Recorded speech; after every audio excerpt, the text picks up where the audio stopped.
The Maid of Maiden Lane by Amelia Edith Huddleston Barr. Chapter 1 of The Maid of Maiden Lane by Amelia E. Barr. The Home of Cornelia Moran.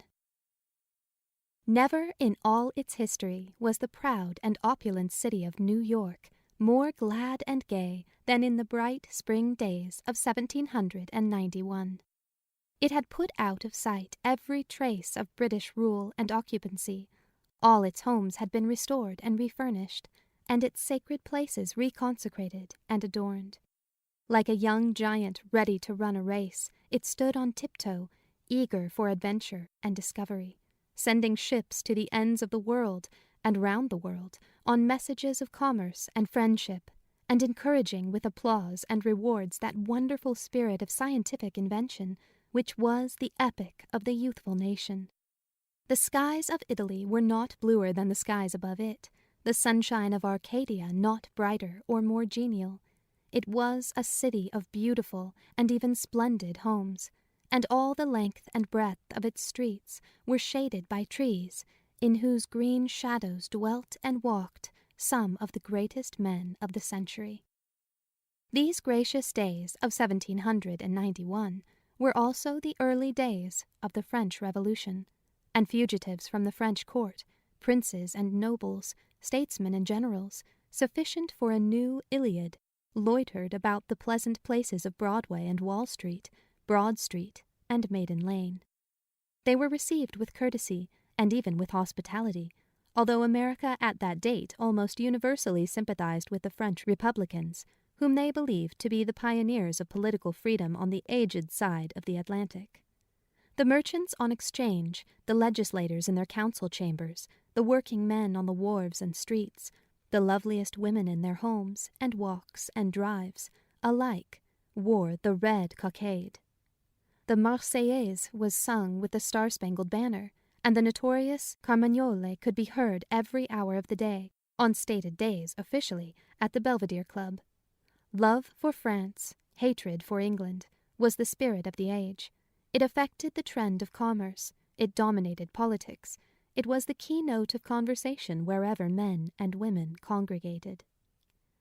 Yet the most pronounced public feeling always carries with it a note of dissent, and it was just at this day that dissenting opinion began to make itself heard. The horrors of Avignon and of Paris, the brutality with which the royal family had been treated, and the abolition of all religious ties and duties, had many and bitter opponents. The clergy generally declared that men had better be without liberty than without God, and a prominent judge had ventured to say publicly that revolution was a dangerous chief justice. In these days of wonderful hopes and fears, there was in Maiden Lane a very handsome residence, an old house even in the days of Washington, for Peter Van Clyffe had built it early in the century as a bridal present to his daughter when she married Philip Moran, a lawyer who grew to eminence among colonial judges. The great linden trees which shaded the garden had been planted by Van Clyffe.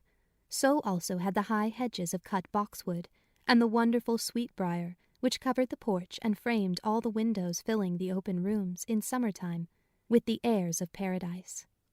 On all these lovely things the old Dutchman had stamped his memory, so that, even to the third generation, he was remembered with an affection that every springtime renewed.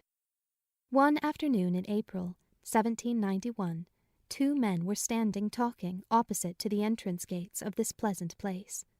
They were Captain Joris van Heemskirk, a member of the Congress then sitting in Federal Hall, Broad Street, and Jacobus van Ariens, a wealthy citizen and a deacon in the Dutch church. Van Heemskirk had helped to free his own country and was now eager to force the centuries and abolish all monarchies. Consequently, he believed in France.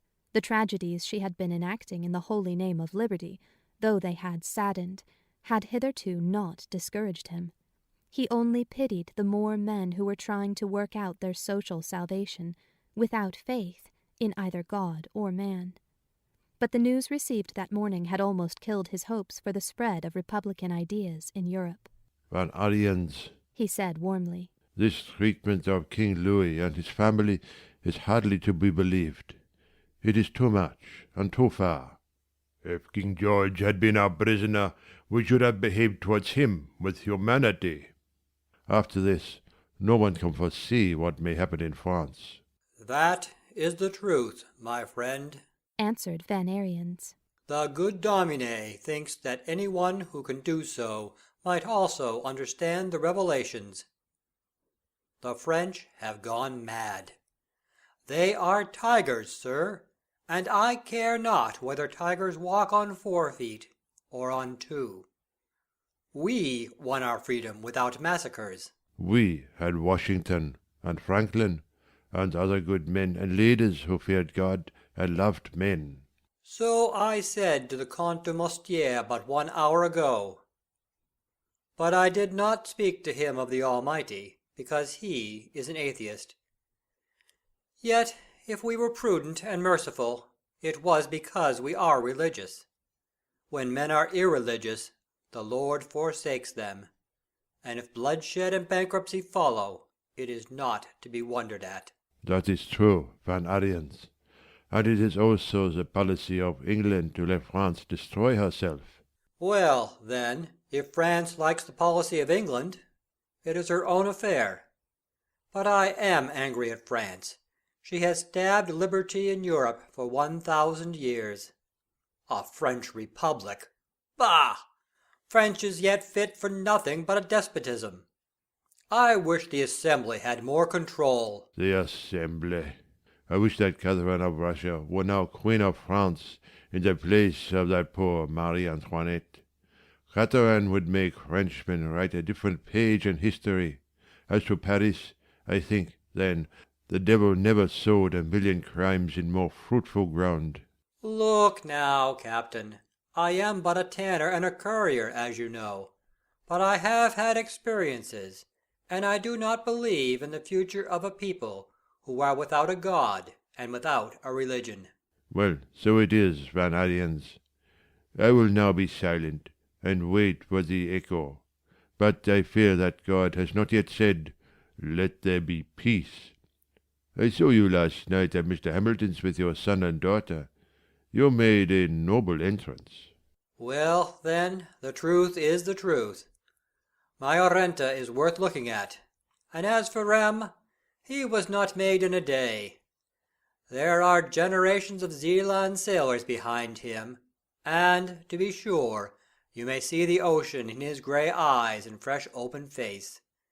God is good, who gives us boys and girls to sit so near our hearts. "And such a fair, free city for a home," said Van Heemskirk as he looked up and down the sunshiny street.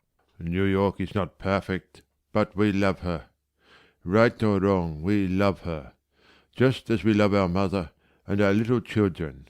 That also is what the Domine says, answered Van Ariens. And yet he likes not that New York favors the French so much. When liberty has no God, and no Sabbath day, and no heaven and no hell, the Domine is not in favor of liberty. He is uneasy for the country and for his church, and if he could take his whole flock to heaven at once, that would please him most of all. He is a good man. With you last night was a little maid. A great beauty, I thought her. But I knew her not. Is she then a stranger? A stranger? Come, come. The little one is a very child of New York. She is the daughter of Dr. Moran, Dr. John, as we all call him. Well, look now. I thought in her face there was something that went to my heart and memory. And, as you know, that is his house across the street from us, and it was his father's house and his grandfather's house, and before that the Morans lived in Winkle Street, and before that in the Ladies' Valley. So then, when Van Cleef built this house for them, they only came back to their first home. Yes, it is so. The Morans have seen the birth of this city. Who, then, can be less of a stranger in it than the little beauty Cornelia? As you say, Van Ariens. And yet, in one way, she is a stranger. Such a little one she was, when the coming of the English sent the family apart and away. To the army went the doctor, and there he stayed till the war was over. Mrs. Moran took her child and went to her father's home in Philadelphia. When those redcoats went away forever from New York, the Morans came back here. But the little girl they left in the school at Bethlehem, where those good Moravian sisters have made her so sweet as themselves, so pure, so honest-hearted, so clever. It was only last month she came back to New York, and few people have seen her. And yet this is the truth. She is the sweetest maid in Maiden Lane. Though up this side and down that side are some beauties, the daughters of Peter Sylvester, and of Jacob Beckley, and of Claes Van Dolsum. Oh, yes, and many others. I speak not of my Arenta. But look now, it is the little maid herself that is coming down the street. And it is my grandson who is at her side. The rascal! He ought now to be reading his law books in Mr. Hamilton's office. But what will you? The race of young men with old heads on their shoulders is not yet born. A God's mercy, it is not. We also have been young, Van Heemskirk. I forget not, my friend. My Joris sees not me, and I will not see him.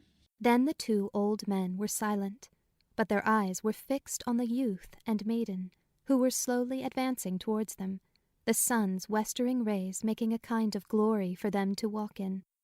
She might have stepped out of the folded leaves of a rosebud, so lovely was her face, framed in its dark curls, and shaded by a gypsy bonnet of straw tied under her chin with primrose-colored ribbons. Her dress was of some soft green material, and she carried in her hand a bunch of daffodils. She was small, but exquisitely formed, and she walked with fearlessness and distinction. Yet there was around her an angelic gravity, and that indefinable air of solitude which she had brought from innocent studies and long seclusion from the tumult and follies of life. Of all this charming womanhood, the young man at her side was profoundly conscious. He was the gallant gentleman of his day, hardly touching the tips of her fingers, but quite ready to fall on his knees before her, a tall, sun-browned, military-looking young man, as handsome as a Greek god, with eyes of heroic form, lustrous and richly fringed, and a beautiful mouth, at once sensitive and seductive. He was also very finely dressed, in the best and highest mode, and he wore his sword as if it were a part of himself. It was no more in this way than if it were his right arm. Indeed, all his movements were full of confidence and ease, and yet it was the vivacity, vitality, and ready response of his face that was most attractive. His wonderful eyes were bent upon the maid at his side. He saw no other earthly thing. With a respectful eagerness, full of admiration, he talked to her, and she answered his words, whatever they were, with a smile that might have moved mountains. They passed the two old men without any consciousness of their presence, and Van Heemskirk smiled, and then sighed, and then said softly, So much youth, and beauty, and happiness. It is a benediction to have seen it. I shall not reprove Joris at this time. But now I must go back to Federal Hall. The question of the capital makes me very anxious. Every man of standing must feel so. And I must go to my tan pits, for it is the eye of the master that makes the good servant. You will vote for New York, Van Heemskirk? That is a question I need not to ask. Where else should the capital of our nation be? I think that Philadelphia has great presumptions to propose herself against New York, this beautiful city between the two rivers, with the Atlantic Ocean at her feet. You say what is true, Van Heemskirk. God has made New York the capital, and the capital she will be, and no man can prevent it. It was only yesterday that Senator Grayson from Virginia told me that the Southern States are against Philadelphia.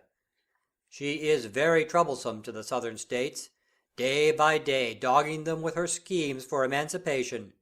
It is the way to make us unfriends.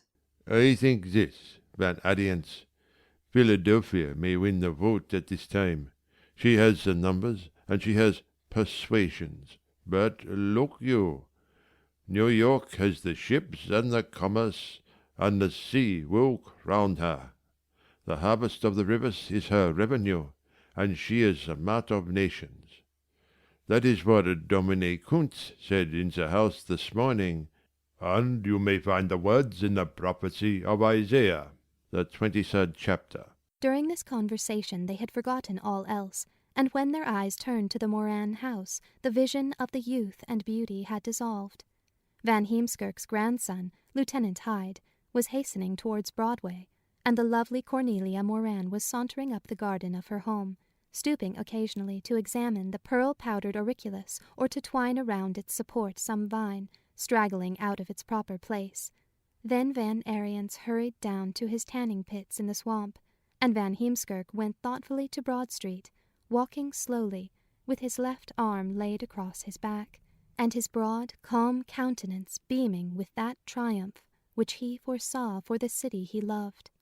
When he reached Federal Hall he stood a moment in the doorway, and with inspired eyes looked at the splendid, moving picture.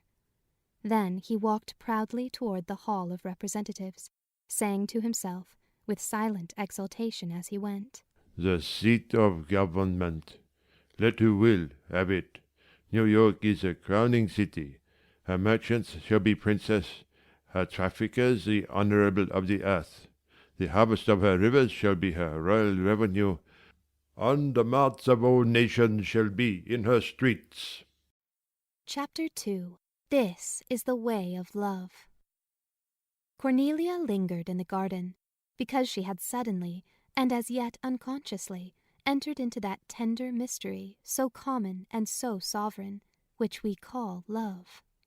In Hyde's presence she had been suffused with a bewildering, profound emotion, which had fallen on her as the gentle showers fall, to make the flowers of spring. A shy happiness, a trembling, delightful feeling never known before, filled her heart. This handsome youth, whom she had only seen twice, and in the most formal manner, affected her as no other mortal had ever done. She was a little afraid, something she knew not what, of mystery and danger and delight was between them, and she did not feel that she could speak of it. It seemed, indeed, as if she would need a special language to do so.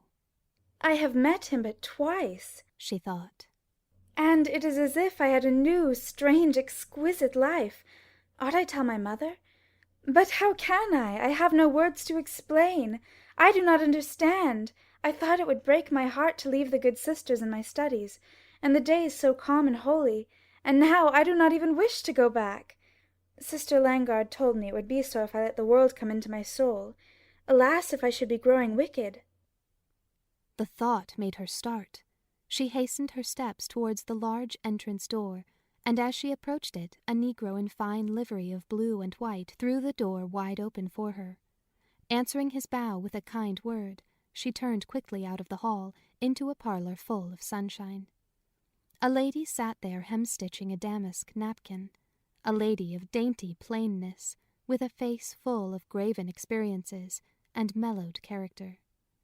Purity was the first, and the last, impression she gave, and when her eyes were dropped this idea was emphasized by their beautiful lids, for nowhere is the flesh so divine as in the eyelids, and Ava Moran's eyelids were full of holy secrets. They gave the impression of a spiritual background which was not seen, but which could be felt. As Cornelia entered, she looked up with a smile and said, as she slightly raised her work, "It is the last of the dozen, Cornelia." You make me ashamed of my idleness, mother. Have I been a long time away? Longer than was unnecessary, I think. I went to Embry's for the linen thread, and he had just opened some English gauzes and lute strings.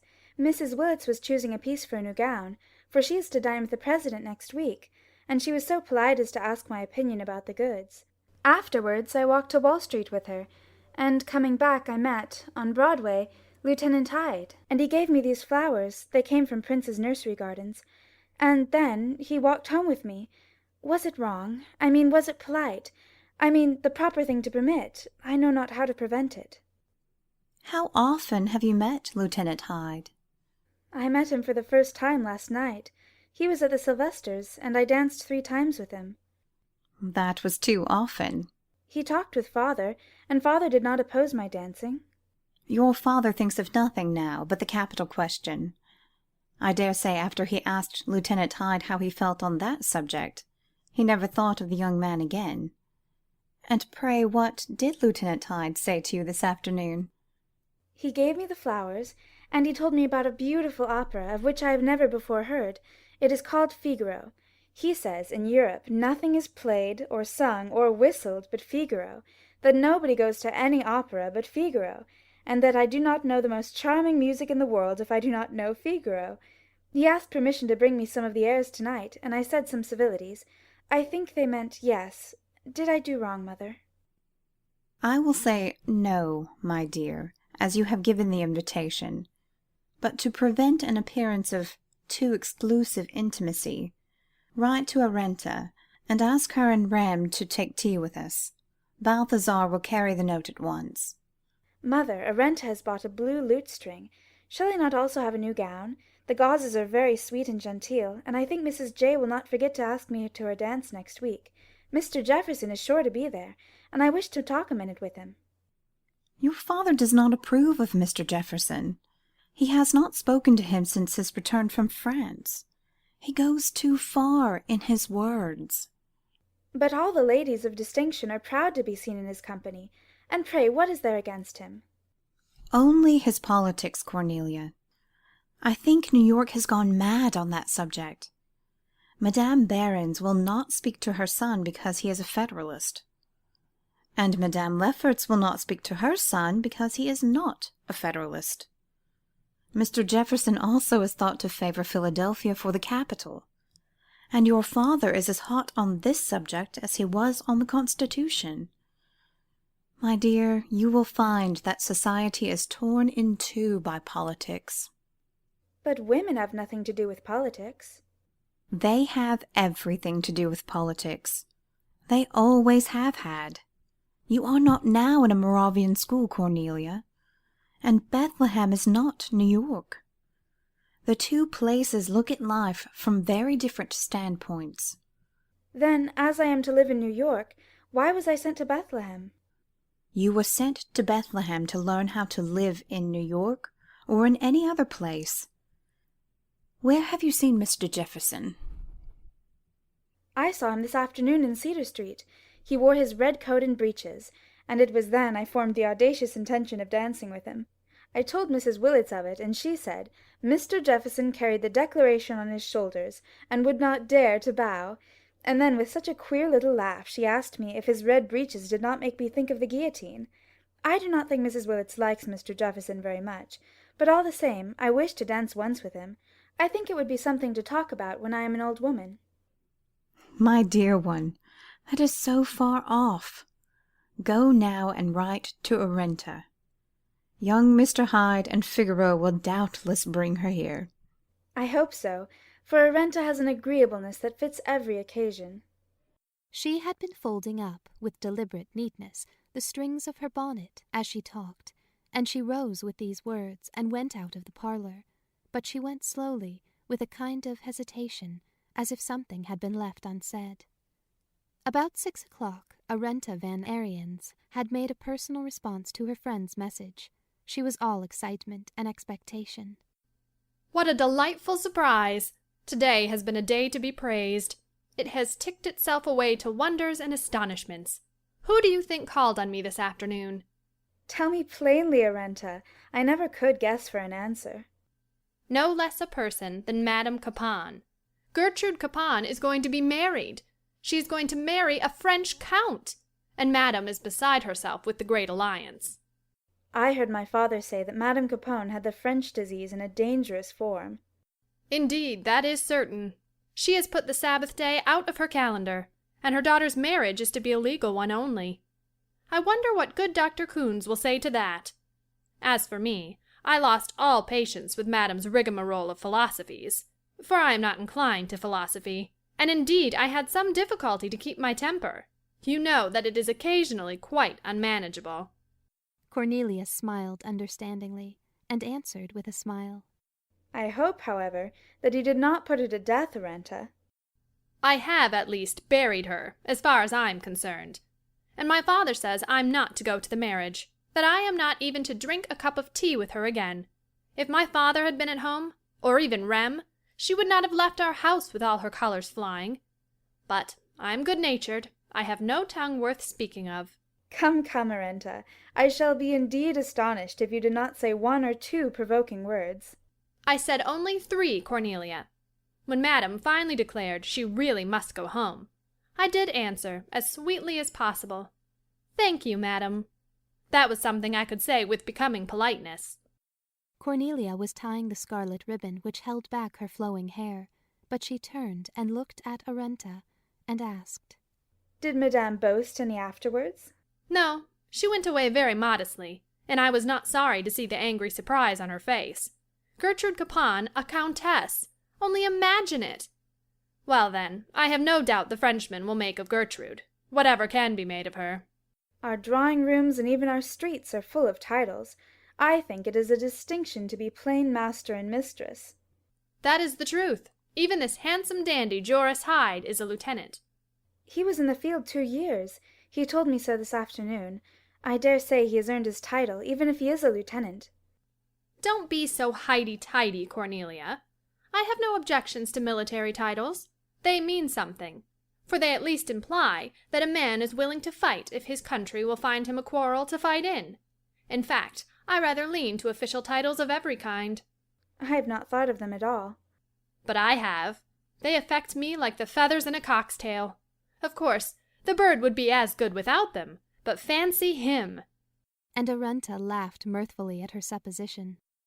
As for women, lady, or countess, or marquise, what an air it gives! It finishes a woman like a lace ruff round her neck. Every woman ought to have a title. I mean, every woman of respectability. I have a fancy to be a marquise, and Aunt Jacobus says I look Frenchy enough. I have heard that there is a title in the Hyde family. I must ask Aunt Jacobus. She knows everything about everybody. Lieutenant Hyde. I do wonder what he is coming for. The words dropped slowly, one by one, from her lips, and with a kind of fateful import, but neither of the girls divined the significance of the inquiry. Both were too intent on those last little touches to the toilette which make its effectiveness to take into consideration reflections without form, and probably, at that time, without personal intention. Then Arenta, having arranged her ringlets, tied her sash and her sandals, began to talk of her own affairs, for she was a young lady who found it impossible to be sufficient for herself. There had been trouble with the slaves in the Van Ariens household, and she told Cornelia every particular. Also, she had very near had an offer of marriage from George Van Berkel, and she went into explanations about her diplomacies in avoiding it. Poor George, she sighed, and then, looking up, was a trifle dismayed at the expression upon Cornelia's face. For Cornelia was as reticent as Arenta was garrulous, and the girls were incomprehensible to each other in their deepest natures, though, superficially, they were much on the same plane, and really thought themselves to be distinctly sympathetic friends. Why do you look so strangely at me, Cornelia? Am I not properly dressed? You are perfectly dressed, Arenta. Women as fair as you are know instinctively how to dress. And then Arenta stood up before the mirror and put her hand upon Cornelia's shoulder, and they both looked at the reflection in it. A very pretty reflection it was, a slender girl with a round fair face and a long white throat, and sloping shoulders. Her pale brown hair fell in ripples and curls around her until they touched a robe of heavenly blue, and half hid a singular necklace of large pearls taken from some Spanish ship, and strung in old Zierixie, and worn for centuries by the maids and dames of the house of Van Ariens. It is the necklace, said Cornelia after a pause. It is the pearl necklace which gives you such an air of mystery and romance, and changes you from an everyday maiden to an old-time princess. No doubt, it is the necklace. It is my Aunt Angelica's, but she permits me to wear it. When she was young, she called every pearl after one of her lovers, and she had a lover for every pearl. She was near to 40 years old when she married, and she had many lovers, even then. It would have been better if she had married before she was near to 40 years old. That is, if she had taken a good husband. Perhaps that. But good husbands come not on every day in the week. I have 3 beads named already. One for George Van Berkel, one for Fred Delancey, and one for Willie Nichols. What do you think of that? I think if you copy your Aunt Angelica, you will not marry any of your lovers till you are 40 years old. Come, let us go downstairs. She spoke a little peremptorily. Indeed, she was in the habit, quite unconsciously, of using this tone with her companion. Consequently, it was not noticed by her. And it was further remarkable that the girls did not walk down the broad stairs together, but Cornelia went first, and Arenta followed her. There was no intention or consideration in this procedure. It was the natural expression of underlying qualities, as yet not realized. Cornelia's self-contained, independent nature was further revealed by the erect dignity of her carriage down the center of the stairway, one hand slightly lifting her silk robe, the other laid against the daffodils at her breast. Her face was happy and serene, her steps light, and without hesitation or hurry. Arenta was a little behind her friend. She stepped idly and irresolutely, with one hand slipping along the baluster, and the other restlessly busy with her snowy throat. At the foot of the staircase, Cornelia had to wait for her, and they went into the parlor together. Dr. Moran, Rem Van Ariens, and Lieutenant Hyde were present. The girls had a momentary glance at the latter ere he assumed the manner he thought suitable for youth and beauty. He was talking seriously to the doctor, and playing with an ivory paper-knife as he did so, but whatever remark he was making he cut it in two, and stood up, pleased and expectant, to receive beauty so fresh and so conspicuous. He was handsomely dressed in a dark blue velvet coat, silver-laced, a long white satin vest, and black satin breeches. His hair was thrown backwards and tied with the customary black ribbon, and his linen and laces were of the finest quality. He met Cornelia as he might have met a princess, and he flashed into Arenta's eyes a glance of admiration which turned her senses upside down, and made her feel for a moment or two as if she could hardly breathe. Upon Arenta's brother he had not produced a pleasant impression. Without intention he had treated young Van Ariens with that negative politeness which dashes a sensitive man, and makes him resentfully conscious that he has been rendered incapable of doing himself justice. And Rem could neither define the sense of humiliation he felt, nor yet ruffle the courteous urbanity of Hyde, though he tried in various ways to introduce some conversation which would afford him the pleasure of contradiction. Equally, he failed to consider that his barely veiled antagonism compelled from the doctor, and even from Cornelia and Arenta, attentions he might not otherwise have received. The doctor was indeed much annoyed that Rem did not better respect the position of guest, while Mrs. Moran was keenly sensitive to the false note in the evening's harmony, and anxious to atone for it by many little extra courtesies. So Hyde easily became the hero of the hour. He was permitted to teach the girls the charming old-world step of the pas de quatre, and afterwards to sing with them merry airs from Figaro and sentimental airs from Lodoiska, and to make Rem's heart burn with anger at the expression he threw into the famous ballad, My Heart and Lute, which the trio sang twice over with great feeling. Fortunately, some of Dr. Moran's neighbors called early in the evening.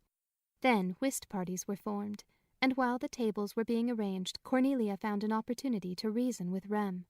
"I never could have believed you would behave so unlike yourself," she said, and Rem answered bluntly, "That Englishman has insulted me ever since he came into the room. "He is not an Englishman." His father is an Englishman, and the man himself was born in England. The way he looks at me, the way he speaks to me, is insulting." "I have seen nothing but courtesy to you, Rem." "You have not the key to his impertinences. Tomorrow I will tell you something about Lieutenant Hyde." "I shall not permit you to talk evil of him. I have no wish to hear ill reports about my acquaintances. Their behavior is their own affair, at any rate. It is not mine. Be good-tempered, Rem. You are to be my partner, and we must win in every game." But though Cornelia was all sweetness and graciousness, though Rem played well, and Lieutenant Hyde played badly, though Rem had the satisfaction of watching Hyde depart in his chair, While he stood with a confident friendship by Cornelia's side, he was not satisfied. There was an air of weariness and constraint in the room, and the little stir of departing visitors did not hide it. Dr. Moran had been at an unusual social tension. He was tired, and not pleased at Rem for keeping him on the watch. Cornelia was silent.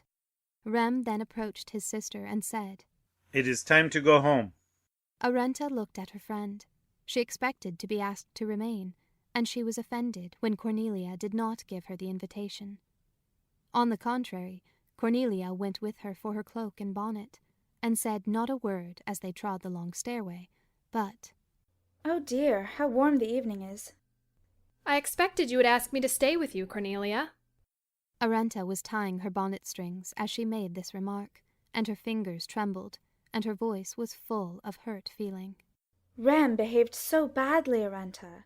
I think that is not so. Did I also behave badly? You were charming every moment of the evening, but Rem was on the point of quarrelling with Lieutenant Hyde. You must have seen it. In my father's house this was not proper.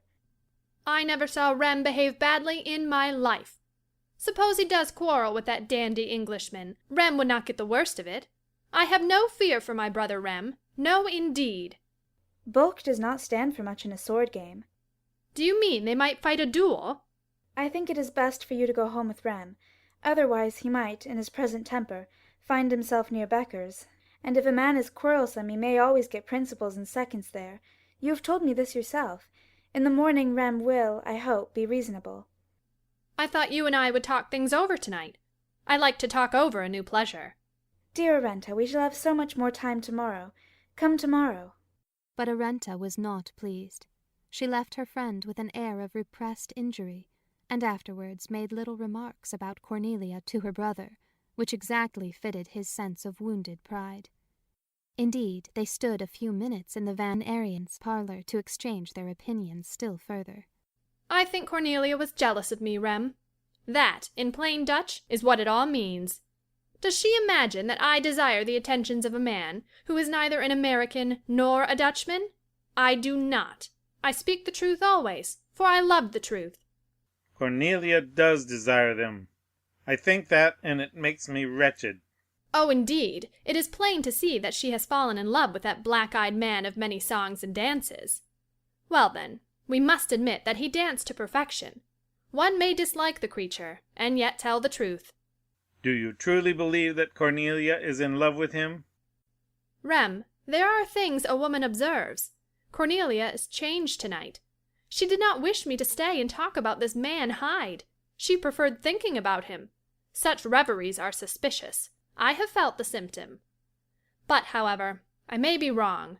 Perhaps Cornelia was angry at Hyde and anxious about you. Do you think that? Rem would not admit any such explanation, and indeed Arenta only made such suppositions to render more poignant those entirely contrary. Ever since she was a little girl, 12, 11 years old, I have loved her, and she knows it. She knows it. That is so. When I was at Bethlehem, I read her all your letters, and many a time you spoke in them of her as your little wife. To be sure, it was a joke, but she understood that you, at least, put your heart in it. Girls do not need to have such things explained. Come, come, we must go to our rooms, for that is our father I hear moving about. In a few minutes he will be angry, and then— She did not finish the sentence. There was no necessity. Rem knew what unpleasantness the threat implied, and he slipped off his shoes and stole quietly upstairs. Arenta was not disinclined to a few words if her father wished them, so she did not hurry, though the great Flemish clock on the stair landing chimed 11 as she entered her room. It was an extraordinarily late hour, but she only smiled as she struck her pretty forefingers together in time with it. She was not disposed to curtail the day.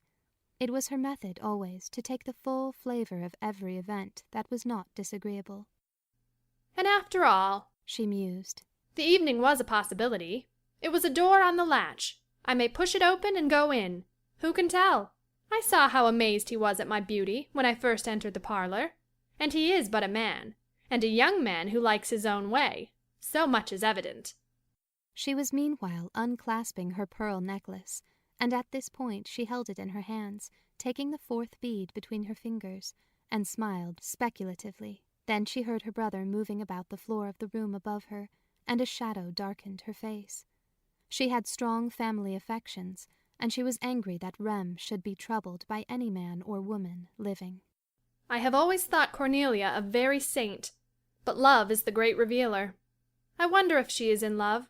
To tell the truth, she was past finding out. I cannot say that I saw the least sign of it, and between me and myself, Rem was unreasonable. However, I am not pleased that Rem felt himself to be badly used. It was to this touch of resentment in her drifting thoughts that she performed her last duties. She did not hurry them. Very soon there will be the noise of chairmen and carriages to disturb me, she thought, and I may as well think a little and put my things away. So she folded each dainty blue morocco slipper in its separate piece of fine paper, and straightened out her ribbons, and wrapped her pale blue robe in its holland covering, and put every comb and pin in its proper place, all the time treading as softly as a mouse. And by the street was dark and still, and her room in the most perfect order. These things gave her the comfort of a good conscience, and she said her prayers, and fell calmly asleep, to the flattering thought, I would not much wonder if, at this moment, Lieutenant Hyde is thinking about me.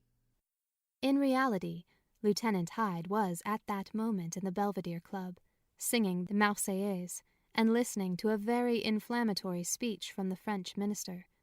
But a couple of hours later, Arenta's wonder would have touched the truth.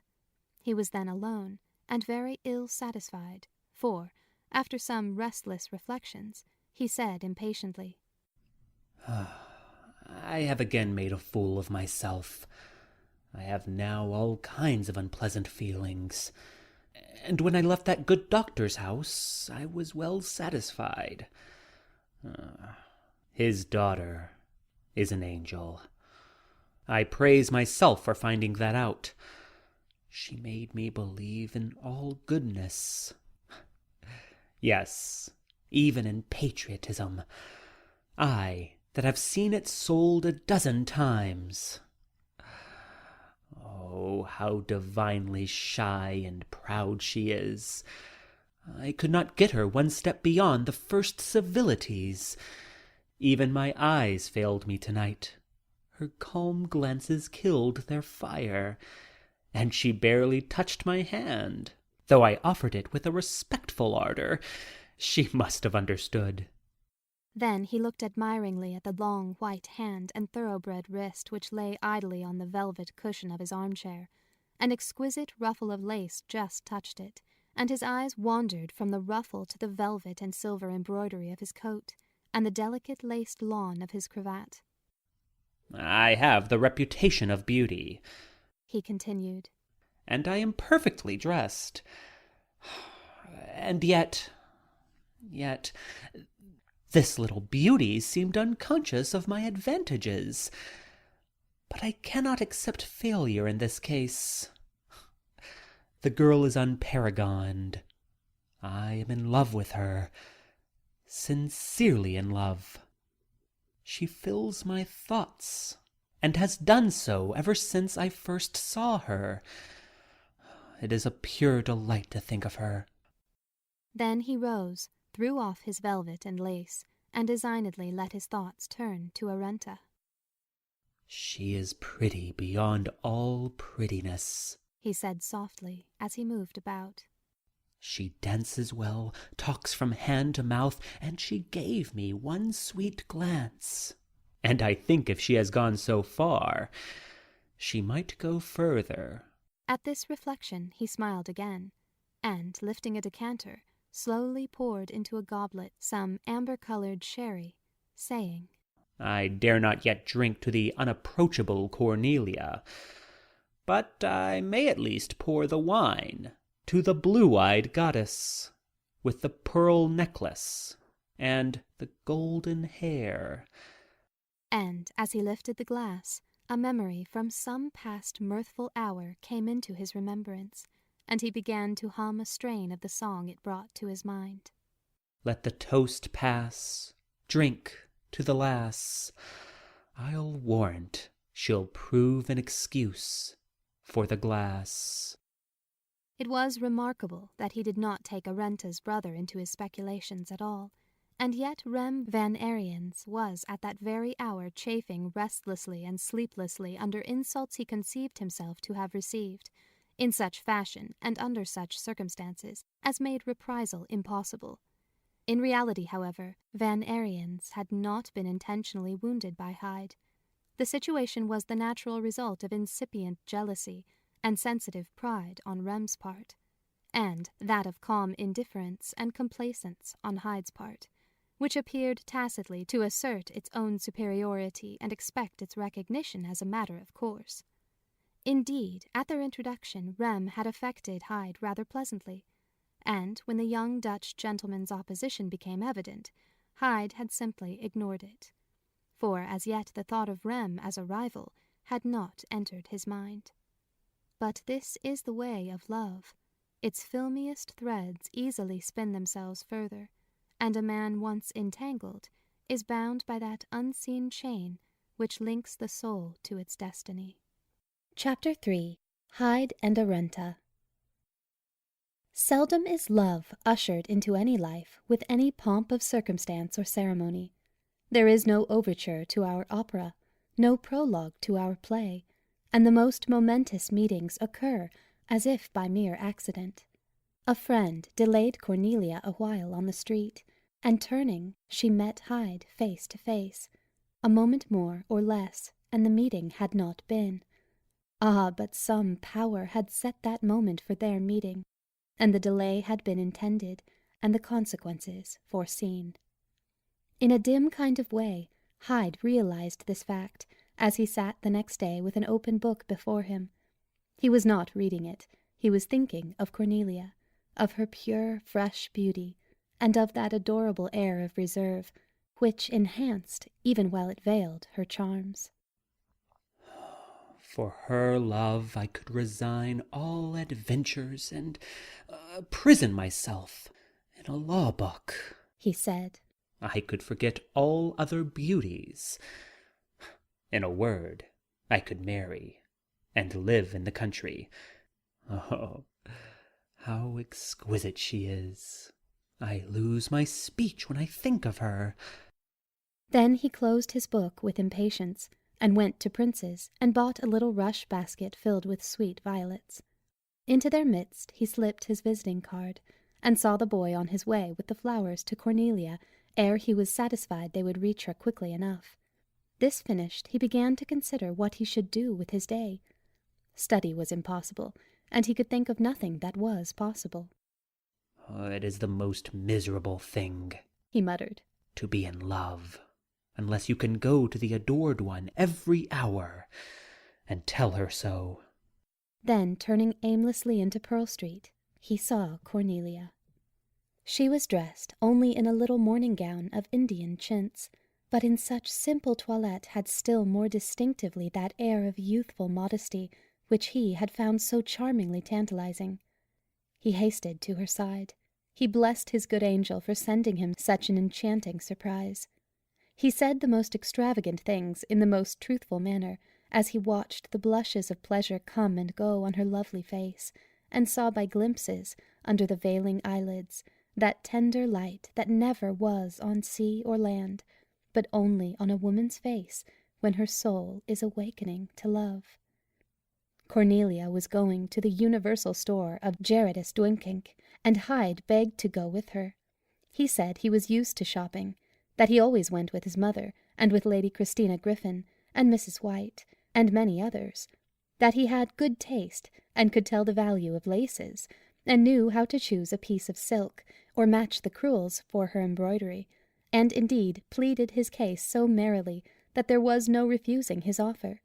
And how it happened lovers can tell, but after the shopping was finished they found themselves walking towards the Battery with the fresh sea wind, and the bright sunshine, and the joy of each other's presence all around them. Such a miraculous piece of happiness, the young fellow ejaculated, and his joy was so evident that Cornelia could not bear to spoil it with any reluctances, or with half-way graciousness. She fell into his joyous mood, and as a star to star vibrates light, so his soul touched her soul through some finer element than ordinary life is conscious of. A delightsome gladness was between them, and their words had such heart gaiety that they seemed to dance as they spoke, while the wind blowing Cornelia's curls and scarf and drapery was like a merry playfellow. Now love has always something in it of the sea, and the murmur of the tide against the pier, the hoarse voices of the sailor-men, the scent of the salt water, and all the occult unrecognized but keenly felt life of the ocean, were ministers to their love, and forever and ever blended in the heart and memory of the youth and maid who had set their early dream of each other to its potent witchery. Time went swiftly, and suddenly Cornelia remembered that she was subject to hours and minutes. A little fear came into her heart and closed it, and she said with a troubled air, "My mother will be anxious. I had forgotten. I must go home." So they turned northward again, and Cornelia was silent, and the ardour of her lover was a little chilled. But yet never before had Cornelia heard simple conversation which seemed so eloquent, and so full of meanings. Only now and then a few brief words, but oh, what long, long thoughts they carried with them. At the gates of her home they stood a moment, and there Hyde touched her hand, and said, "I have never in all my life been so happy. It has been a walk beyond hope, and beyond expression." And she lifted her face, and the smile on her lips and the light in her eyes answered him. Then the great white door shut her from his sight, and he walked rapidly away, saying to his impetuous steps, "An enchanting creature, an adorable girl. I have given her my heart, and lost is lost, and gone is gone forever. That I am sure of. But by St. George, every man has his fate, and I rejoice that mine is so sweet and fair. So sweet, so sweet, so fair." Cornelia trembled as she opened the parlour door. She feared to look into her mother's face, but it was as serene as usual, and she met her daughter's glance with one of infinite affection and some little expectancy. This was a critical moment, and Cornelia hesitated slightly.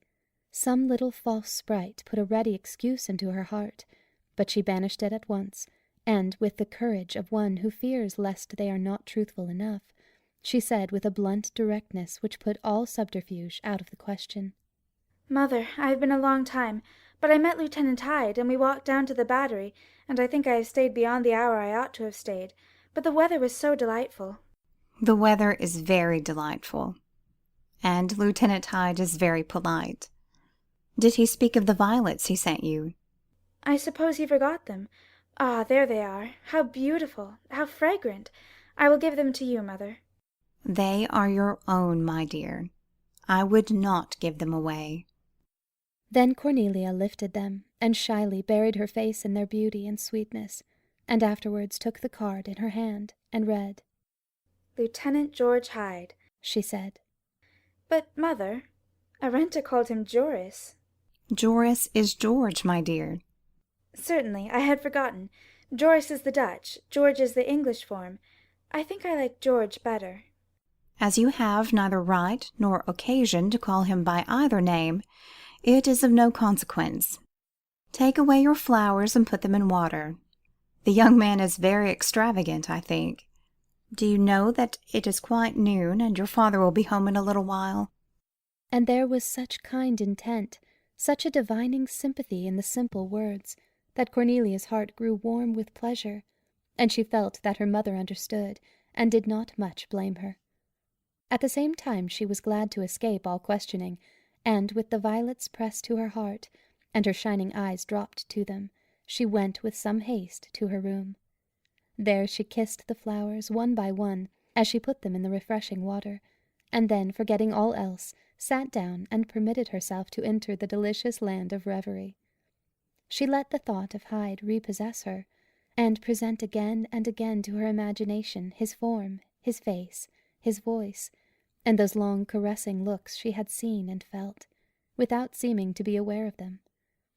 A short time after Cornelia came home, Dr. Moran returned from his professional visits. As he entered the room, his wife looked at him with a curious interest. In the first place, the tenor of her thoughts led her to this observation. She wished to assure herself again that the man for whom she had given up everything previously dear to her was worthy of such sacrifice. A momentary glance satisfied her. Nature had left the impress of her nobility on his finely formed forehead. Nothing but truth and kindness looked from his candid eyes, and his manner, if a little dogmatic, had also an unmistakable air of that distinction which comes from long and honourable ancestry and a recognized position. He had also this morning an air of unusual solemnity, and on entering the room he drew his wife close to his heart and kissed her affectionately, a token of love he was not apt to give without thought, or under every circumstance. "You were a little earlier today," she said. "I am glad of it." "I have had a morning full of feeling. There is no familiarity with death, however often you meet him." "And you have met death this morning. I see that, John." "As soon as I went out, I heard of the death of Franklin. We have truly been expecting the news, but who can prepare for the final 'he is gone'? Congress will wear mourning for 2 months, I hear, and all good citizens who can possibly do so will follow their example. The flags are at half-mast, and there is sorrow everywhere." "And yet, John, why? Franklin has quite finished his work, and has also seen the fruit of all his labours. Not many men are so happy. I, for one, shall rejoice with him, and not weep for him." "You are right, Ava. I must now tell you that Elder Semple died this morning. He has been long sick, but the end came suddenly at last." "The dear old man. He has been sick and sorrowful ever since his wife died. Were any of his sons present?"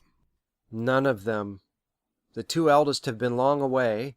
Neil was obliged to leave New York when the act forbidding Tory lawyers to practice was passed. But he was not quite alone. His old friend Joris Van Heemskirk was with him to the last moment. The love of these old men for each other was a very beautiful thing." "He was once rich. Did he lose everything in the war?" "Very near all. His home was saved by Van Heemskirk, and he had a little money, 'enough to die wid,' he said one day to me, and then he continued, 'There's compensations, doctor, in having naething to leave. My lads will find no bone to quarrel over.' I met a messenger coming for me this morning, and when I went to his bedside, he said with a pleasant smile, 'I'll be away in an hour or twa now, doctor, and then I'll have no matter worrying about rebellion and Democrats. I'll be under the dominion of the King of Kings and his throned powers and principalities. And, after all this weary voting, and confiscations, and guillotining, it will be peace, peace, peace.' And with that word on his lips, the flitting, as he called it, was accomplished." "There is nothing to mourn in such a death, John." "Indeed, no. It was just as he said, a flitting. And it was strange that, standing watching what he so fitly called a flitting, I thought of some lines I have not consciously remembered for many years. They reflect only the old Greek spirit, with its calm acceptance of death and its untroubled resignation, but they seem to me very applicable to the elder's departure. 'Not otherwise to the hall of Hades dim he fares, than if some summer eventide a message, not unlooked for, came to him, bidding him rise up presently, and ride some few hours' journey to a friendly home.' There is nothing to fear in such a death." "Nothing at all. Last week when Cornelia and I passed his house he was leaning on the garden gate, and he spoke pleasantly to her and told her she was a bonny lassie. Where is Cornelia?" "In her room. John, she went to Dukinnick's this morning for me, and George Hyde met her again, and they took a walk on the Battery. It was near the noon hour when she returned." "She told you about it?" "Oh yes, and without inquiry." "Very good. I must look after that young fellow." But he said the words without much care, and Mrs. Moran was not satisfied. Then you do not disapprove the meeting, John? Yes, I do. I disapprove of any young man meeting my daughter every time she goes out. Cornelia is too young for lovers, and it is not desirable that she should have attentions from young men who have no intentions. I do not want her to be what is called a belle. Certainly not. But the young men do not think her too young to be loved. I can see that Rem Van Ariens is very fond of her. Rem is a very fine young man. If Cornelia was old enough to marry, I should make no objections to Rem. He has some money. He promises to be a good lawyer. I like the family. It is as pure Dutch as any in the country. There is no objection to Rem Van Ariens. And George Hyde? Has too many objectionable qualities to be worth considering. Such as? Well, Ava, I will only name one, and one for which he is not responsible, but yet it would be insuperable, as far as I'm concerned. His father is an Englishman of the most pronounced type, and this young man is quite like him. I want no Englishman in my family. My family are of English descent. Thoroughly Americanized. They are longer in this country than the Washingtons.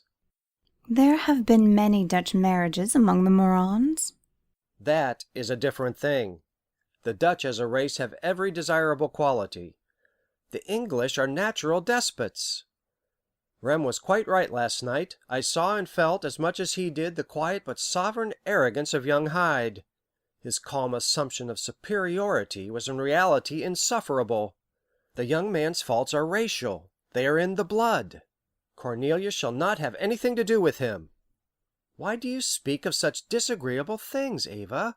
It is well to look forward, John. No, it is time enough to meet annoyances when they arrive. But this one is not even to be thought of. To tell the last truth, Ava, I dislike his father, General Hyde, very much indeed. Why? I cannot tell you why. Yes, I will be honest and acknowledge that he always gives me a sense of hostility. He arrogates himself too much. When I was in the army, a good many were angry at General Washington for making so close a friend of him, but Washington has much of the same exclusive air. I hope it is no treason to say that much, for a good deal of dignity is permissible, even peremptory, when a man fills great positions.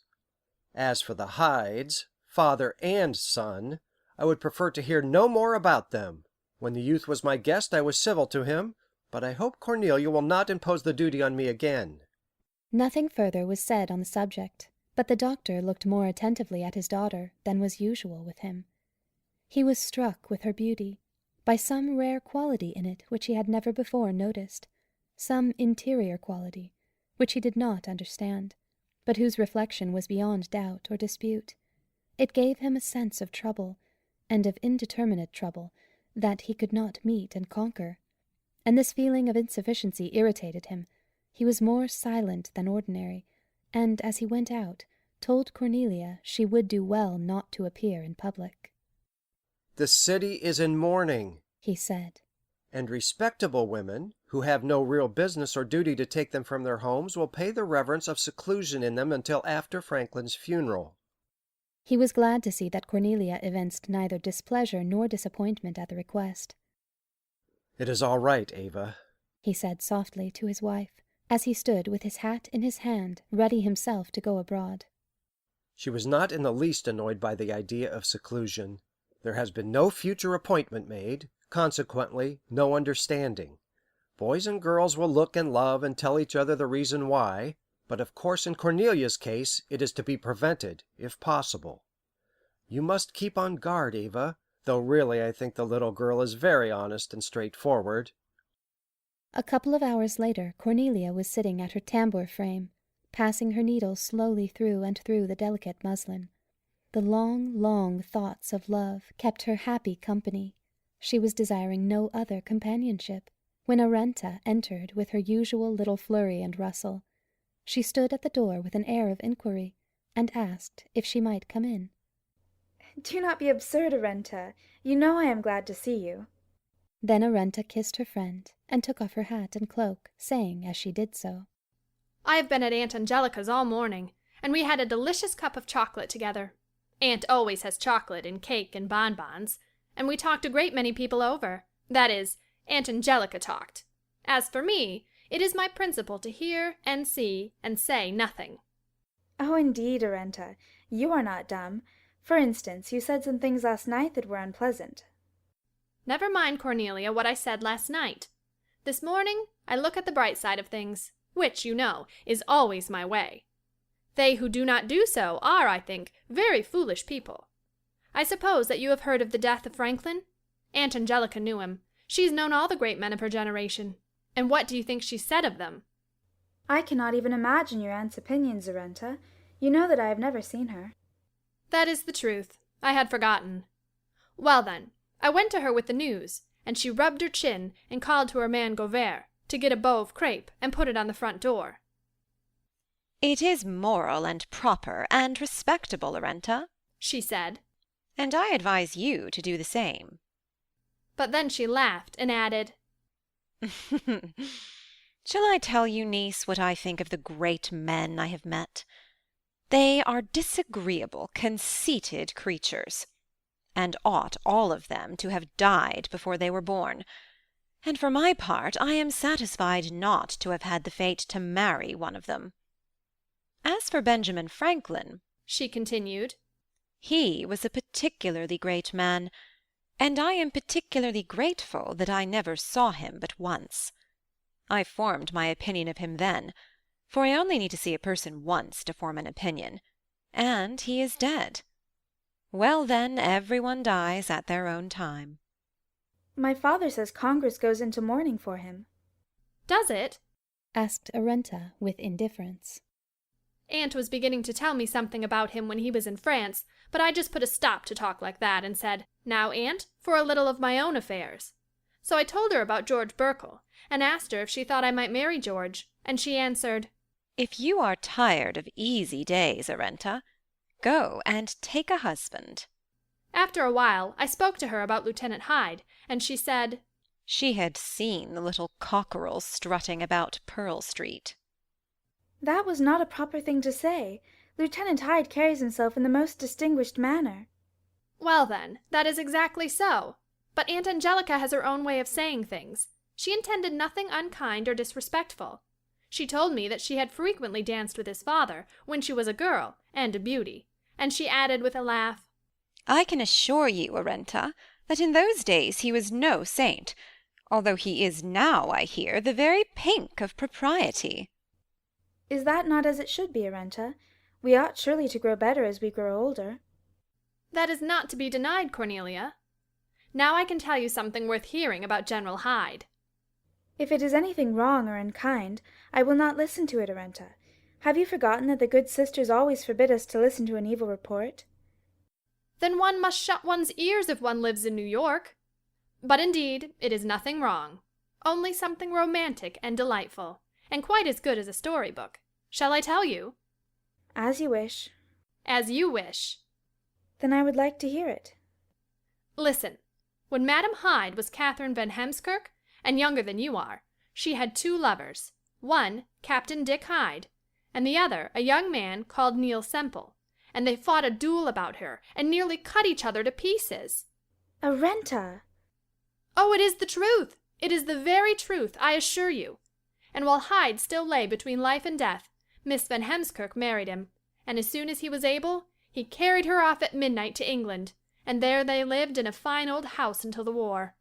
Then they came back to New York, and Hyde went into the Continental Army, and did great things, I suppose, for as we all knew, he was made a general.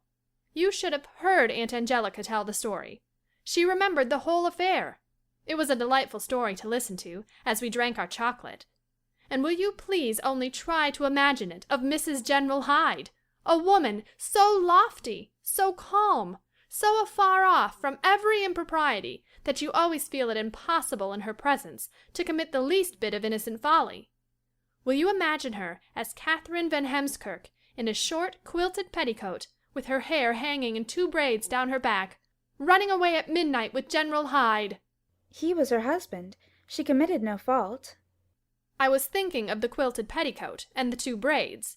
For who now dresses so extravagantly and so magnificently as Madam Hyde? She has an Indian shawl that costs £200. Aunt Angelica says John Embry told her that much at the very least. And as for the General, is there any man in New York so proud and so full of dignity and morality? He is in St. Paul's Chapel every Sunday, and when you see him there, how could you imagine that he had fought half a dozen duels for half a dozen beauties? Half a dozen duels! Oh, Arenta! About that number, more or less, before and after the Van Heemskirk incident. Look at him next Sunday, and then try and believe that he was the topmost leader in all the fashionable follies until he went to the war. People say it is General Washington. General Washington?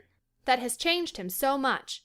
They have been a great deal together, and I do believe the proprieties are catching. If evil is to be taken in bad company, why not good in the presence of all that is moral and respectable? At any rate, who is now more proper than General Hyde? Indeed, as Aunt Angelica says, we must all pay our respects to the Hydes, if we desire our own caps to set straight. Cornelia, shall I tell you why you were working so close to the window this afternoon? You are going to say something I would rather not hear, Arenta. Truth is wholesome, if not agreeable, and the truth is, you expect Lieutenant Hyde to pass. But he will not do so. I saw him booted and spurred, on a swift horse, going up the river road. He was bound for Hyde Manor, I am sure.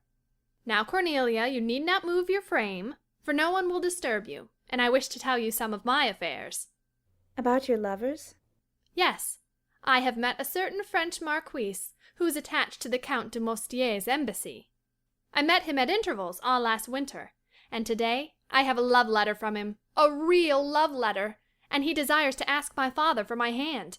I shall now have something to say to Madame Capon. But you would not marry a Frenchman. That is an impossible thought, Arenta. No more so than an Englishman. In fact, Englishmen are not to be thought of at all, while Frenchmen are the fashion. Just consider the drawing rooms of our great American ladies. They are full of French nobles.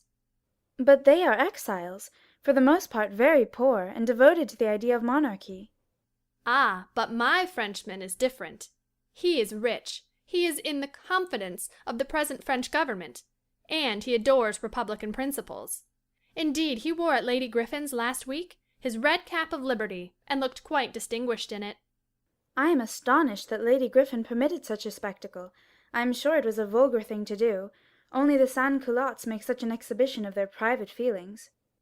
I think it was a very brave thing to do, and Lady Griffin, with her English prejudices and aristocratic notions, had to tolerate it. He is very tall and dark, and he was dressed in scarlet, with a long black satin vest, and you may believe that the scarlet cap on his black curling hair was very imposing. Imposing? How could it possibly be that? It is only associated with mobs, and mob law, and guillotining. I shall not contradict you, though I could do so easily. I will say, then, that it was very picturesque. He asked me to dance a minuet with him, and when I did not refuse, he was beside himself with pleasure and gratitude. And after I had opened the way, several of the best ladies in the town followed. After all, it was a matter of political opinion, and it is against our American ideas to send any man to Jersey for his politics. Mr. Jefferson was in red also. I wish to dance with Mr. Jefferson, but now I think of waiting till he gets a new suit. I am sure that no one ever made a finer figure in a dance than I, in my white satin and pearls, and the Marquis Athanase de Tunière in his scarlet dress and liberty cap. Everyone regarded us. He tells me today that the emotion I raised in his soul that hour has not been stilled for a moment. Have you thought of your father? He would never consent to such a marriage. And what will Rem say? My father will storm, and speak words he should not speak. But I am not afraid of words. Rem is more to be dreaded. He will not talk his anger away. Yes, I should be afraid of Rem. But you have not really decided to accept the Marquis Tonnerre. No, I have not quite decided. I like to stand between yes and no. I like to be entreated to marry, and then again to be entreated not to marry. I like to hesitate between the French and the Dutch. I am not in the least sure on which side I shall finally range myself. Then do not decide in a hurry. Have I not told you I like to waver, and vacillate, and oscillate, and make scruples. These are things a woman can do, both with privilege and inclination. I think myself to be very clever in such ways. I would not care, nor dare to venture. You are a very baby yet. I am 2 years older than you. But indeed you are progressing with some rapidity. What about George Hyde? You said he had gone out of town. And I am glad of it. He will not now be insinuating himself with violets, and compelling you to take walks with him on the Battery. Oh, Cornelia, you see I am not to be put out of your confidence. Why did you not tell me? You have given me no opportunity, and as you know all, why should I say any more about it? Cornelia, my dear companion, I fear you are inclined to concealment and to reticence, qualities a young girl should not cultivate. I am now speaking for dear sister Maria Baroth, and I hope you will carefully consider the advantages you will derive from cultivating a more open disposition. You are making a mockery of the good sisters, and I do not wish to hear you commit such a great fault. Indeed, I would be pleased to return to their peaceful care again. And wear the little linen cap and collar, and all the other simplicities? Cornelia, Cornelia, you are as fond as I am of French fashions and fripperies. Let us be honest, if we die for it.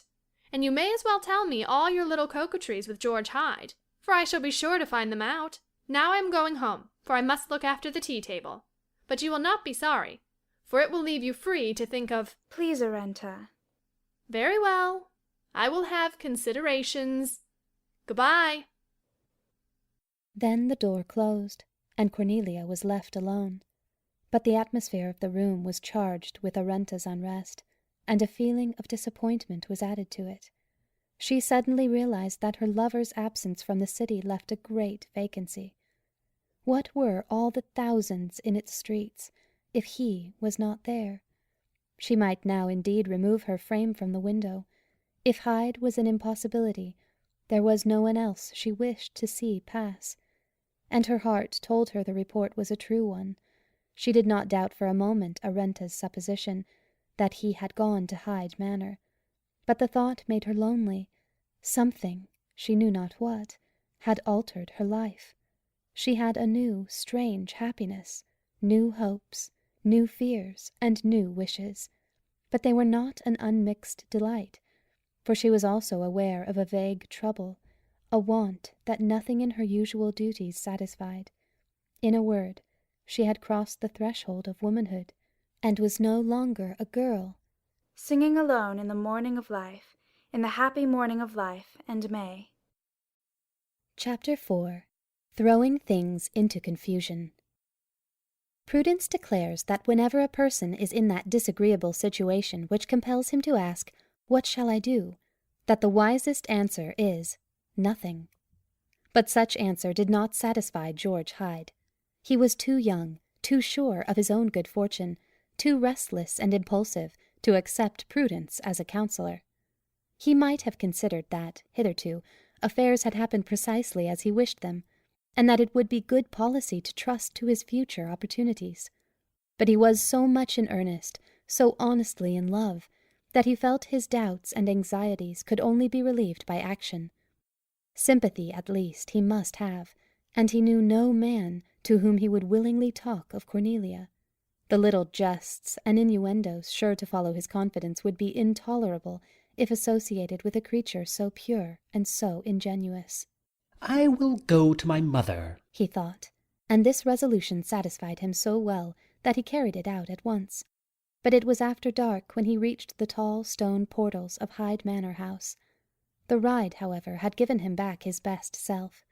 For when we leave society and come into the presence of nature, we become children again, and the fictions of thought and action assumed among men drop off like a garment. The beauty of the pale green hills, and the flowing river, and the budding trees, and the melody of birds singing as if they never would grow old, were all but charming accessories and horizons to his constant pictures of Cornelia. It was she who gave life and beauty to all he saw, for, as a rule, if men notice nature at all, it is ever through some painted window of their own souls. Few indeed are those who hear the ancient word that walked among the silent trees. Yet Hyde was keenly conscious of some mystical sympathy between himself and the lovely scenes through which he passed. Conscious still more of it when the sun had set and the moon rose, dim and inscrutable, over the lonely way, and filled the narrow glen which was at the entrance to the manor-house, full of brooding power. The great building loomed up dark and silent. There was but one light visible. It was in his mother's usual sitting-room, and as soon as he saw it he began to whistle. She heard him afar off, and was at the door to give him a welcome. "Joris, my dear one, we were talking of you," she cried as he leaped from the saddle to her arms. "So glad are we. Come in quickly. Such a good surprise. It is our heart's wish granted. Well, are you? Quite well? Now then, I am happy, happy as can be. Look now, Richard," she called as she flung the door open and entered with the handsome, smiling youth at her side. In his way the father was just as much pleased. He pushed some papers he had been busy with impatiently aside, and stood up with outstretched hand to meet his son. "Kate, my dear heart," he cried, "let us have something to eat. The boy will be hungry as a hunter after his ride. And, George, what brings you home? We were just telling each other, your mother and I, that you were in the height of the city's follies." "Indeed, sir, there will be few follies for some days. Mr. Franklin is dead, and the city goes into mourning."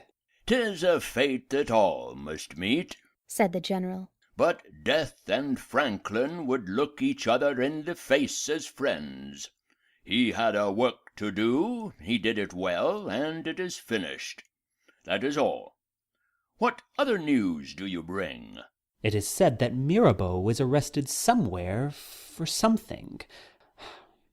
I did not hear the particulars." "Probably for the very least of his crimes. Marat hates him, and Marat represents the fury of the Revolution. The monster wished to erect 800 gibbets and hang Mirabeau first." "And the deputies are returning to the provinces, drunk with their own importance. They have abolished titles and coat of arms and liveries, and published a list of the names the nobles are to assume. As if people did not know their own names. Mr. Hamilton says revolution in France has gone raving mad, and converted 24 millions of people into savages." "I hate the French. It is a natural instinct with me, just as tame animals are born with an antipathy to wild beasts. If I thought I had one drop of French blood in me, I would let it out with a dagger." George winced a little. He remembered that the Morans were of French extraction, and he answered, After all, father, we must judge people individually. Mere race is not much." "George Hyde, what are you saying? Race is everything. It is the strongest and deepest of all human feelings. Nothing conquers its prejudices." "Except love. I have heard, father, that love never asks of what race art thou, or even whose son or daughter art thou." "You have heard many foolish things, George. That is one of them. Men and women marry out of their own nationality, at their own peril. I took my life in my hand for your mother's love." "She was worthy of the peril." "God knows it." At this moment Mrs. Hyde entered the room, her fair face alight with love. A servant carrying a tray full of good things to eat followed her, and it was delightful to watch her eager happiness as she arranged meats and sweetmeats in tempting order for the hungry young man. He thoroughly enjoyed this provision for his comfort, and as he ate he talked to his father of those things interesting to him, answering all questions with that complacent positiveness of youth which decides everything at once and without reservation. No one understood this better than General Hyde, but it pleased him to draw out his son's opinions, and it also pleased him to watch the pride of the fond mother, who evidently considered her boy a paragon of youthful judgment. And pray, what can you tell me about the seat of government? Will New York be chosen? I am sure it will be Philadelphia, and indeed I care not. It would, however, amuse you to hear some of the opinions in the matter, for everyone hangs his judgment on the peg of his own little interest or likings. Young DeWitt says New York wants no government departments, that she is far too busy of a city to endure government idlers hanging around her best streets. Dr. Rush says the government is making our city a sink of political vice. Mr. Walcott says honesty is the fashion in New York. Some of the clergy think Wall Street as wicked as the most fashionable streets in Tyre and Sodom. And the street singers, thanks to Mr. Freneau, have each and all their little audiences on the subject. As I came up Broadway, a man was shouting a rhyme advising the Philadelphians to get ready their dishcloths and brooms, and to begin scouring their knockers and scrubbing their rooms. Perhaps the most sensible thing on the subject came from one of the New England senators. He thought the seat of government ought to be in some wilderness, where there would be no social attractions, where members could go and attend strictly to business. Upon my word, sir, the opinions are endless in number and variety. But in truth, Mr. Hamilton and Mr. Morris are arranging the matter. This is without doubt. There is to be some sort of compromise with the Southern senators, who are promised the capital on the Potomac finally, if they no longer oppose the assumption of the state debts. I hear that Mr. Jefferson has been brought to agree to this understanding, and Mr. Morris doubtless thinks if the government offices are once opened in Philadelphia, they will remain there. And Joris, the ladies, what say they on the subject? Asked Mrs. Hyde. Indeed, mother, some of them are lamenting, and some looking forward to the change. All are talking of the social deposition of the beautiful Mrs. Bingham. She will have to abate herself a little before Mrs. Washington, I heard one lady say, while others declare that her association with our Republican court will be harmonious and advantageous, especially as she is beloved in the home of the President. Our Republican court! The definition is absurd, said General Hyde, with both scorn and temper. A court presupposes both royalty and nobility. We have both of them intrinsically, father. In faith, George, you will find that intrinsic qualities have no social value. What people require is their external evidence. And their external evidence would be extremely offensive here, sir. For my part, I think the sneaking hankering after titles and ceremonies among our wealthy men and women is a very great weakness. Everyone knows that nothing would please fussy Mr. Adams better than to be a duke, or even a lord, and he is by no means alone in such desires. They may be yet realized. They will not, sir. Not, at least, while Thomas Jefferson lives. He is the bulldog of democracy, and he would be at the throat of any such pretenses as soon as they were suggested. Very well, George. I have no objections. I knew, sir, that you were a thorough Democrat. Do not go too far, George. I love democracy, but I hate Democrats. Now, I am sleepy, and as Mr. Jefferson is on the watch, I may go to sleep comfortably. I will talk to you more on these subjects in the morning. Good night. He put his hand on his son's shoulder, and looked with a proud confidence into the bright face lifted to the touch. Then George was alone with his mother, but she was full of little household affairs, and he could not bring into them a subject so close and so sacred to his heart. He listened a little wearily to her plans, and was glad when she recollected the late hour and hurried him away to his chamber, a large, lofty room in the front of the house, on which she had realized all the ideas that her great love and her really exquisite taste suggested.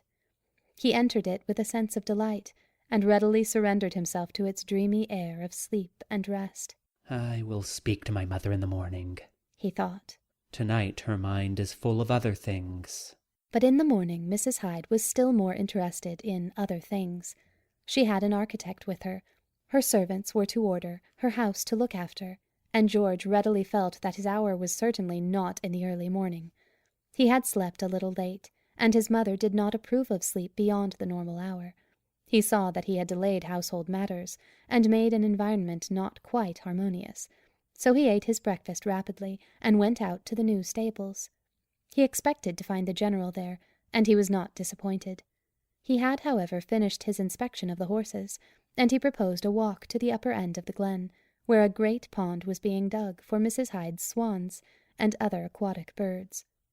There was much to interest them as they walked. Men were busy draining and building stone walls, ploughing and sowing and digging and planting. Yet in the midst of all this busy life, George detected in his father's manner an air of melancholy. He looked into his son's face with affection, and pointed out to him with an apparent interest the improvements in progress. But George knew, though he could not have explained why he knew, that his father's heart was not really in these things. Presently he asked, How goes it with your law books, George? Faith, sir, I must confess, very indifferently. I have no senses that way, and 'tis only your desire that keeps my books open. I would far rather read my Plutarch, or write with my sword. Let me tell you soberly that it is a matter of personal interest to you. There is now no question of the law as a profession, for since your cousin's death your prospects have entirely changed. But consider, George, that not only this estate, but also the estate of your grandfather, Van Heemskirk, must eventually come to you. Much of both has been brought from confiscated properties, and it is not improbable that claimants may arise who will cause you trouble. How necessary, then, that you should know something of the laws affecting land and property in this country. My grandfather is in trouble. I forgot to tell you last night that his friend, Elder Simple, is dead. Dead? Yes, sir. For a few minutes General Hyde remained silent. Then he said with much feeling, Peace to the old Tory. He was once very kind to me and to my family. Ah, George, I have again defrauded myself of a satisfaction. For a long time I have intended to go and see him. It is now too late. But I will return to the city with you, and pay him the last respect possible. Who told you this news? I was walking on Broadway with young McAllister, and Dr. Moran stopped us, and sent word to Elder McAllister of the death of his friend. I think, indeed, they were relatives. Was Dr. Moran his physician? Yes, sir. A very good physician, I believe. I know that he is a very courteous and entertaining gentleman. And pray, George, how do you come by such an opinion? I had the honor of spending an evening at Dr. Moran's house this week, and if you will believe me, sir, he has a daughter that shames every other beauty. Such bewildering loveliness, such entrancing freshness and purity I never saw before. In love again, George. Faith, you make me ashamed of my own youth. But this enchanting creature cannot make of her father anything but what he is. This time I am desperately and really in love. So you were with Molly Trefusis, with Sarah Talbot, with Eliza Capel and Matilda Howard, and a galaxy of minor beauties. But it has come to this. I wish to marry Miss Moran, and I never wish to marry any other woman. You have forgotten, and by heaven you must forget Miss Moran. She is not to be thought of as a wife for one moment. Sir, you are not so unjust as to make such a statement without giving me a reason for it. Giving you a reason? My reason ought to have sprung up voluntarily in your own heart. It is an incredible thing if you are not already familiar with it. Simply, sir, I profess my ignorance. Look around you. Look east and west and north and south. All these rich lands were bought with your Uncle William's money. He made himself poor to make me rich, because having brought me up as his heir, he thought his marriage late in life had in a manner defrauded me. You know that the death of his 2 sons has again made me the heir to the Hyde earldom, and that after me the succession is yours. Tell me now, what child is left to your uncle? Only his daughter Annie, a girl of 14 or 15 years. What will become of her when her father dies? Sir, how can I divine her future? It is your duty to divine her future. Her father has no gold to leave her. He gave it to me. And the land he cannot leave her. Yet she has a natural right, beyond either mine or yours. I give her my right, cheerfully. You cannot give it to her, unless you outlaw yourself from your native country, strip yourself of your citizenship, declare yourself unworthy to be a son of the land that gave you birth. Even if you perpetrated such a civil crime, you would render no service to Annie. Your right would simply lapse to the son of Herbert Hyde, the young man you met at Oxford. Surely, sir, we need not talk of that fellow. I have already told you what a very sycophant he is. He licks the dust before any man of wealth or authority. His tongue hangs down to his shoe buckles. Well then, sir, what is your duty to Annie Hyde? I do not conceive myself to have any special duty to Annie Hyde. Upon my honor, you are then perversely stupid. But it is impossible that you do not realize what justice, honor, gratitude, and generosity demand from you. When your uncle wrote me that pitiful letter, which informed me of the death of his last son, my first thought was that his daughter must be assured her right in the succession. There is one way to compass this. You know what that way is. Why do you not speak? Because, sir, if I confess your evident opinion to be just, I bind myself to carry it out, because of its justice. Is it not just?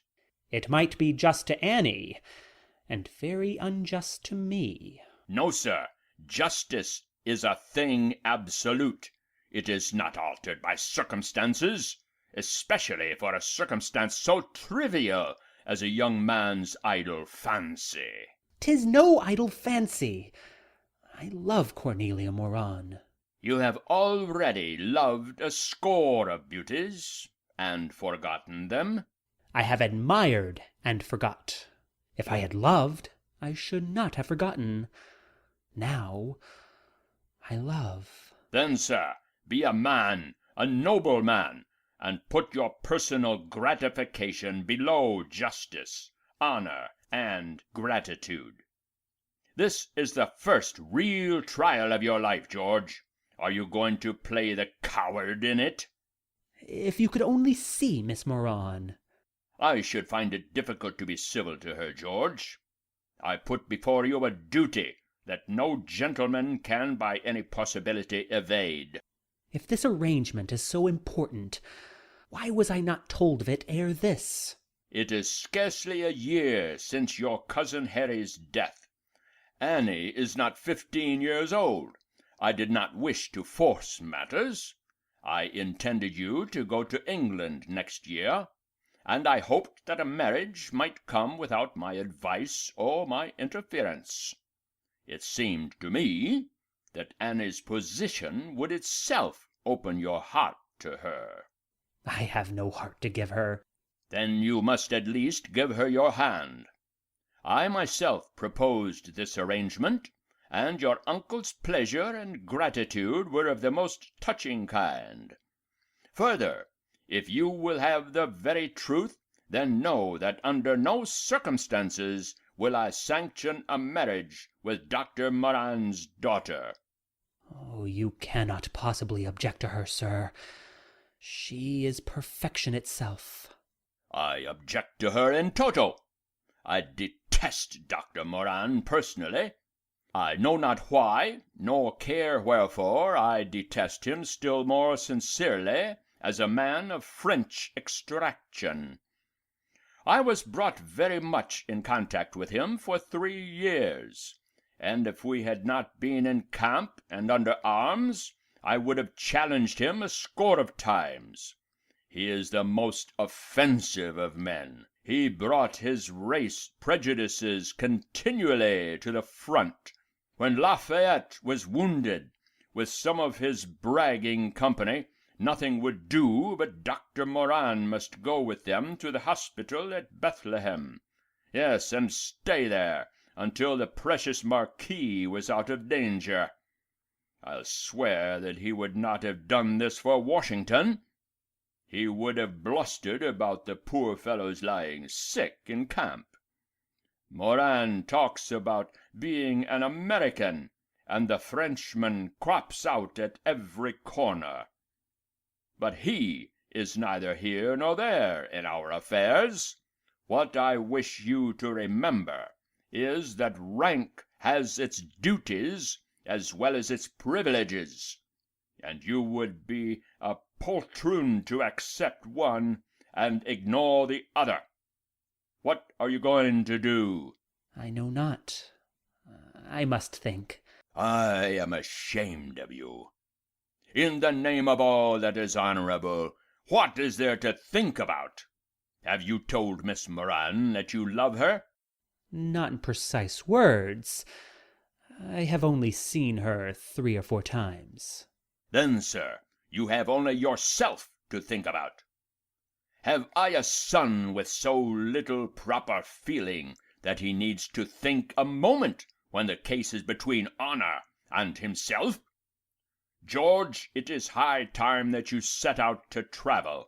In the neighborhood of your mother, and your grandparents, and your flatterers in the city, you never get beyond the atmosphere of your own whims and fancies.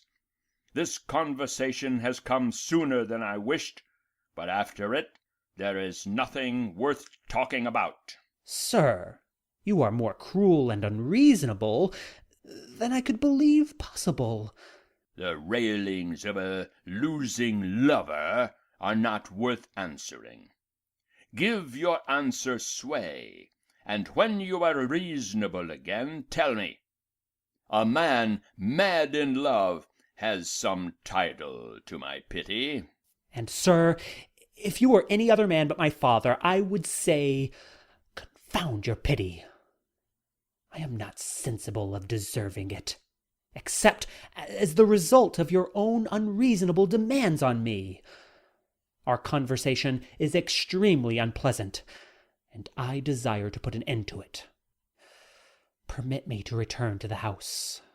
With all my heart. But let me advise you to say nothing to your mother at present on this subject.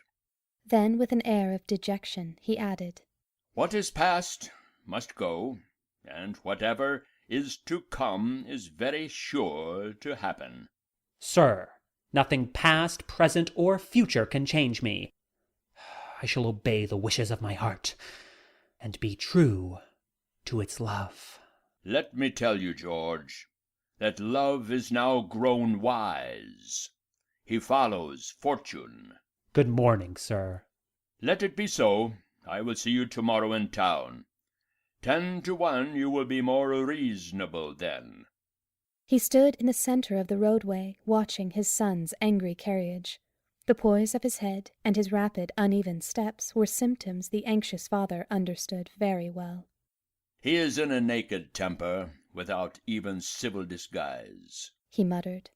and I hope his own company will satisfy him until the first fever is past. Do I not know that to be in love is to be possessed? It is in the head, the heart, the blood. It is indeed an uncontrollable fever. I hope first and foremost that he will keep away from his mother in his present unreason. His mother was, however, George's first desire. He did not believe she would sanction his sacrifice to Annie Hyde. Justice, honor, gratitude, these were fine names of his father's invention to adorn a ceremony which would celebrate his lifelong misery, and he rebelled against such an immolation of his youth and happiness. When he reached the house, he found that his mother had gone to the pond to feed her swans, and he decided to ride a little out of his way in order to see her there. Presently he came to a spot where tall, shadowing pines surrounded a large sheet of water, dipping their lowest branches into it. Mrs. Hyde stood among them, and the white, stately birds were crowding to her very feet. He reined in his horse to watch her, and, though accustomed to her beauty, he marvelled again at it. Like a sylvan goddess she stood, divinely tall and divinely fair, her whole presence suffused with a heavenly serenity and happiness. Upon the soft earth the hoofs of his horse had not been audible, but when he came within her sight, it was wonderful to watch the transformation on her countenance. A great love, a great joy, swept away like a gust of wind the peace on its surface, and a glowing, loving intelligence made her instantly restless. She called him with sweet imperiousness. George! Joris! My dear one! And he answered her with the one word ever near and ever dear to a woman's heart. Mother! I thought you were with your father. Where have you left him? Ah, in the wilderness. There is need for me to go to the city. My father will tell you why. I come only to see you, to kiss you. Joris, I see that you are angry. Well then, my dear one, what is it? What has your father been saying to you? He will tell you. So, whatever it is, your part I shall take. Right or wrong, your part I shall take. There is nothing wrong, dear mother. Money, is it? It is not money. My father is generous to me. Then some woman it is. Kiss me, mother. After all, there is no woman like unto you. She drew close to him, and he stooped his handsome face to hers, and kissed her many times. Her smile comforted him, for it was full of confidence, as she said, Trouble not yourself, Joris. At the last your father sees through my eyes. Must you go? Well then, the best of beings go with you. When are you coming to town, mother? Next week. There is a dinner party at the President's, and your father will not be absent. Nor I. Nor you? If I am invited, I shall go, just that I may see you enter the room. Let me tell you, that sight always fills my heart with a tumultuous pride and love. A great flatterer are you, Joris. But she lifted her face again, and George kissed it, and then rode rapidly away. He hardly drew rein until he reached his grandfather's house, a handsome Dutch residence built of yellow brick, and standing in a garden that was, at this season, a glory of tulips and daffodils, hyacinths and narcissus, the splendid colouring of the beds being wonderfully increased by their borderings of clipped box. An air of sunshiny peace was over the place, and as the upper half of the side doors stood open, he tied his horse and went in. The ticking of the tall house clock was the only sound he heard at first, but as he stood irresolute, a sweet, thin voice in an adjoining room began to sing a hymn. Grandmother, grandmother, grandmother, he called, and before the last appeal was echoed, the old lady appeared. She came forward rapidly, her knitting in her hand. She was singularly bright and alert, with rosy cheeks and snow-white hair under a snow-white cap of clear starched lace. A snow-white kerchief of lawn was crossed over her breast, and the rest of her dress was so perfectly Dutch that she might have stepped out of one of Teniers' pictures. "Oh, my Joris!" she cried. Joris, Joris, I am so happy to see thee. But what then is the matter? Thy eyes are full of trouble. I will tell you, grandmother. And he sat down by her side and went over the conversation he had had with his father. She never interrupted him, but he knew by the rapid clicking of her knitting needles that she was moved far beyond her usual quietude. When he ceased speaking, she answered, To sell thee, Joris, is a great shame, and for nothing to sell thee is still worse. This is what I think. Let half of the income from the earldom go to the poor young lady, but thyself into the bargain is beyond all reason. And if Cornelia More and thou art in love, a good thing it is, so I say. Do you know Cornelia, grandmother? Well, then, I have seen her more than once. A great beauty, I think her, and Dr. John has money, plenty of money, and a very good family are the Morans. I remember his father, a very fine gentleman. But my father hates Dr. Moran. Very wicked is he to hate anyone. Why, then? He gave me only one reason, that his family is French. So? Thy mother was Dutch. Everyone cannot be English. A God's mercy they cannot. Now then, thy grandfather is coming. Thy trouble tell to him. Good advice he will give thee. Senator Van Heemskirk, however, went first into his garden, and gathering great handfuls of white narcissus and golden daffodils, he called a slave woman and bade her carry them to the Semple house, and lay them in and around his friend's coffin.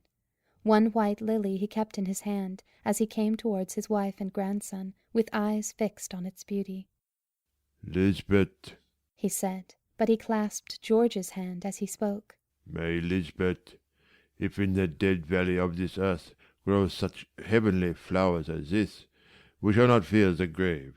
It is only to sleep on the breast that gives us the lily and the rose, and the wheat and the corn. Oh, how sweet is this flower!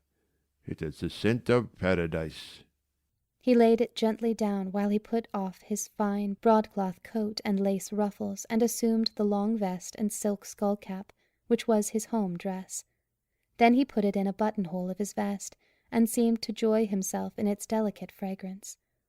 With these preliminaries neither Joris nor Lisbeth interfered, but when he had lit his long pipe and seated himself comfortably in his chair, Lisbeth said, Where hast thou been all this afternoon? I have been sealing up my friend's desk and drawers until his sons arrive. Very happy he looks. He is now one of those that know. Well then, after the long strife, he rests. Men have written it. How know they about it? Rest would not be heaven to my friend Alexander Semple. To work, to be up and doing his will, that would be his delight. I wonder, Joris, if in the next life we shall know each other. My Lisbeth, in this life do we know each other? I think not.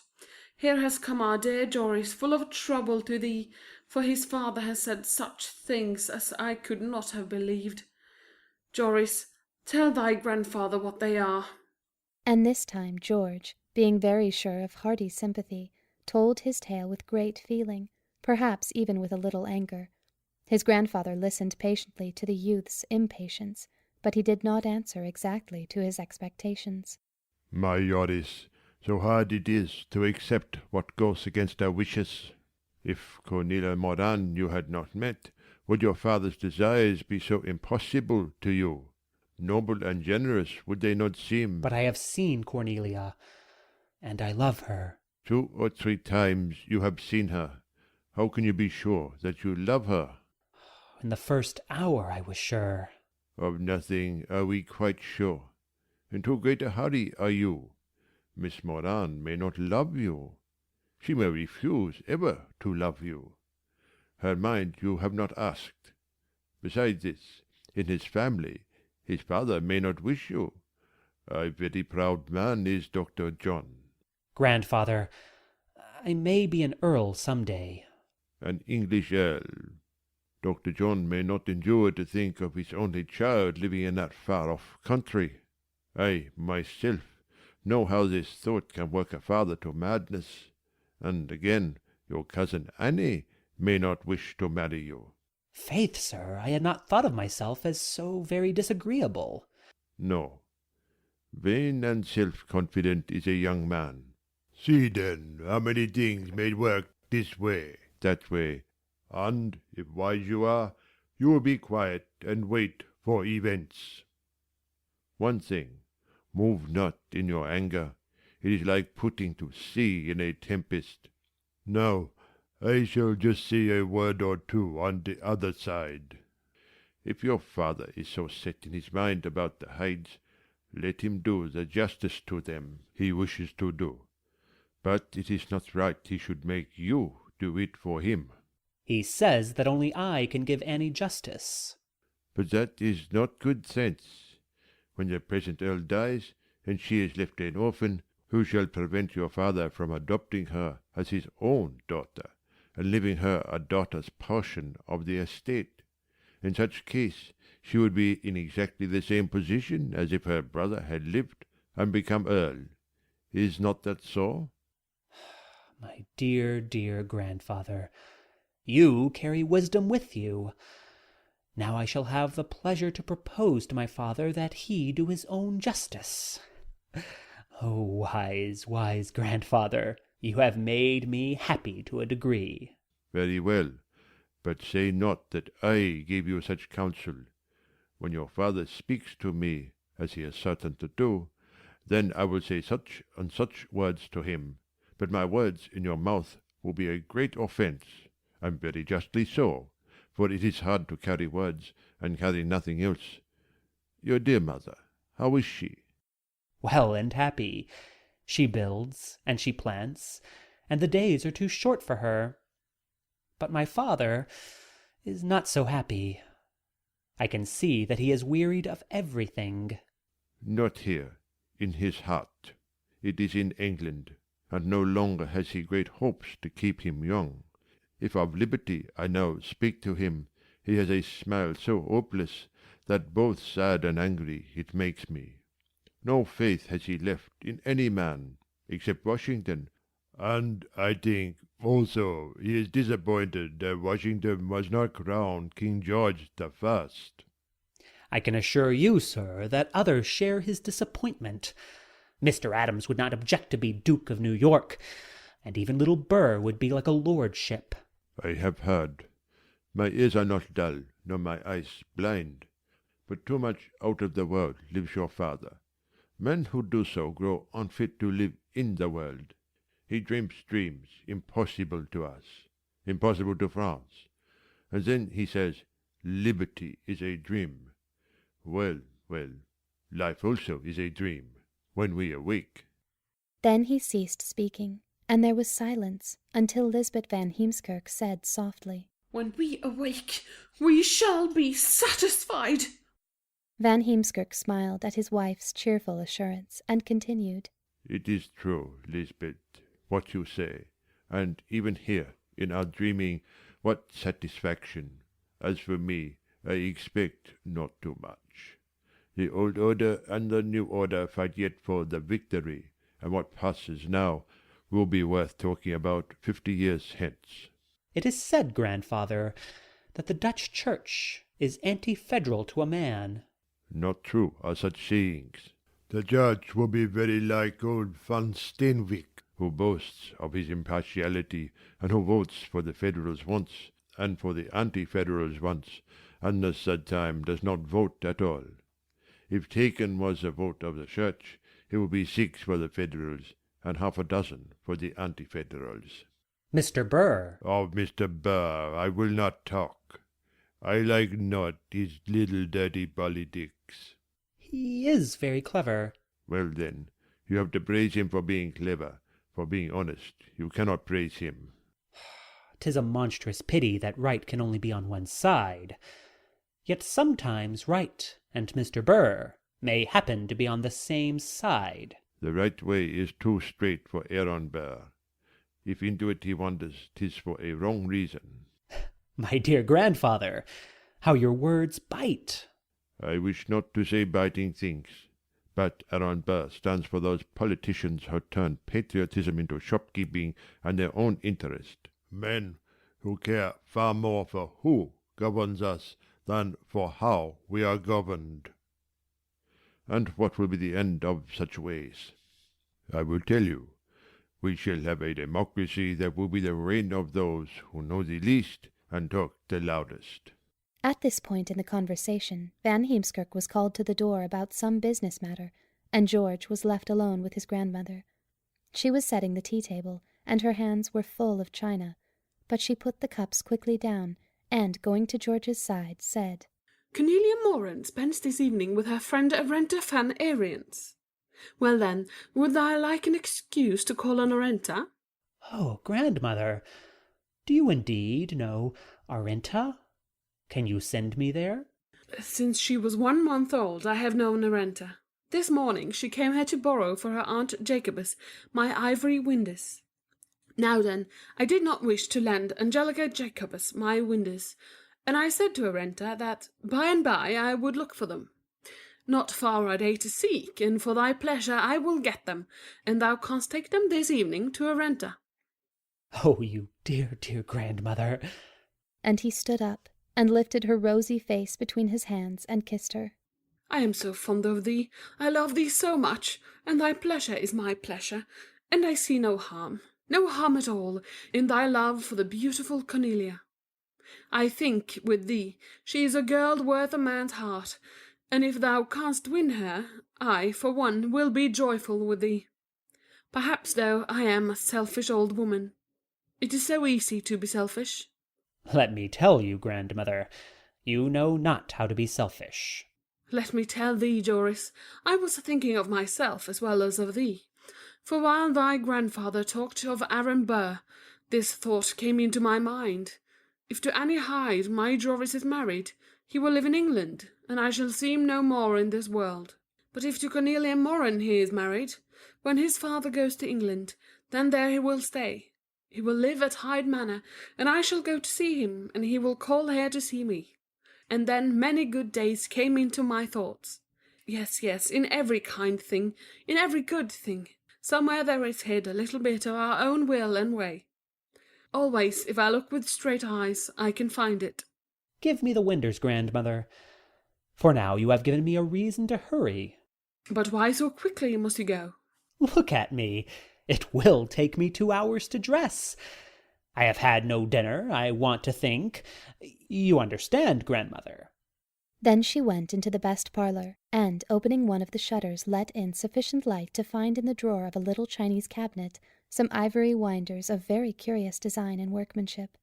She folded them in soft tissue paper and handed them to her grandson with a pleasant nod, and the young man slipped them into his waistcoat pocket, and then went hurriedly away. He had spoken of his dinner, but though somewhat hungry, he made but a light meal.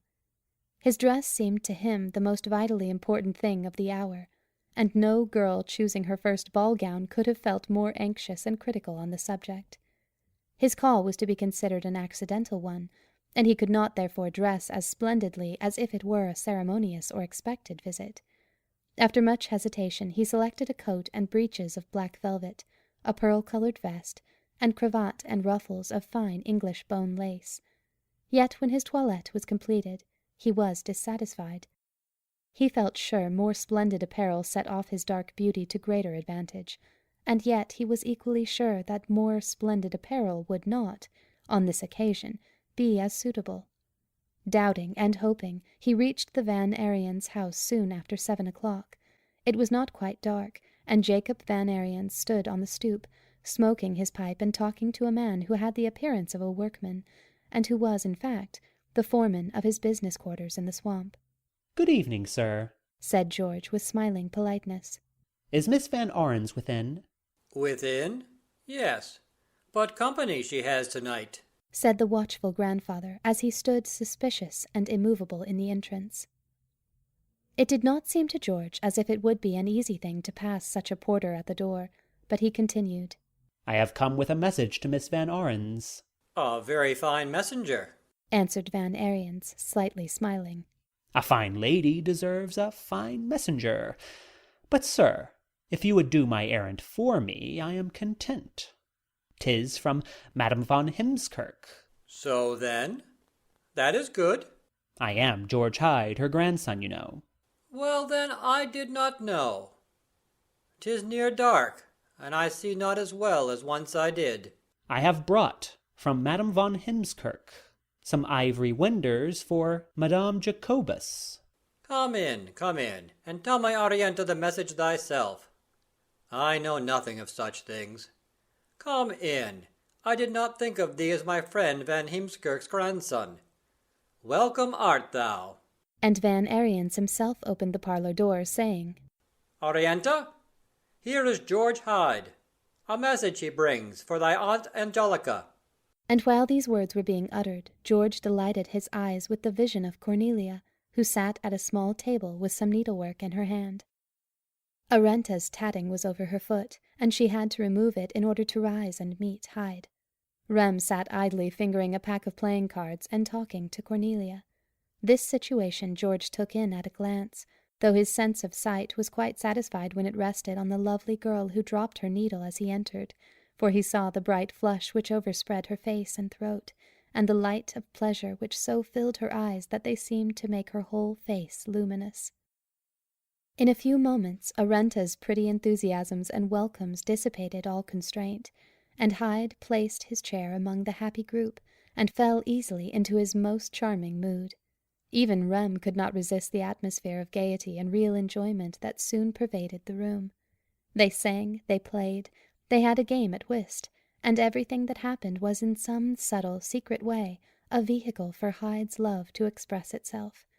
Yet it was to Arenta he appeared to be most attentive, and Rem was good-naturedly inclined to permit his sister to be appropriated, if only he was first in the service of Cornelia. But though Hyde's attentions were so little obvious, Cornelia was satisfied. It would have been a poor lover who could not have said under such circumstances, "I love you," 100 times over, and George Hyde was not a poor lover. He had naturally the ardent confidence and daring which delight women, and he had not passed several seasons in the highest London society without learning all those sweet, occult ways of making known admiration, which the presence of others renders both necessary and possible. About 9:30, a negro woman came with Cornelia's cloak and hood. George took them from Arenta's hand, and folded the warm circular round Cornelia's slight figure, and then watched her tie her pretty pink hood, managing amid the pleasant stir of leave-taking to whisper some words that sang all night like sweetest music in her heart. It was Rem, however, that gave her his arm and escorted her to her own door, and with this rightful privilege to his guest, young Hyde was far too gentlemanly and just to interfere. However, even in this moment of seeming secondary consideration, he heard a few words which gave him a delightful assurance of coming satisfaction. For as the two girls stood in the hall, Arenta said, "You will come over in the morning, Cornelia?" "I cannot. After breakfast I have to go to Richmond Hill with a message from my mother to Mrs. Adams, and though father will drive me there, I shall most likely have to walk home. But I will come to you in the afternoon." "Very well. Then in the morning I will go to Aunt Angelica's with the Winders. I shall then have some news to tell you in the afternoon. That is, if the town makes us any." And George, hearing these words, could hardly control his delight, for he was one of Mrs. Adams' favourites, and so much at home in her house that he could visit her at any hour of the day without a ceremonious invitation, and it immediately struck him that his mother had often desired to know how Mrs. Adams fed her swans, and also that she had wished for some seeds from her laburnum trees. These things would make a valid excuse for an early call, as Mrs. Adams might naturally suppose he was on his way to Hyde Manor. He took a merry leave of Arenta, and with his mind full of this plan went directly to his rooms. The Belvedere Club was this night impossible to him. After the angelic Cornelia, he could not take into his consciousness the hideous Marat and the savage orgies of the French Revolution. Such a thought-transference would be an impossible profanation. Indeed, he could consider no other thing but the miraculous fact that Cornelia was going to Mrs. Adams, and that it was quite within his power to meet her there. Oh, 'tis my destiny, 'tis my happy destiny to love her. he said softly to himself. Such an adorable girl, such a ravishing beauty is not elsewhere on this earth. And he was not conscious of any exaggeration in such language, nor was there. He was young, he was rich, he had no business to consider, no sorrow to sober him, no care of any kind to mingle with the rapturous thoughts which his transported imagination and his captivated heart blended with the image of Cornelia. I shall tell Mrs. Adams how far in love I am. She is herself set on that clever little husband of hers, and 'tis said theirs was a love match, beyond all speculation.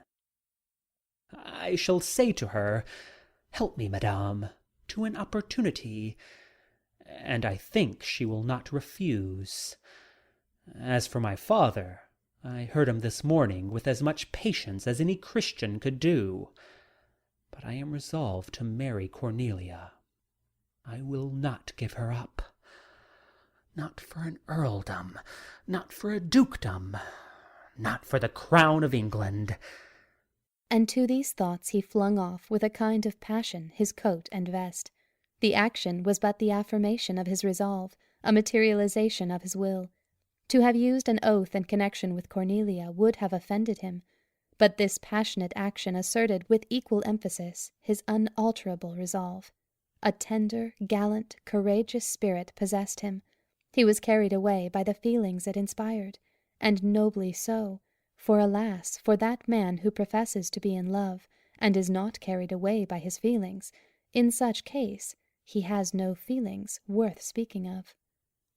Joris Hyde allowed the sweet emotions Cornelia had inspired to have, and to hold, and to occupy his whole being. His heart burned within him. Memories of Cornelia closed his eyes, and then filled them with adorable visions of her pure, fresh loveliness. His pulses bounded, his blood ran warm and free as the ethereal ichor of the gods. Sleep was 1,000 leagues away. He was so vivid that the room felt hot, and he flung open the casement and sat in a beatitude of blissful hopes and imaginations. And after midnight, when dreams fall, the moon came up over Nassau and Cedar streets, and threw poetic glamours over the antique churches and grassy graveyards, and the pretty houses covered with vines and budding rose bushes, and this soft shadow of light calmed and charmed him. In it he could believe all his dreams possible. He leaned forward and watched the silvery disk struggling in soft white clouds, parting them as with hands when they formed in baffling airy masses in her way. And the heavenly traveller was not silent. She had a language he understood, for as he watched the sweet, strong miracle, he said softly to himself, It is a sign to me, it is a sign. So will I put away every baffling hindrance between Cornelia and myself. Barriers will only be as those vaporous clouds. I shall part them with my strong resolves. I shall.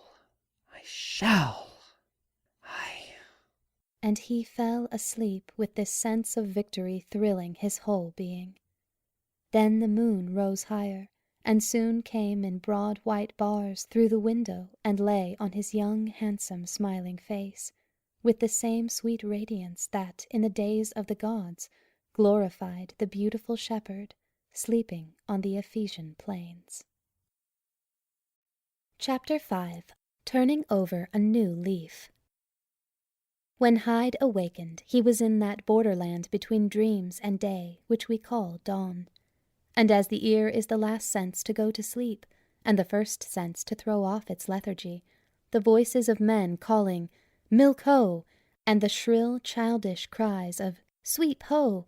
were the first intruders into that pleasant condition between sleeping and waking, so hard for any of us to leave without a sigh of regret. These sounds were quickly supplemented by the roll of the heavy carts which purveyed the only water suitable for drinking and culinary purposes, and by the sounds of wood sawing and wood chopping before the doors of the adjacent houses, sounds quickly blending themselves with the shuffling feet of the slaves cleaning the doorsteps and sidewalks, and chattering, singing, quarrelling the while with their neighbours, or with other early ministers to the city's domestic wants. These noises had never before made any impression on him. I am more alive than ever I was in my life, he said, and he laughed gaily, and went to the window. It is a lovely day, and that is so much in my favour, for if it were raining, Cornelia would not leave the house. Then a big man with a voice like a bull of Bashan went down the opposite side of the street, shouting as he went, "Milk ho!" And Hyde considered him. He had a heavy wooden yoke across his shoulders, and large tin pails full of milk hanging from it. How English we are! He exclaimed, with a touch of irony. We have not thrown off the yoke by any means. At Mr. Adams's, for instance, I could believe myself in England. How exclusive is the pompous little minister! What respect for office! What adoration for landed gentry! What supercilious tolerance for tradesmen! Oh, indeed, it confounds me. But why should I trouble myself? I, who have the most adorable mistress in the world to think about. What are the kings, presidents, ministers, knaves of the world to me? Let destiny shuffle them back and forth. I am indifferent to whichever is trumps. Then he fell into a reverie about his proposed visit to Mrs. Adams. Last night it had appeared to him an easy and natural thing to do. He was not so sure of his position this morning. Mr. Adams might be present. He was punctilious in the extreme, and a call without an invitation at that early hour might be considered an impertinence, especially if he had no opportunity to enlighten Mrs. Adams about his love for Miss Moran, and so ask her assistance. Then he began to doubt whether his mother was on sufficient terms of intimacy to warrant his speaking about the swans and laburnum seeds. In short, the visit that had seemed so natural and proper when he first conceived it, assumed, on reflection, an aspect of difficulty and almost of impropriety. But there are times when laissez-aller carries all before it, and Hyde was in just such a mood. I'll run the chance, he said. I'll risk it. I'll let things take their course. Then he began to dress, and as doubt of any kind is best ended by action, he gathered confidence as he did so. Fortunately, there was no hesitation this morning in his mind about his dress. He was going to ride to Richmond Hill, and he was quite satisfied with his riding suit. He knew that it was the next thing to a becoming uniform. He knew that he looked well in it, and he remembered with complacence that it was old enough to be individual, and new enough to be handsome and striking. And, after all, when a man is in love, to be reasonable is often to be cowardly. But Hyde was no coward. So then it was not long ere he put all fears and doubts behind him, and set his musings to the assertion. I said to my heart last night that I would meet Cornelia at Richmond Hill this morning. I will not go back on my word. Such fluctuability is only fit for failure. When he was dressed, he went to his hotel and breakfasted there, for the cup of coffee he had intended to ask of Mrs. Adams appeared now a little presumptuous. In the enthusiasm of the previous night, with Cornelia's smiles warming his imagination and her words thrilling his heart, everything had seemed possible and natural. But last night and this morning were different epochs. Last night he had been better, stronger than himself. This morning he felt all the limitations of social conveniences and tyrannies. Early as it was, there were many members and senators present, eating, drinking coffee, and talking of Franklin, or of the question of the Senate sitting with closed doors, or of some other of the great little subjects then agitating society. Hyde took no notice of any of these disputes until a man, evidently an Englishman, called Franklin a beggar on horseback Yankee. Then he put down his knife and fork and looked steadily at the speaker, saying with the utmost coolness and firmness, You are mistaken, sir. The beggar on horseback is generally supposed to ride to the devil. Franklin rose to the highest post of political honor, and to the esteem and affection of worthy men in all the civilized world. I understand, sir. The infatuation of a nation for some particular genius or leader is very like that of a man for an ugly woman. When they do get their eyes opened, they wonder what bewitched them. Sir, what is unreasonable is irrefutable. With these words he rose, pushed aside his chair with a little temper, and, turning, met Jefferson face to face. The great man smiled and put his hand affectionately on Hyde's shoulder. He had evidently heard the conversation, for when he had made the usual greetings, he added, "You spoke well, my young friend. Now I will give you a piece of advice. When anyone abuses a great man in your presence, ask them what kind of people they admire. You will certainly be consoled." With these words he took Hyde's chair, and Hyde, casting his eyes a moment on this tall, loose-limbed man, whose cold blue eyes and red hair emphasized the stern anger of his whole appearance, was well disposed to leave the scurrilous Englishman to his power of reproof. Besides, the badge of mourning which Jefferson wore had reminded him of his own neglect. Probably it was the want of this badge that made the stranger believe he was speaking to one who would sympathize with his views. So he went at once to his tailor's and procured the necessary band of crape for his arm. But these events took time, and though he rode hard afterwards, it was quite 9:30 when he drew rein at the door of Richmond Hill. A slave in fine livery was lounging there, and he gave him his card.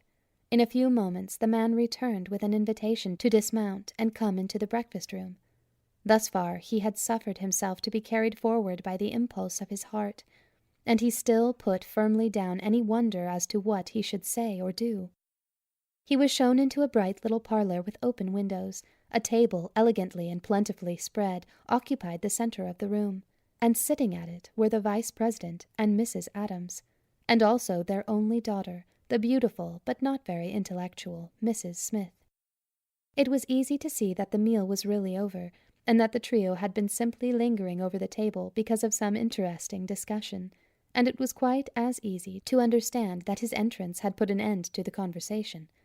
Mrs. Adams met him with genuine though formal kindness, Mrs. Smith with courtesy, and the vice-president rose, bowed handsomely, hoped he was well, and then, after a minute's reflection, said, "We were talking about the official title proper for General Washington. What do you think, Lieutenant? Or have you heard General Hyde express any opinion on the subject?" Sir, I do not presume to understand the ceremonials of government. My father is of the opinion that the President of the United States has a Roman and republican simplicity, and that any addition to it would be derogatory and childish. My dear young man, the eyes of the world are upon us. To give a title to our leaders and rulers belongs to history. In the Roman Republic, great conquerors assumed even distinctive titles, as well as national ones. Then our Washington is superior to them. Let us be grateful that he has not yet called himself Americanus. I like Dr. Coon's idea of Washington best, but I see not how it could be put into a civil title. Dr. Coons? Dr. Coons, oh, yes, of the Dutch congregation. Pray, what is it? And there came up a lion out of Judah. My grandfather is an elder in that church, and he said the verse and the sermon on it lifted the people to their feet. That might do very well for one side of a state seal, but it is a proper prefix we need. I don't think we can say, Your Majesty the President. I should think not, replied Mrs. Adams with an air of decision. Chief Justice McKean thinks His Serene Highness the President of the United States is very suitable. Roger Sherman is of the opinion that neither His Highness nor His Excellency are novel and dignified enough, and General Muhlenberg says Washington himself is in favor of High Mightiness, the title used by the Stadtholder of Holland. So, please Dutch Americans, if a title at all is necessary, which I confess I cannot understand, it is to be High Mightiness, then. she asked, with a little laugh. I think not. Muhlenberg, however, has seriously offended the president by making a joke of the proposition, and I must say it was ill-timed of Muhlenberg, and not what I should have expected of him. But what was the joke? Something to the effect that if the office was certain to be held by men as large as Washington, the title of High Mightiness would not be amiss, but that if a little man, say like Aaron Burr, should be elected, the title would be a ridiculous one. The fact is, Muhlenberg is against any title whatever but that of President of the United States. And how will you vote, John? In favor of a title. Certainly, I shall. Your Majesty is a very good prefix.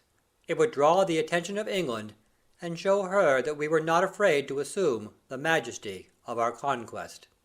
And if you wish to please France, continued Mrs. Adams, which seems a thing in fashion, you might have the prefix citizen. Citizen Washington is not bad. It is execrable, Mrs. Adams, and I am ashamed that you should make it, even as a pleasantry. Indeed, my friend, there's no foretelling what may be. The French fever is rising every day. I even may be compelled to drop the offensive mistress and call myself Citoyen Adams. And, after all, I do believe that the President regards his citizenship far above his office. What say you, Lieutenant? I think, madame, that 50, 100, 1,000 years after this day, it will be of little importance what prefix is put before the name of the President. He will be simply George Washington, in every heart and on every page. That is true. Fame uses no prefixes. It is Pompey, Julius Caesar, Pericles, Alfred, Hampden, Oliver Cromwell. Or it is a suffix, like Alexander the Great, or Richard Coeur de Lion. I have no objection for Washington the Great, or Washington Coeur de Lion. Washington will do for love and for fame. The next generation may say Mr. Madison, or Mr. Monroe, or Mr. J., but they will want neither prefix nor suffix to Washington, Jefferson, Franklin, and if you permit me, sir, Adams. The vice president was much pleased. He said, "Pooh, pooh," and stood up and stepped loftily across the hearthrug, but the subtle compliment went warm to his heart, and the real worth of the man's nature came straight to the front, as he looked, under its influence, the honest, positive, honourable gentleman that every great occasion found him to be. "Well, well," he answered, "heartily, and from our souls, we must do our best, and then trust to truth and time, our name and our memory. But I must now go to town. Our affairs give us no holidays." And then instantly the room was in a fuss and a flurry. No Englishman could have made a more bustling exit, and indeed, even in his physical aspect, John Adams was a perfect picture of the traditional John Bull. His natural temperament carried out this likeness. High-mettled as a gamecock during the Revolutionary War, he was, in politics, passionate, dogmatic, and unconciliating, and in social life, ceremonious and showy as any Englishman could be. After he had gone, Mrs. Adams proposed a walk in the lovely garden, and Hyde hoped then to obtain a few words with her. But Mrs. Smith accompanied them, and introduced immediately a grievance she had evidently been previously discussing. With a provoking petulance she told and retold some slight which Sir John Temple had offered Mr. Smith, adding always, "Lady Temple is very civil to me, but I cannot, and I will not, exchange visits with any lady who does not pay my William an equal civility." Enlarging and enlarging on this text, Hyde found no opportunity to get a word in on his own affairs, and then suddenly, as they turned into the main avenue, Dr. Moran and Cornelia appeared. Quite as suddenly Mrs. Adams divined the motive of Hyde's early visit. She opened her eyes wide, and looked at him with a comprehension so clear and real that Hyde was compelled to answer, and acknowledge her suspicion by a look and movement quite as unequivocal. Yet this instantaneous understanding contained neither promise nor sympathy, and he could not tell whether he had gained a friend, or simply made a confession. Dr. Moran was evidently both astonished and annoyed. He stepped out of his carriage and joined Mrs. Adams, but kept Cornelia by his side, so that Hyde was compelled to escort Mrs. Smith, and Cornelia, beyond a very civil "Good morning, sir," gave him no sign. He could watch her slight virginal figure, and the bend of her head in answering Mrs. Adams gave him transient glimpses of her fair face, but there was no message in all its changes for him. In fact, in spite of Mrs. Smith's little rill of social complaining, he felt quite out of the inner circle of the company's interests, and he was also deeply mortified at Cornelia's apparent indifference. When the party reached the steps before the house door, though Mrs. Adams certainly invited him to remain, he had come to the conclusion that he was just the one person not wanted at that time. Yet as he had plenty of self-command, he completely hid beneath a gay and charming manner the chagrin and disappointment that were really tormenting him. For one moment he caught Cornelia's eyes, but his glance was too rapid and inquisitive. She was embarrassed and a little frightened by it, and with a deep blush turned towards Mrs. Smith and said something trivial about the weather and the fine view. He could not understand this attitude. Feelings of tenderness, anger, mortification, feelings strong and threefold crowded his beating heart and vivid brain. He longed to set his restless thoughts to rapid movement, to gallop, to ejaculate, to do any foolish thing that would relieve his sense of vexation and defeat. But until he was out of sight and hearing, he rode slowly, with the easy air of a man who was only sensitive to the beauty of his surroundings and thoroughly enjoying them. He kept this pace till quite outside the precincts of Richmond Hill. Then he struck his horse with a passion that astonished the animal, and the next moment shamed himself. He stooped instantly and apologized to the quivering creature, and was as instantly forgiven. Then he began to talk to himself in those elliptical, unfinished sentences, which the inner man understands, and so thoroughly finishes. If I were not morally sure, it is plain as can be. How in the name of wonder? I'll say so much for myself. I am sorry that I went there. A couple of uninteresting women. This is for you, sir. Whistled myself up this morning on a fool's errand. Oh, no more to save my life. Grant me patience. Mrs. Smith giving herself a parcel of airs. Oh, adorable Cornelia. Such reflections, blended with pet names and apologies to his horse, brought him in sight of the Van Heemskirk house, and he instantly felt how good his grandmother's sympathy would be. He saw her at the door, leaning over the upper half and watching his approach. "I knew it was thee. Always the clatter of thy horse's hoofs says plainly to me, 'Grandmother, grandmother, grandmother!' Now then, what is the matter with thee? Disappointed that thou last night?" No, but this morning I have been badly used, and I am angry at it. Then he told her all the circumstances of his visit to Richmond Hill, and she listened patiently, as was her way with all complainers. "In too great haste art thou. No worse I think of Cornelia, because a little she draws back. To want, and to have thy want, that has been the way with thee all thy life long. Even thy sword and the battlefield were not denied thee. But a woman's love, that is to be won. Little wouldst thou value it, lightly wouldst thou hold it, if it were thine for the wishing. Thy mother has taught thee to expect too much." And my grandmother. "That is so. A very foolish old woman is thy grandmother. Too much she loves thee, or she had not sent thee to Arenta's last night with her best ivory winders." Oh, Arenta is a very darling.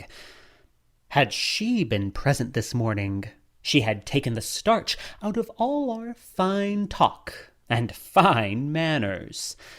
We should have chattered like the swallows about pleasant, homely things, and left title-making to graver fools. "If, now, thou had fallen in love with Arenta, it had been a good thing." If I had not seen Cornelia, I might have adored Arenta. But then, Arenta has already a lover. "So? And pray who is it?" Of all the men in the world, the gay, handsome Frenchman, Athanes Taunier, a member of the French embassy. How a girl so plainly Dutch can endure the creature confounds me. Stop a little. The grandmother of Arenta was French. Very well I remember her. A girl all alive from head to foot, never still. Thy grandfather used to say, in her veins is quicksilver, not blood. And, too soon, she wore away her life. Arenta's mother was but a baby when she died. Ah, so it is. We are the past as well as the present. As for myself... Thou art thy father over again, only sweeter and better. That is the Dutch in thee, the happy, easy-going Dutch. If only thou wert not so lazy. That is the English in me, the self-indulgent, masterful English. So then, Arenta, being partly French, back to the French she goes. 'Tis passing strange. Of this art thou sure? I have listened to the man. Everyone has. He wears Arenta's name on his sleeve. He drinks to her health in all companies. He will talk to any stranger he meets, for an hour at a time, about his fair Arenta. I can but wonder at the fellow. It is inconceivable to me, for though I am passionately taken with Cornelia Moran, I hide her close to my heart. I should want to strike any man who breathed her name, yet it is said of Athans de Tournier that he paid a visit to everyone he knew, in order to tell them of his felicity. And her father, to such a marriage what will he say? Hyde stretched out his legs and struck them lightly with his riding-whip. Then with a smile he answered, He will be proud enough in his heart. Arenta would certainly leave him soon, and the Dutch are very sensible to the charm of a title. His daughter, the Marquise de Tournier, will be a very great woman in his eyes. That is the truth. I was glad for thy mother to be a lady, and go to court and see the Queen. Yes, indeed. In my heart I was proud of it. 'Twas about that very thing poor Janet Semple and I became unfriends. Indeed, it is a common failing, and at present there is no one like the French. I will expect the President and Mr. Adams and Mr. Hamilton, and say the rest of us are French-mad. Thy grandfather and thy grandmother too thou may expect. And as for thy father, with a great hatred he names them. My father is English, and the English and French are natural and salutary enemies. I once heard Lord Exmouth say that France was to England all that Carthage was to Rome, the natural outlet for a temper of a people so quarrelsome that they would fight each other if they had not the French to fight. Listen, that is thy father's gallop. Far off, I know it, so early in the morning. What is he coming for? He had an intention to go to Mr. Simple's funeral. That is good. Thy grandfather is already gone. And she looked so pointedly down at her black petticoat and bodice that Hyde answered, Yes, I see that you are in mourning. Is it for Mr. Franklin or for Mr. Simple? Franklin was far off. By my fireside Alexander Semple often sat, and at my table often he ate. Good friends were we once, good friends are we now, for all but love, death buries. At this moment General Hyde entered the room. Hurry and excitement were in his face, though they were well controlled. He gave his hand to Madame Van Heemskirk, saying, Good morning, mother. You look well, as you always do. Then, turning to his son and regarding the young man's easy, smiling indifference, he said with some temper, What the devil, George, are you doing here, so early in the day? I have been through the town seeking you everywhere, even at that abominable club where Frenchmen and vagabonds of all kinds congregate. I was at the Vice-President's, sir, answered George, with a comical assumption of the Vice-President's manner. You were where? At Richmond Hill. I made an early call on Mrs. Adams. Then General Hyde laughed heartily. Here, you swaggering dandy. Did you take a bet at the Belvedere to intrude on his loftiness? And have you a guinea or two on supping a cup of coffee with him? Upon my honour, you must now be nearly at the end of your follies. Mother, where is the colonel? He has gone to Elder Semple's house. You know... I know well. For a long time I have purposed to call on the old gentleman, and what I have neglected I am now justly denied. I meant at least to pay him the last respect, but even that is today impossible, for I must leave for England this afternoon at 5 o'clock, and I have more to do than I can well accomplish. George leaped to his feet at these words. Nothing could have been more unexpected, but that is the way with destiny. Her movements are as ever unforeseen and inevitable. Sir, what has happened? Your uncle is dying, perhaps dead. I received a letter this morning urging me to take the first packet. The North Star sails this afternoon, and I do not wish to miss her, for she flies English colours, and they are the only ones the Barbary pirates pretend to respect. Now, George, you must come with me to Mr. Hamilton's office. We have much business to arrange there. Then, while I pay a farewell visit to the President, you can purchase for me the things I shall require for the voyage. So far his manner had been peremptory and decided, but suddenly a sweet and marvellous change occurred.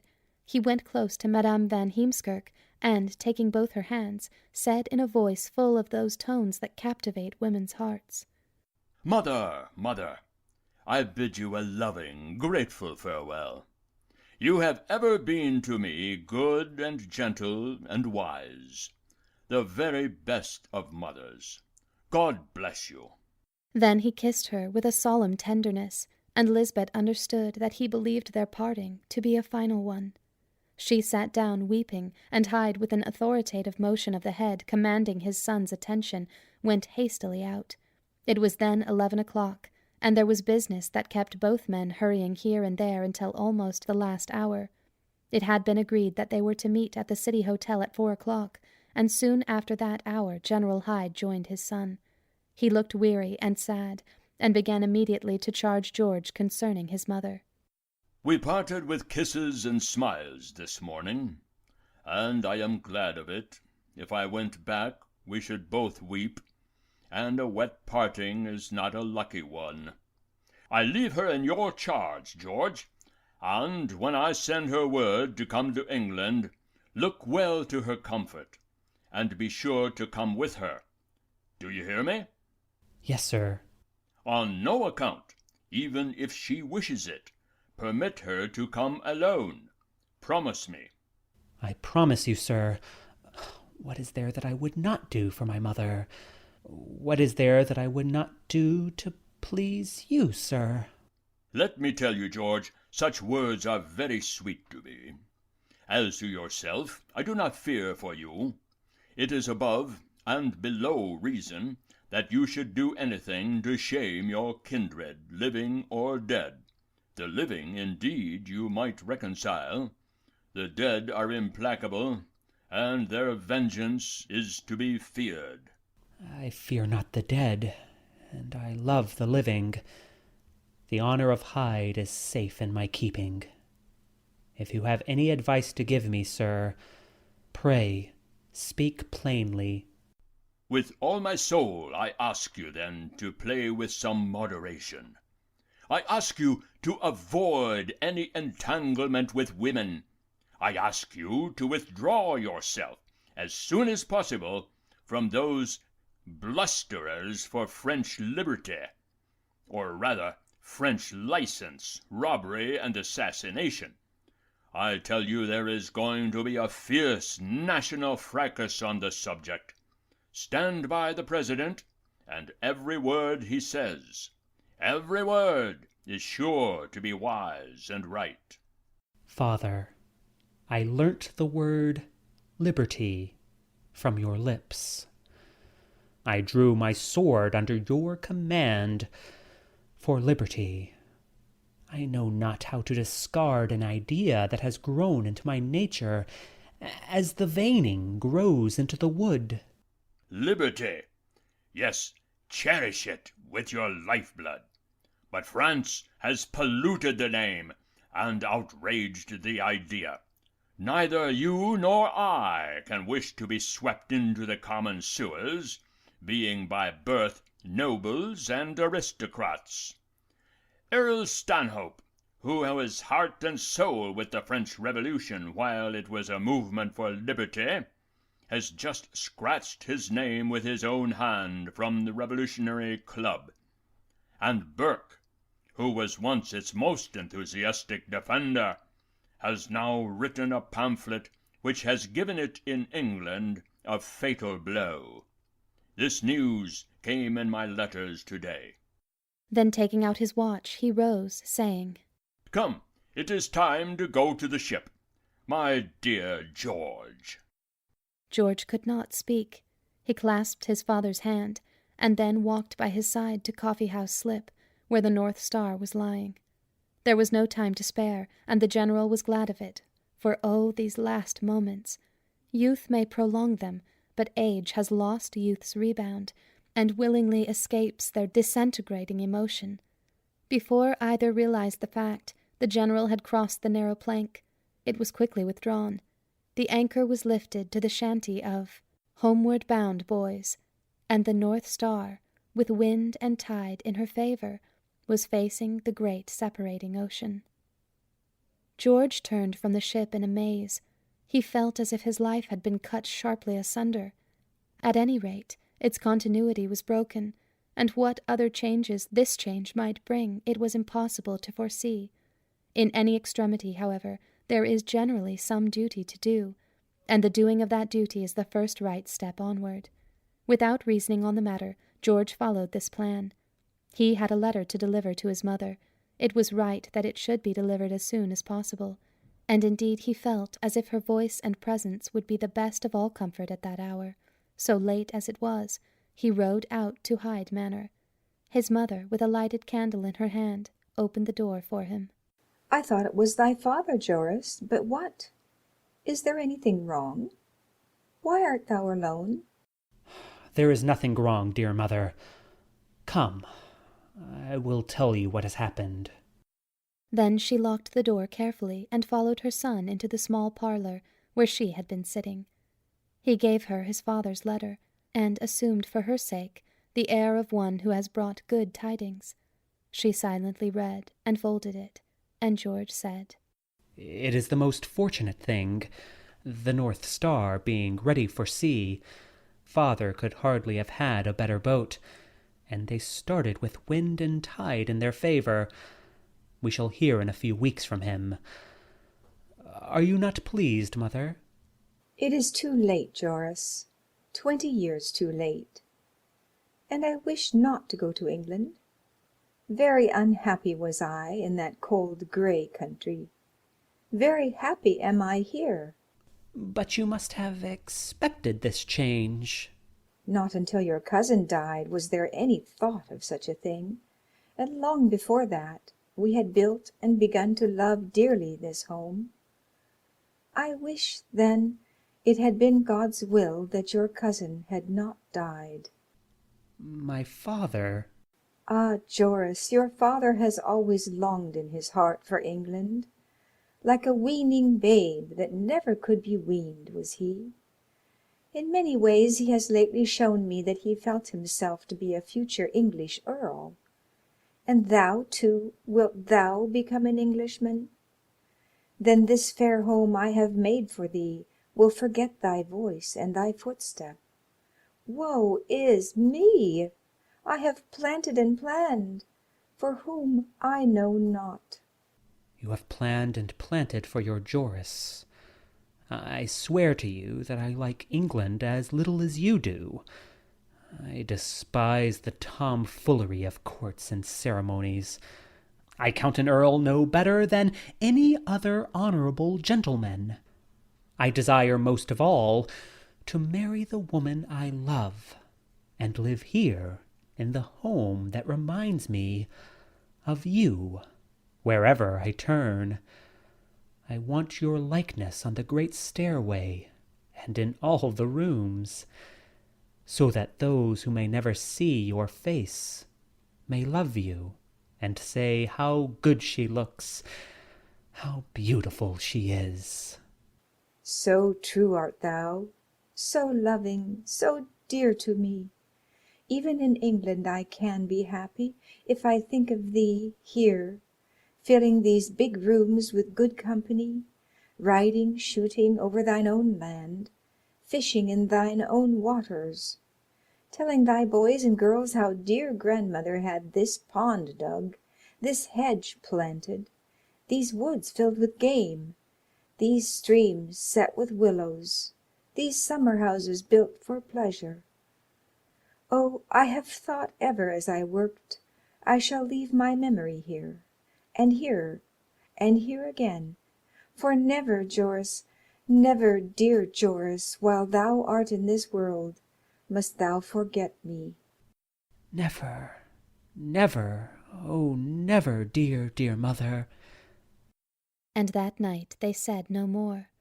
Both felt there would be plenty of time in the future to consider whatever changes it might have in store for them. Chapter 6 of The Maid of Maiden Lane by Amelia Edith Huddleston Barr. Aunt Angelica. The first changes referred especially to Hyde's life, and were not altogether approved by him. His pretense of reading law had to be abandoned, for he had promised to remain at home with his mother, and it would not therefore be possible for him to dawdle about Pearl Street and Maiden Lane, watching for Cornelia. But he had that happy and fortunate temper that trusts to events, and also he soon began to realize that if circumstances alter cases, they also alter feelings. For, looking upon Hyde Manor as the future home of himself and his wife, and that wife, happily, Cornelia, he found it very easy to take an almost eager interest in all that concerned its welfare and beauty. How good, how unselfish he is, thought his mother. Never before has he been so ready to listen and so willing to please me. But really, the work soon became delightful to him. The passion for land and for its improvement, the ruling passion of an Englishman, was not absent in George. It was only latent, and the idea of home, of his own personal home, developed it with amazing rapidity. He was soon able to make excellent suggestions to his mother, for her ideas, beautiful enough in the cultivation of flat surfaces, did not embody the grander possibilities of the higher lands near the river. But George saw every advantage, and with great ability directed his little gang of labourers among the rocks and woody crags of the yet unplanted wilderness. In spite of their anxiety about the general, in spite of George's longing to see Cornelia, these early summer days, with their glory of sunshine and shade, and their miracles of growth, were very happy days, though Madame reached her happiness by putting the future quite out of her thoughts, and George reached his by anticipating the future as the fruition of the present. Never since his early boyhood had Madame and her son been so near and so dear to each other, for her brother-in-law's probable death and her husband's dangerous journeying released her from social engagements, and permitted her to spend her time in the employments and the companionship she loved best of all. George, while accepting for himself the same partial seclusion, had more freedom. He rode into town 3 or 4 times every week, got the news of the clubs and the streets, loitered about Maiden Lane and the shopping district, and when disappointed and vexed at events, went to his grandmother Van Heemskirk for sympathy, for as yet he hesitated about naming Cornelia to his mother. He was sure she was aware of his passion, and her reticence on the subject made him fear she was going to advocate the fulfillment of his father's promise. And he had such a singular delicacy about the girl he loved that he could not endure the thought of bandying her name about in an angry discussion. Added to this fine sense was an adoring love for his mother. She was in anxiety enough, and would be until she heard of her husband's safety. Why then should he add his anxiety to hers? Yet he was not happy about Cornelia. Since that unfortunate morning at Richmond Hill they had never met. If she saw him go up or down Maiden Lane, she made no sign. Several times Arenta's face at her parlour window had given him a passing hope, but Arenta's own love affairs were just then at a very interesting point, and, besides, she regarded the young lieutenant's admiration for her friend as only one of his many transient enthusiasms. If there was anything real in it, she reflected, Cornelia would have talked about him, and that she has never done. Then she began to remember with pride the very sensible behaviour of her own lover. My Athanase did not give me an hour's rest until we were engaged. He insisted on talking to father about our marriage settlements and our future. In fact, he made of love a thing possible and practical. A lover like Joris Hyde is not, I think, very fortunate. She did not understand that the quality of love in its finest revelation desires, after its first sweet inception, a little period of withdrawal. It wonders at its strange happiness, broods over it, is fearful of disturbing emotions so exquisite, prefers the certainty of its delicious suspense to a more definite understanding, and finds a keen, strange delight in its own poignant anxieties and hopes. These are the birth-pangs of an immortal love, of a love that knows within itself that it is born for eternity, and need not hurry the 70 years of time to a consummation. Of such noble lineage was the love of Cornelia for Joris Hyde. His gracious, beautiful youth seemed a part of her own youth. His ardent, tender glances had filled her heart with a sweet trouble that she did not understand. It was the most natural thing in the world that she should wish to be apart, that she should desire to brood over feelings so strangely happy, and that in this very brooding they should grow to the perfect stature of a luminous and unquenchable affection. Joris was moved by a sentiment of the same kind, though in a lesser degree. The masculine desire to obtain, and the delightful consciousness that he possessed at least the tremendous advantage of asking for the love he craved, roused him from the sweet torpor to which delicious, dreamy love had inclined him. I have thought of Cornelia long enough, he said one delightful summer morning. With all my soul I now long to see her, and it is not an impossible thing I desire. In short, there is some way to compass it. Then a sudden, invincible persuasion of success came to him. He believed in his own good fortune. He had a conviction that the very stars connived with a true lover to work his will. And under this enthusiasm he galloped into town, took his horse to a stable, and then walked towards Maiden Lane. In a few moments he saw Arenta Van Ariens.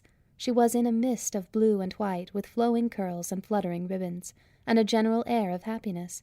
He placed himself directly in her path, and doffed his beaver to the ground as she approached. Well then, she cried with an affected air of astonishment. Who would have thought of seeing you? Your retirement is the talk of the town. And pray, what does the town say? Some part of it says you have lost your fortune at cards. Another part says you've lost your heart and got no compensation for it. 'Tis strange to see the folly of young people of this age, she added with a little pretended sigh of superior wisdom. As if you also had not lost your heart. No, sir. I have exchanged mine for its full value. Where are you going? With you. In a word, no, for I'm going to Aunt Angelica's. Upon my honor, it is to your Aunt Angelica's I desire to go most of all. Now I understand. You have found out that Cornelia Moran is going there. Are you still harping on that string? And Cornelia never said one word to me. I do not approve of such deceit. In my love affairs I have always been open as the day. I assure you that I did not know Miss Moran was going there. I had not a thought of Madame Jacobus until we met. To tell the very truth, I came into town to look for you. For me? And why, pray? I want to see Miss Moran. If I cannot see her, then I want to hear about her. I thought you, of all people, could tell me the most and the best. I assured myself that you had infinite good temper. Now pray, do not disappoint me. Listen, we meet this afternoon at my aunt's to discuss the dresses and ceremonies proper for a very fine wedding. For your own wedding, in fact. Is not that so? Well, then? Well, then, who knows more on that subject than Joris Hyde? Was I not, last year, at Lady Betty Summer's splendid nuptials, and at Fanny Paget's, and the Countess of Carlisle's? Indeed, I maintain that in such a discussion I am an absolute necessity, and I wish to know Madame Jacobus. I have long wished to know her. Upon my honor, I think her to be one of the most interesting women in New York. I will advise you a little. Save your compliments until you can say them to my aunt. I never carry a word to anyone. Then take me with you, and I will repeat them to her face. So? Well, then here we are, at her very door. I know not what she will say. You must make your own excuses, sir. As she was speaking, they ascended the white steps leading to a very handsome brick house on the west side of Broadway. It had wide iron piazzas and a fine shady garden at the back, sloping down to the river bank, and had, altogether, on the outside, the very similitude of a wealthy and fashionable residence.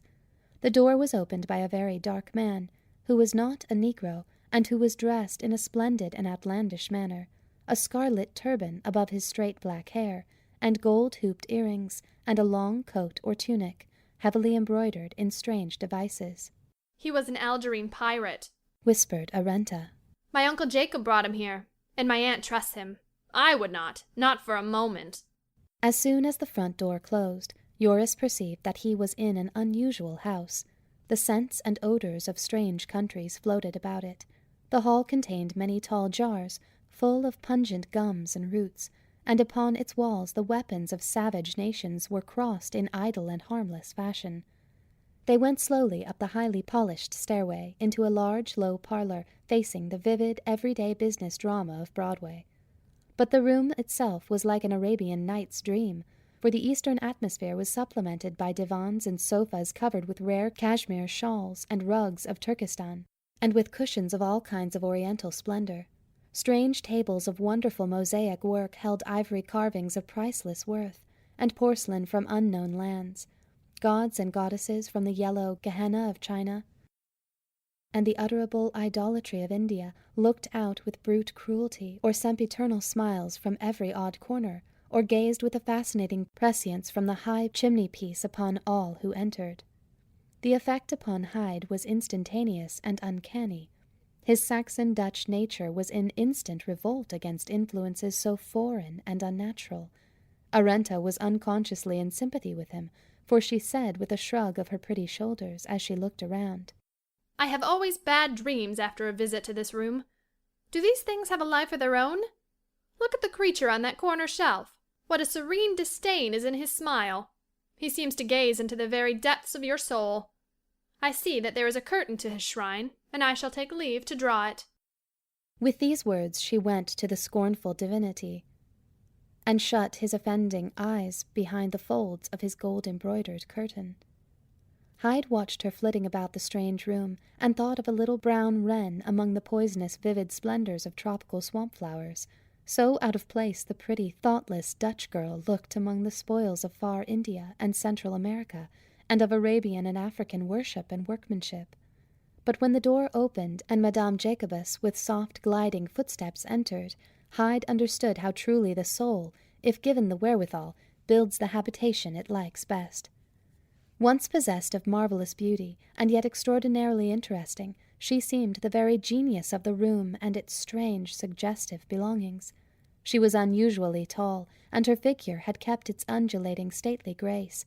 Her hair, dazzlingly white, was piled high above her ample brow, held in place with jewelled combs and glittering pins.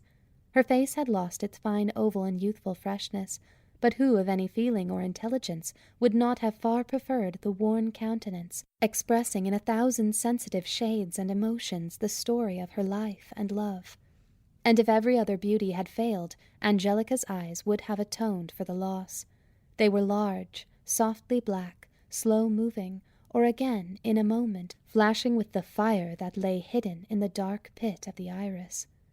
It was said that her slaves adored her, and that no man who came within her influence had been able to resist her power. No man, perhaps, but Captain Jacobus. And he had not resisted. He had been content to exercise over her a power greater than her own. He had made her his wife. He had lavished on her for 10 years the spoils of the 4 quarters of the world, and his worship of her had only been equalled by her passionate attachment to him. 10 years of love, and then parting and silence, unbroken silence. Yet she still insisted that he was alive, and would certainly come back to her. With this faith in her heart, she had refused to put on any symbol of loss or mourning.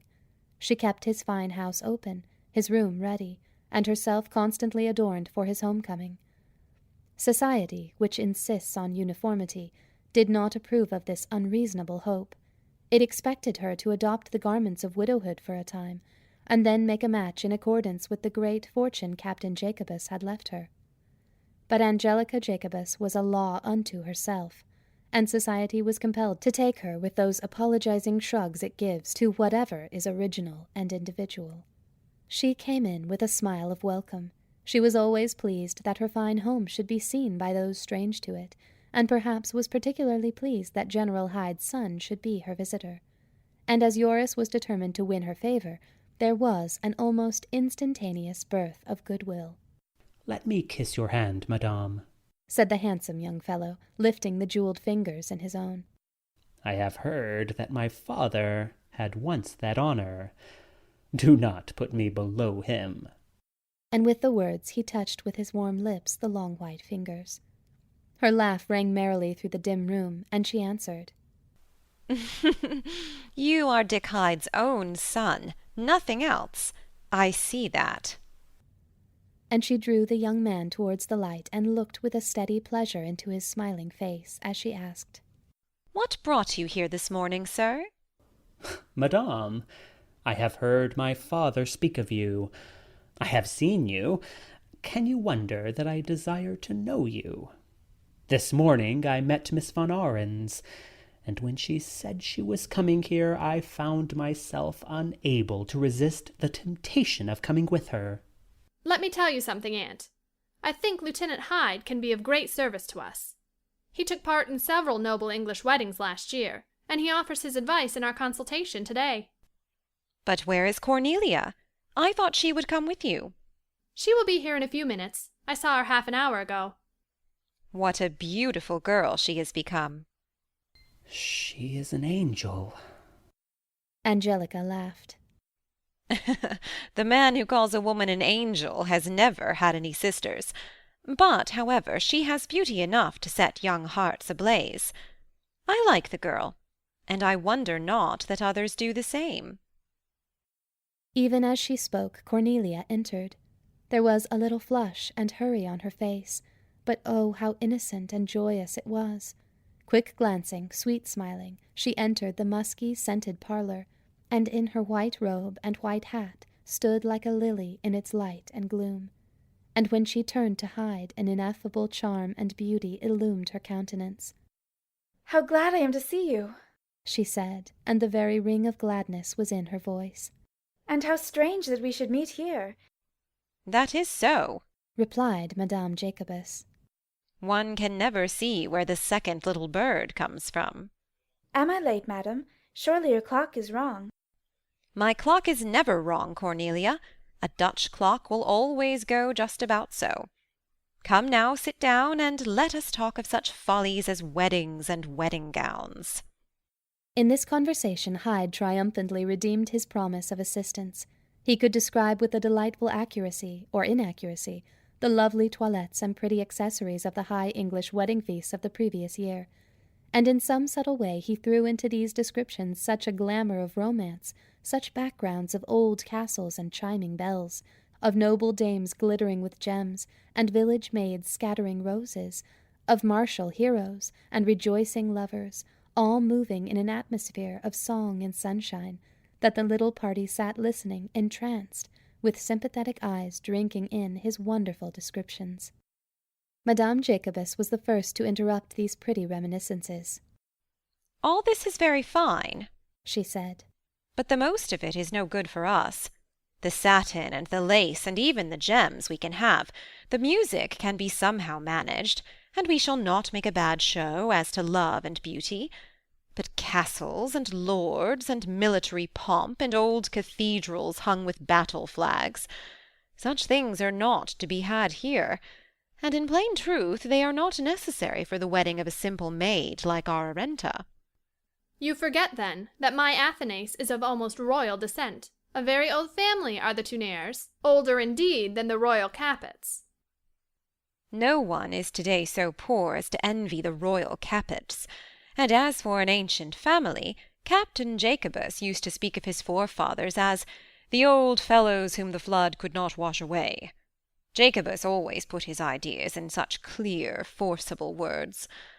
What I want to know is this: where is the ceremony to be performed? The civil ceremony is to be at the French embassy, answered Arenta with some pride. Is that all there is to it? Aunt, how could you imagine that I should be satisfied with a civil ceremony? My father also insists upon a religious ceremony, and my Athanase told him he was willing to marry me in every church in America. I am not Gertrude Capon. No, indeed. I insist on everything being done in a moral and respectable manner. My father spoke of Dr. Coons for the religious part. I like not Dr. Coons. Bishop Provoost and the Episcopal service is the proper thing. Dr. Coons will be sure to say some sharp words. His tongue is full of them. He stands too stiff. He does not use his hands gracefully. His walk and carriage is not dignified. And he looks at you through spectacles. And I, for one, do not like to be looked at through spectacles. We must decide for the Episcopal Church. And the little trip after it. Lieutenant Hyde says that in England it is now the proper thing. But in America it is not the proper thing. It is a rude, unmannerly way to run off with a bride. We are not Red Indians, nor is the Marquis carrying you by force from some hostile tribe. The nuptial trip is a barbarism. I am now weary. Lieutenant, take Miss Moran and show her my garden. I tell you it is worth walking through, and when you have seen the flowers, Arenta and I will give you a cup of tea. Arenta would gladly have gone into the garden also, but her aunt detained her. Can you not see that those two are in love with each other?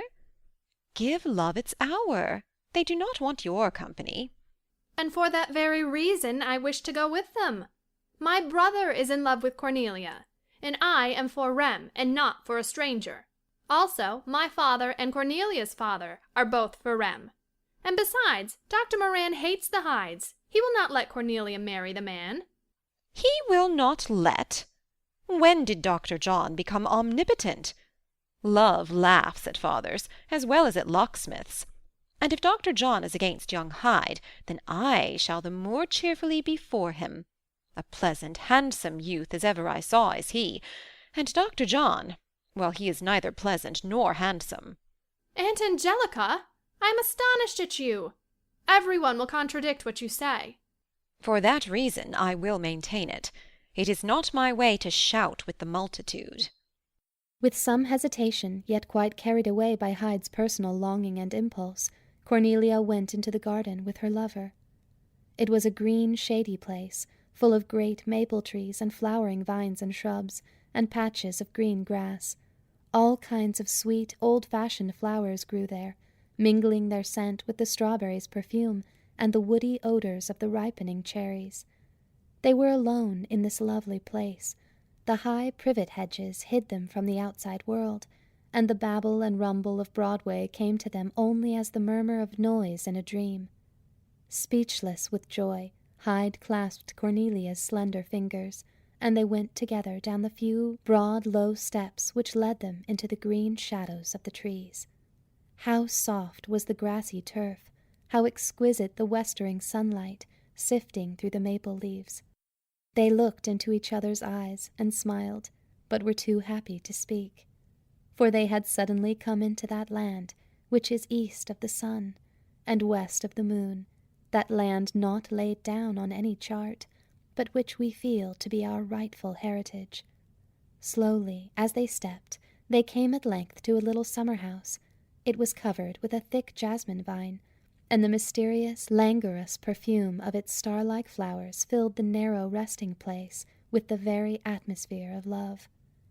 They sat down there, and in a few moments the seal was broken, and Hyde's heart found out all the sweetest words that love could speak. Cornelia trembled, she blushed, she smiled, she suffered herself to be drawn close to his side, and at last, in some sweet, untranslatable way, she gave him the assurance of her love. Then they found in delicious silence the eloquence that words were incompetent to translate. Time was forgotten, and on earth there was once more an interlude of heavenly harmony in which two souls become one, and paradise was regained. Arenta's voice, petulant and not pleasant, broke the charm. With a sigh they rose, dropped each other's hand, and went out of their heaven on earth to meet her. Tea is waiting, she said. And Rem is waiting, and my aunt is tired, and you two have forgotten that the clock moves. Then they laughed, and laughter is always fatal to feeling. The magical land of love was suddenly far away, and there was the sound of china, and the heavy tones of Rem's voice, dissatisfied if not angry, and Arenta's lighter fret, and they stood once more among fetishes and forms so foreign, fabulous, and fantastical, that it was difficult to pass from the land of love, and all its pure delights, into their atmosphere. It would have been harder but for Madame Jacobus.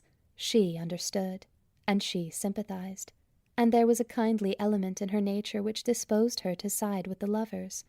Her smile, quick and short as a flash of the eyes, revealed to Hyde her intention of favor, and without one spoken word, these two knew themselves to be of the same mind. And in parting, she held his hand while she talked, saying at last the very words he longed to hear. "We shall expect you again on Thursday, Lieutenant. Everything is yet undecided, and the work you have begun it is right that you should finish." He answered only, "Thank you, Madame." But he accompanied the words with a look which asked so much, and confessed so much, that Madame felt herself to be a silent confidant, and a not unwilling accomplice, and when she had closed the door on her guests, she acknowledged it. "But then," she whispered, "I always did dearly love a lover, and this promises to be a love affair that will need my help. Plenty of good honest hatred for it to combat, and wealth and rank and all sorts of conflicting conditions to get the better of. Well, then, my help is ready. In plain truth, I don't like such perfection as Dr. John, and my nephew Rem is not interesting. He is sulky, and Hyde is good-tempered, just like his father, too, and there never was a more fascinating man than Dick Hyde. He-ho, I remember! And yet I dare say Dick has forgotten my very name. This is a marriage that will exactly suit me. I don't care who is against it." Then she said softly to herself, Rem went to Cornelia as they were about to leave, and he reminded her that, by her permission, he had come to walk home with her. Cornelia turned to Hyde, excused herself, and cool and silent took her place by Rem's side. Hyde accepted the position with a smile and a gracious bow, and then joined Arenta. Arenta was far less agreeable than she ought to have been, for both she and her brother had a kind of divination. They knew, in spite of appearances, that Rem had not got the best of Joris Hyde. I am quick in my observations, and I know this is so. Well, then, it is a very interesting affair as it stands, and it is like to grow far more interesting. I am not opposed to that. I shall enjoy it. Hyde and Cornelia ought to marry, and they have my good wishes." As for Hyde, no thought that could mar the sweetness and joy of this fortunate hour came into his mind. Neither Rem's evident hatred, nor Arenta's disapproval, nor yet Cornelia's silence troubled him. He had within his heart a talisman that made everything propitious, and he was so joyous that the people whom he passed on the street caught happiness from him. Men and women alike turned to look after the youth, for they felt the virtue of his passing presence, and wondered what it might mean. Even the necessary parting from Cornelia was only a phase of this wonderful gladness, for love never fails of his token, and, though Arenta's sharp eyes could not discover it, Hyde received the silent message that was meant for him, and for him only. That one thought made his heart bound and falter with its exquisite delight. For him only was that swift but certain assurance, that instantaneous bright flash of love that held in it all heaven and earth, and left him, as he told himself again and again, the happiest man in all the world. He was hardly responsible for his actions at this hour, for when a swift gallop brought him to the Van Heemskirk house, he quite unconsciously struck the door some rapid, forceful blows with his riding whip. His grandfather opened it with an angry face. "I thought it was thee. Now then, in such lordly fashion, whom didst thou summon? Dog or slave, was it?" "Oh, grandfather, I intended no harm. Did I strike so hard? Upon my word, I meant it not." At this moment Madame Van Heemskirk came quickly forward. She turned a face of disapproval on her husband, and asked sharply, "Why dost thou complain?" "I like not my house door struck so rudely, Lisbeth. No man in all America but your reside would dare to do it." At these words Joris flung himself from his horse and clasped his grandfather's hand. "I did wrong, and I am beside myself with happiness. And I thought of nothing but telling you. My heart was in such a hurry that my hands forgot how to behave themselves." "So happy as that, art thou? Good. Come in, and tell us what has happened to thee." But Lisbeth divined the joy in her grandson's face, and she said softly, as he seated himself at the open window where his grandfather's chair was placed, "It is Cornelia?" "Yes, it is Cornelia. She loves me. The most charming girl the sun ever shone upon loves me. It is incredible. It is amazing. I cannot believe in my good fortune. Will you assure me it is possible? I want to hear someone say so. And who is there but my grandfather and you? I do not like to tell my mother just yet. What do you say?" "I say that thou hast chosen a good girl for wife. God bless thee," answered Lisbeth with great emotion. Van Heemskirk smiled, but was silent, and Hyde stooped forward, gently moved his long pipe away from his lips, and said, "Grandfather, speak. You know Cornelia Moran?" "I have seen her. With thee I saw her, walking with thee, dancing with thee. A great beauty I thought her. Thy grandmother says she is good. Well, then, the love of a good, beautiful girl is something to be glad over. Not twice in a lifetime comes such great fortune. But make up thy mind to expect much opposition. Dr. John and thy father were ever unfriends. Thy father has other plans for thee. Cornelia's father has doubtless other plans for her. Few men can stand against Dr. John. He has the word and the way to carry all before him.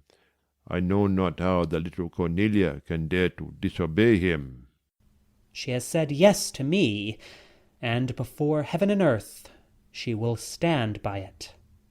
"Say that much, and of thyself art thou sure?" "Why art thou throwing cold water on such sweet hopes?" said Lisbeth to her husband.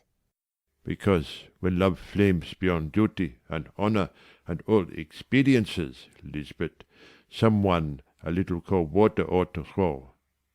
And thou wilt not do it. No, rather would thou add fuel to the flame." "I know not what you mean, sir," said Hyde, vaguely troubled by his grandfather's words. "I think thou knowest well what I mean. Thy father has told thee that thy duty and thy honour are pledged to any Hyde. I have never pledged. Never. But as in thy baptism thy father made vows for thee, so also for thy marriage he made promises. Noble birth has responsibility as well as privilege. For thyself alone it is not permitted thee to live. From both the past and the future there are demands on thee. Grandfather, this living for the future is the curse of the English landowners. They enjoy not the present, for they are busy taking care of the years they will never see. Their sons are in their way. It is their grandsons and their great-grandsons that interest them. Why should my father plan for my marriage? He may be Earl Hyde for 20 years, and I hope he will. For 20 years Cornelia and I can be happy here in America, and 20 years is a great opportunity. Everything can happen in 20 years. Of one thing I am sure, I will marry Cornelia Moran, even if I run away with her to the ends of the earth. Run away with her? To be sure, that is in the blood. And the old man looked sternly back to the days when Hyde's father ran away with his own little daughter. With some anger Lisbeth answered his thoughts. What art thou talking about? What art thou thinking of? Many good men have run away with their wives. This almighty Dr. John ran away with his wife. Did not Ava Willing leave her father's house and her friends and her faith for him? And did not the Quakers read her out of their meeting for her marriage? And I blame them not. Dr. John was no match for Ava Willing. More too, if thou must look back, remember one May night, when thou and I sat by the collect in moonlight, and thou gave me this ring. What did thou say to me that night? 'Tis years ago, Lisbeth, and if I have forgotten... Forgotten? Well then, men do forget, but they may be thankful that God has so made woman that they do not forget. The words thou said that night have been singing in my heart for 50 years, and yet, if thou must be told, some of those words were about running away with thee.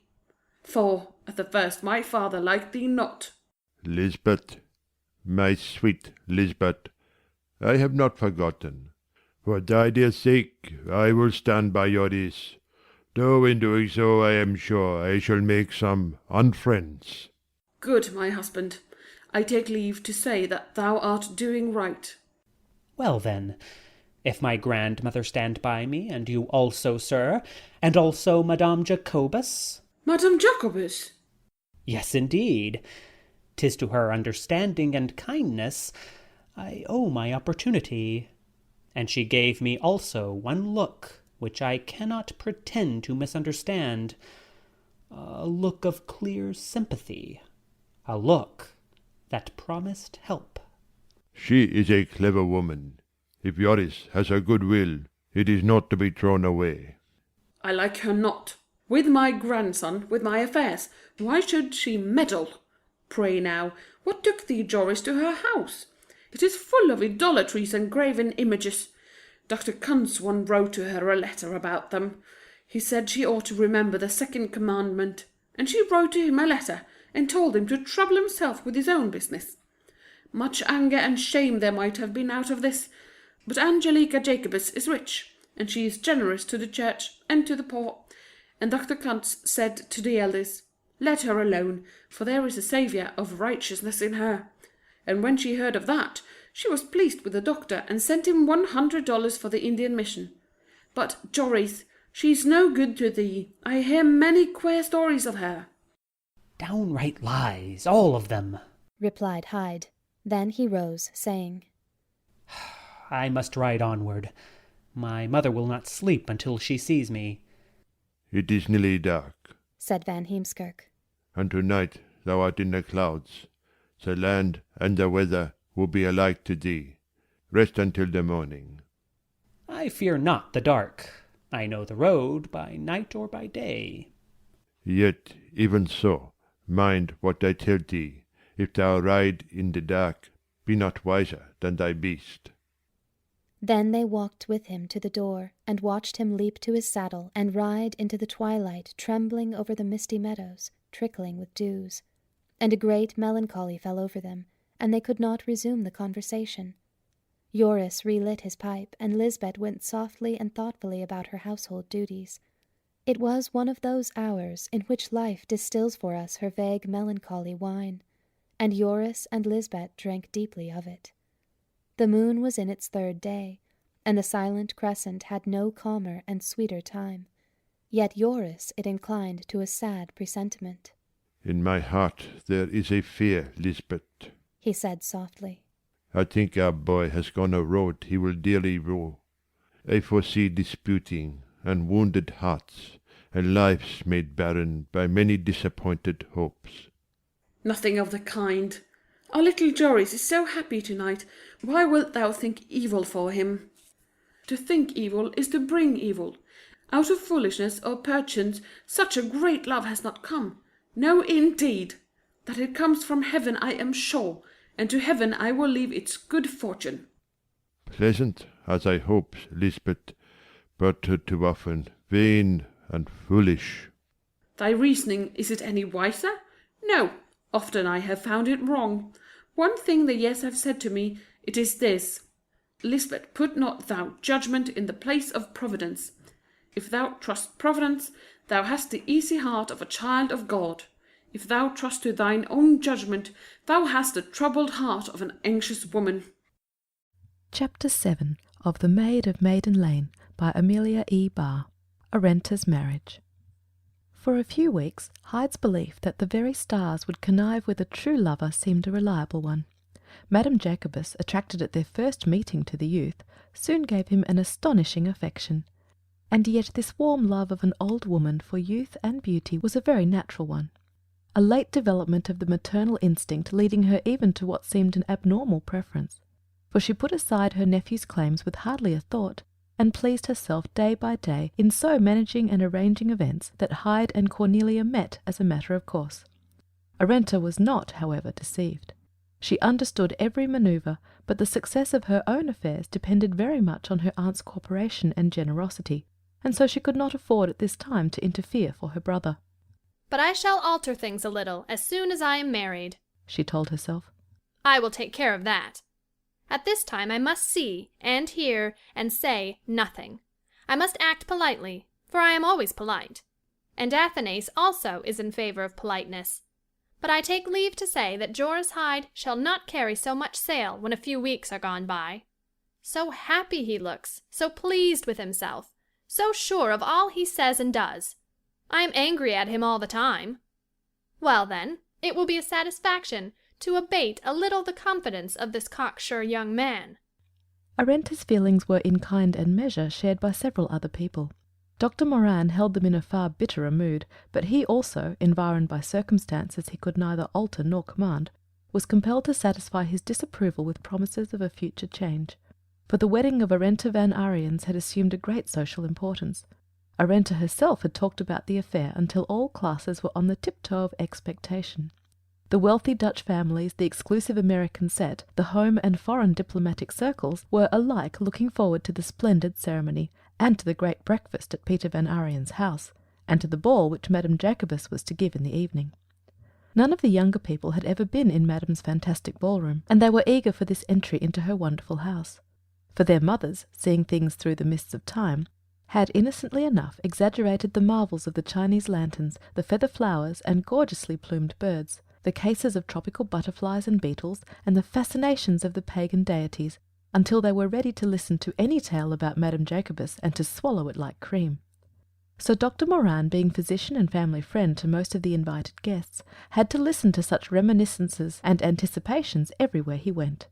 He knew that he could not talk against the great public current, and that in the excited state of social feeling it would be a kind of treason even to hint disapproval of Arenta or of any of her friends or doings. But he suffered. He was questioned by some, he was enlightened by others, his opinion was asked about dresses and ceremonies, he was constantly congratulated on his daughter's prominence as bridesmaid, and he was sent for professionally that he might be talked to socially. Yet if he ventured to hint dissatisfaction, or to express himself by a scornful pooh-pooh, he was answered by looks of such astonishment, of such quickly springing womanly suspicions, that he could not doubt the kind of conversation which followed his exit. Do you think Dr. Moran very clever? Most people think so. He is so unsympathetic. Dr. Moore knows everything Madame Jacobus is going to have and to do. I think doctors ought to be chatty. It is so good for their patients to be cheered up a little. Dr. Moran divined perfectly this taste for gossip and medicinal sympathy combined, and to administer it was, to him, more nauseous than his own bitterest drugs. So in these days he was not a cheerful man to live with, and Cornelia's beauty and radiant happiness affected him very much as Hyde's pronounced satisfaction affected Arenta. One morning, as he was returning home after a round of disagreeable visits, he saw Cornelia and Hyde coming up Broadway together. They were sauntering side by side in all the lazy happiness of perfect love, and as he looked at them the sorrow of an immense disillusion filled him to the lips. He had believed himself as yet to be the first and the dearest in his child's love, but in that moment his eyes were opened, and he felt as if he had been suddenly thrust out from it and the door closed upon him. He did the wisest thing possible. He went home to his wife. She heard him ride with clattering haste into the stone court, and soon after enter the house from the back, banging every door after him. She knew then that something had angered him, that he was in that temper which makes a woman cry, but which a man can only relieve by noisy or emphatic movement of some kind. A resolute look came into her face, and she said to herself, John has always had his own way, and my way also. But Cornelia's way, the child must surely have something to say about that. Where is Cornelia, Ava? He asked the question with a quick glance around the room, as if he expected to find her present. Cornelia's not at home today. Is she ever at home now? You know that Arenta's wedding. Arenta's wedding! I'm tired to death of it. I have heard nothing this morning but Arenta's wedding. Why the deuce should my house be turned upside down and inside out because of Arenta's wedding? Women have been married before Arenta Van Ariens, and women will be married after her. What is all this fuss about? You know. Bless my soul, of course I know. I know one thing at least, that I have just met Cornelia and that young fop, George Hyde, coming up the street together, as if they two were alone in the world. They never saw me. They could see nothing but themselves. Men and women have done such a thing before, John, and they will do it again. Cornelia is a beautiful girl. It is natural that she should have a lover. It is very unnatural that she should choose for her lover the son of my worst enemy. I am sure you wrong General Hyde. When was he your enemy? How could he be your enemy? When was he my enemy? Ever since the first hour we met. Often he tried to injure me with General Washington. Often he accused me of showing partiality to certain officers in the army. Only last year he prevented my election to the Senate by using all his influence in favor of Joris Van Heemskirk. If he has not done me more injury and more injustice, 'tis because he has not had the opportunity. And you want me to give Cornelia to his son. Yes, you do, Ava. I see it on your face. You stretch my patience too far. Can I not see? Can an angry man ever see? No, he cannot. You feed your own suspicions, John. You might just as well link Cornelia's name with Rem Van Ariens as with Joris Hyde. She is continually in Rem's company. He is devoted to her. She cannot possibly misunderstand his looks and words. She must perceive that he is her ardent lover. You might have seen them the last 3 evenings sitting together at that table, preparing the invitations for the wedding breakfast and ball, arranging the cards and favors. So happy, so pleasantly familiar, so confidential. I think Rem Van Ariens has as much of Cornelia's liking as George Hyde, and perhaps neither of them have enough of it to win her hand. All lovers do not grow to husbands. Thank God they do not. But what you say about Rem is only cobweb stuff.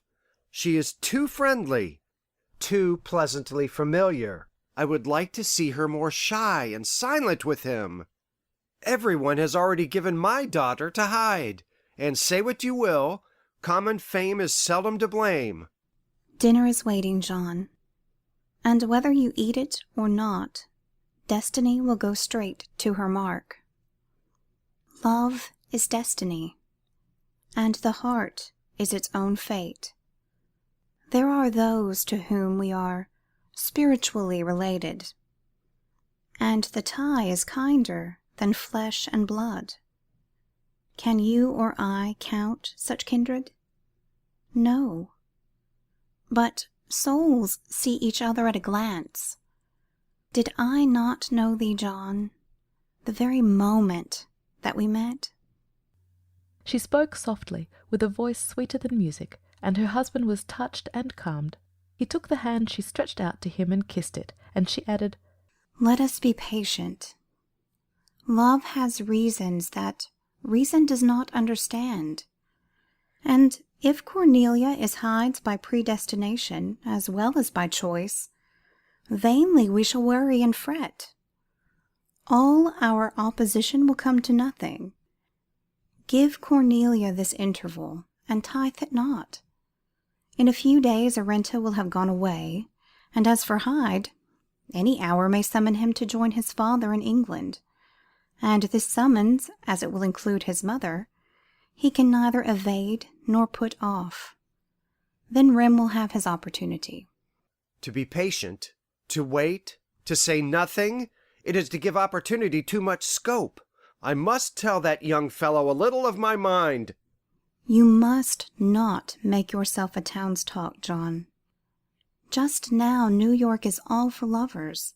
If you interfere between Hyde and Cornelia while it is in this temper, everyone will cry out, "Oh, the pity of it!" and you will be baited into doing some mad thing or other. Do I not know you, dear one? God's precious. And he took her in his arms, saying, The man who learns nothing from his wife will never learn anything from anybody. Come then, and we will eat our meal. I had forgotten, Rem, and as you say, Hyde may have to go to England tomorrow. Putting off has broken up many an ill marriage. Time and absence against any love affair that is not destiny. And if it be destiny, there is only submission, nothing else. But life has a maybe in everything, dear. A maybe that is just as likely to please us as not. Then Dr. John looked up with a smile. You are right, Ava. I will take the maybe. Maybes have a deal to do with life. When you come to think of it, there is not a victory of any kind gained, nor a good deed done except on a maybe. So, maybe all I fear may pass like a summer cloud. Yet, take my word for it, there is, I think, no maybe in Rem's chances with Cornelia. We shall see. I think there is. Certainly Rem was of this opinion. The past few weeks had been very favourable to him. In them he had been continually associated with Cornelia, and her manner towards him had been so frankly kind and familiar, so confidential and sympathetic, that he could not help but contrast it with their previous intercourse, when she had appeared to withdraw herself from all his approaches, and to forbid by her retiring manner even the courtesies to which his long acquaintance with her entitled him. If he had known more of women, he would not have given himself any hope on this change of attitude. It simply meant that Cornelia had arrived at that certainty with regard to her own affections which permitted her a more general latitude. She knew that she loved Hyde, and she knew that Hyde loved her. They had the most complete confidence in each other, and she was not afraid, either for his sake or her own, to give to Rem that friendship which the circumstances warranted. That this friendship could ever grow to love on her part was an impossible thing. And if she thought of Rem's feelings, it was to suppose that he must understand this position as well as she did herself. Rem, however, was quite aware of his rival, and with the blunt directness of his nature watched with jealous dislike, and often with rude impatience, the familiar intercourse which his aunt's partiality permitted Hyde. He was indeed so often rude that a less sweet-tempered, a less just youth than George Hyde would have pointedly resented many offences that he passed by with that noble not-caring which is often the truest courage. Still, the situation was one of great tension, and it required not only the wise forbearance of Hyde and Cornelia, but the domineering selfishness of Arenta and the suave, clever diplomacies of Madame Jacobus to preserve at times the merely decent conventionalities of polite life. To keep the peace until the wedding was over. That was all that Rem promised himself. Then, he often gave voice to this last word, though he had no distinct idea as to what measures he included in those 4 letters. He told himself, however, that it would be well for George Hyde to be in England, and that if he were there, the General might be trusted to look after the marriage of his son. For he knew that an English noble would be of necessity bound by his caste and his connections, and that Hyde would have to face obligations he would not be able to shirk. Then my opportunity to win Cornelia would come. And it was at this point the hopeful maybe entered into Rem's desires and anticipations. But wrath covered carries fate. Everyone was in some measure conscious of this danger, and glad when the wedding day approached. Even Arenta had grown a little weary of the prolonged excitement she had provoked, for everything had gone so well with her that she had taken the public very much into her confidence. There had been frequent little notices in the Gazette and the Journal of the approaching day, of the wedding presents, the wedding favours, the wedding guests, and the wedding garments. And, as if to add the last touch of glory to the event, just a week before Arenta's nuptials a French armed frigate came to New York, bearing dispatches for the Count de Moustier, and the Marquis de Tourneur was selected to bear back to France the minister's message. So the marriage was put forward a few days for this end, and Arenta, in the most unexpected way, obtained the bridal journey which she desired, and also with it the advantage of entering France in a semi-public and stately manner. "I am the luckiest girl in the world," she said to Cornelia and her brother when this point had been decided. They were tying up dream cake for the wedding guests in Madame's queer, uncanny drawing-room as she spoke, and the words were yet on her lips when Madame entered with a sandalwood box in her hands. "Rem, go with Cornelia into the dining-room a few minutes. I have something to say to Arenta that concerns no one else." As soon as they were alone, Madame opened the box, and upon a white velvet cushion lay the string of oriental pearls which Arenta on certain occasions had been permitted to wear. Arenta's eyes flashed with delight. She had longed for them to complete her wedding costume, but having a very strong hope that her aunt would offer her this favour, she had resolved to wait for her generosity until the last hour. Now she was going to receive the reward of her prudent patience, and she said to herself, "How good it is to be discreet!" With an intense desire and interest she looked at the beautiful beads, but Madame's face was troubled and sombre, and she said almost reluctantly, "Arenta, I am going to make you an offer. This necklace will be yours when I die, at any rate. But I think there is in your heart a wish to have it now. Is this so?" "Aunt, I should like— oh, indeed, I long to wear the beads at my marriage. I shall only be half-dressed without them." "You shall wear the necklace. And as you are going to what is left of the French court, I will give it to you now, if the gift will be to your mind." "There is nothing that could be more to my mind, dear aunt. I would rather have the necklace than twice its money's worth. Thank you, aunt. You always know what is in a young girl's heart." "First, listen to what I say. No woman of our family has escaped calamity of some kind if they owned these beads. My mother lost her husband the year she received them. My aunt Hildegard lost her fortune as soon as they were hers. As for myself, on the very day they became mine, your uncle Jacobus sailed away, and he has never come back. Are you not afraid of such fatality?" "No, I am not. Things just happen that way. What power can a few beads have over human life or happiness? To say so, to think so, is foolishness." "I know not. Yet I have heard that both pearls and opals have the power to attract to themselves the ill fortune of their wearers. If they happen to be maiden pearls or gems, that would be good. But would you wish to inherit the evil fortune of all the women who have possessed before you?" "Poor pearls! It is they who are the unfortunates." "Yes, but a time comes when they have taken all of misfortune they can take. Then the pearls grow black and die. Really die. Yes, indeed, I have seen dead pearls. And if the necklace were of opals, when that time came for them, the gems would lose their fire and colour, grow ashy grey, fall apart, and become dust, nothing but dust." "Do you believe such tales, aunt? I do not, and your pearls are yet as white as moonlight. I do not fear them. Give them to me, aunt. I snap my fingers at such fables." "Give them to you I will not, Arenta. But you may take them from the box with your own hands." I am delighted to take them. I have always longed for them. Perhaps then they longed for you, for what is another's yearns for its owner. Then Madame left the room, and Arenta lifted the box and carried it nearer the light, and a little shiver crept through her heart, and she closed the lid quickly and said irritably, "It is my aunt's words. She's always speaking dark and doubtful things. However, the pearls are mine at last." And she carried them downstairs, throwing back her head as if they were round her white throat and, as was her way, spreading herself as she went. All fine weddings are much alike.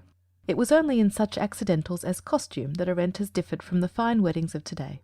There was the same crush of gaily attired women, of men in full dress or military dress, or distinguished by diplomatic insignia. The same low flutter of silk and stir of whispered words and suppressed excitement. The same eager crowd along the streets and around the church to watch the advent of the bride and bridegroom. All of the guests had seen them very often before, yet they too looked at the dazzling girl in white as if they expected an entirely different person. The murmur of pleasure, the indefinable stir of human emotion, the solemn mystical words at the altar that were making two one, the triumphant peal of music when they ceased, and the quick crescendo of rising congratulation. All these things were present then as now. And then, as now, all these things failed to conceal from sensitive minds that odour of human sacrifice, not to be disguised with the scent of bridal flowers, and that immolation of youth and beauty and charming girlhood upon the altar of an unknown and an untried love. New York was not then too busy making money to take an interest in such a wedding, and Arenta's drive through its pleasant streets was a kind of public invitation. For Jacob Van Ariens was one of a guild of wealthy merchants, and they were at their shop doors to express their sympathy by lifted hats and smiling faces, while the women looked from every window, and the little children followed, their treble voices heralding and acclaiming the beautiful bride. Then came breakfast, and the health-drinking and the speech-making, and the rather sadder drive to the wharf at which lay La Belle France, and even Arenta was by this time weary of the excitement, so that it was almost with a sense of relief she stepped across the little carpeted gangway to her deck. Then the anchor was lifted, the cable loosened, and with every sail set, La Belle France went dancing down the river on the tide-top to the open sea. Van Ariens and his son Rem turned silently away. A great and evident depression had suddenly taken the place of their assumed satisfaction. "I am going to the swamp office," said Rem after a moment's silence. "There is something to be done there." "That is well," answered Peter. "To my cousin Deborah I will give some charges about the silver, and then I will follow you." Both men were glad to be alone. They had outworn emotion, and knew instinctively that some common duty was the best restorer. The same feeling affected in one way or another all the watchers of this destiny. Women whose household work was belated, whose children were strayed, who had used up their nervous strength in waiting and feeling, were now cross, and inclined to belittle the affair, and to be angry at Arenta and themselves for their lost day. And men, young and old, all went back to their ledgers and counters and manufacturing with a sense of lassitude and dejection. Peter had nearly reached his own house when he met Dr. Moran. The doctor was more irritable than depressed. He looked at his friend and said sharply, "You have a fever, Van Ariens. Go to bed and sleep." "To work I will go. That is the best thing to do. My house has no comfort in it. Like a milliner's or a mercer's store it has been for many weeks. Well, then, my cousin Deborah is at work there, and in a little while—" He suddenly stopped and looked at the doctor with brimming eyes. In that moment he understood that no putting to rights could ever make his home the same. His little, saucy, selfish, but dearly loved Arenta would come there no more, and he found not one word that could express the tide of sorrow rising in his heart. Dr. John understood. He remained quiet, silent, clasping Van Ariens' hand until the desolate father with a great effort blurted out, "She is gone. And smiling also she went." "It is the curse of Adam," answered Dr. Moran bitterly. "To bring up daughters, to love them, to toil and save and deny ourselves for them, and then to see some strange man, of whom we have no certain knowledge, carry them off captive to his destiny and his desires. 'Tis a thankless portion to be a father, a bitter pleasure." "Well, then, to be a mother is worse." "Who can tell that? Women take for compensations things that do not deceive a father. And also, They have one grand promise to help them bear loss and disappointment, the assurance of the Holy Scripture that they shall have salvation through childbearing. And I, who have seen so much of family love in life, can tell you that this promise is all many a mother has for her travail and sorrowful love. It is enough, pray God, that we miss not of that reward some share. And with a motion of adieu he turned into his house. Very thoughtfully the doctor went on to William Street, where he had a patient, a young girl of about Arenta's age, very ill. A woman opened the door, a woman weeping bitterly. "She is gone, doctor." At what hour? The clock was striking 3. She went smiling. Then he bowed his head and turned away. There was nothing more that he could do, but he remembered that Arenta had stepped on board the La Belle France as the clock struck 3, and that she also had gone smiling to her unknown destiny. 2 emigrants, he thought, pilgrims of love and death, and both went smiling. An unwonted tenderness came into his heart. He thought of the bright, lovely bride clinging so trustfully to her husband's arm, and he voiced this gentle feeling to his wife, in very sincere wishes for the safety and happiness of the little emigrant for love. He had a singular reluctance to name her, he knew not why, with the other little maid who had also left smiling at 3 o'clock, an emigrant for whom death had opened eternal vistas of delight. "I do not know," said Mrs. Moran, "how Van Ariens could suffer his daughter to go to a country full of turmoil and bloodshed." He was very unhappy to do so, Ava, but when things have gone a certain length they have finality. The Marquis had promised to become eventually a citizen of this republic, and Van Ariens had no idea in sanctioning the marriage that his daughter would leave New York. It was even supposed the Marquis would remain here in the Count de Moustière's place, and the sudden turn of events which sent de Tournelle to France was a severe blow to Van Ariens. But what could he do? He might have delayed the marriage until the return of de Tournelle. Ah, Ava, you are counting without consideration. He could not have detained Arenta against her will, and if he had, a miserable life would have been before both of them. Domestic discomfort, public queries and suspicions, questions, doubts, offending sympathies, all the griefs and vexations that are sure to follow a fate that is crossed. He did the best thing possible when he let the wilful girl go as pleasantly as he could. Arenta needs a wide horizon. Is she in any danger from the state of affairs in Paris? Mr. Jefferson says in no danger whatever. Our minister is living there in safety. Arenta will have his friendship and protection, and her husband has many friends in the most powerful party. She will have a brilliant visit and be very happy. How can she be very happy with the guillotine daily enacting such murders? She need not be present at such murders, and Mr. Jefferson may be right, and we outsiders may make too much of circumstances that France, and France alone, can properly estimate. He says that the God that made iron wished not slaves to exist, and thinks there is a profound and eternal justice in this desolation and retribution of aristocrats who have committed unmentionable oppressions. I know not. Good and evil are so interwoven in life that every good, traced up far enough, is found to involve evil. This is the great mystery of life. However, Ava, I am a great believer in sequences. There are few events that break off absolutely. In Arenta's life there will be sequences. Let us hope that they will be happy ones. Where is Cornelia? I know not. She is asleep. The ball tonight is to be fairyland and loveland, an Arabian Night's Dream and a Midsummer Night's Dream all in one. I told her to rest, for she was weary and nervous with expectation. I dare say, but what is the good of being young if it is not to expect miracles? George Hyde calls for her at 8 o'clock. I shall let her sleep until 7, give her some refreshment, and then assist her to dress. George Hyde? So you still believe in trusting the cat with the cream? I still believe in Cornelia. Come now and drink a cup of tea. Tomorrow the Van Ariens excitement will be over, and we shall have rest. I think not. The town is ready to move to Philadelphia. I hear that Mrs. Adams is preparing to leave Richmond Hill. Washington has already gone, and Congress is to meet in December. Even the Quakers are intending all sorts of social festivities. But this will not concern us. It may. If George Hyde does not go very soon to England, we shall go to Philadelphia. I wish to rid myself and Cornelia of his airs and graces and wearisome good temper, his singing and reciting and tringham-trangham poetry. This story has been long enough. We will turn over and end it. It will be a great trial to Cornelia. It may, or it may not. There is Rem. Rem is your own suggestion. However, we have all to sing the hymn of renunciation at some time. It is well to sing it in youth. Mrs. Moran did not answer.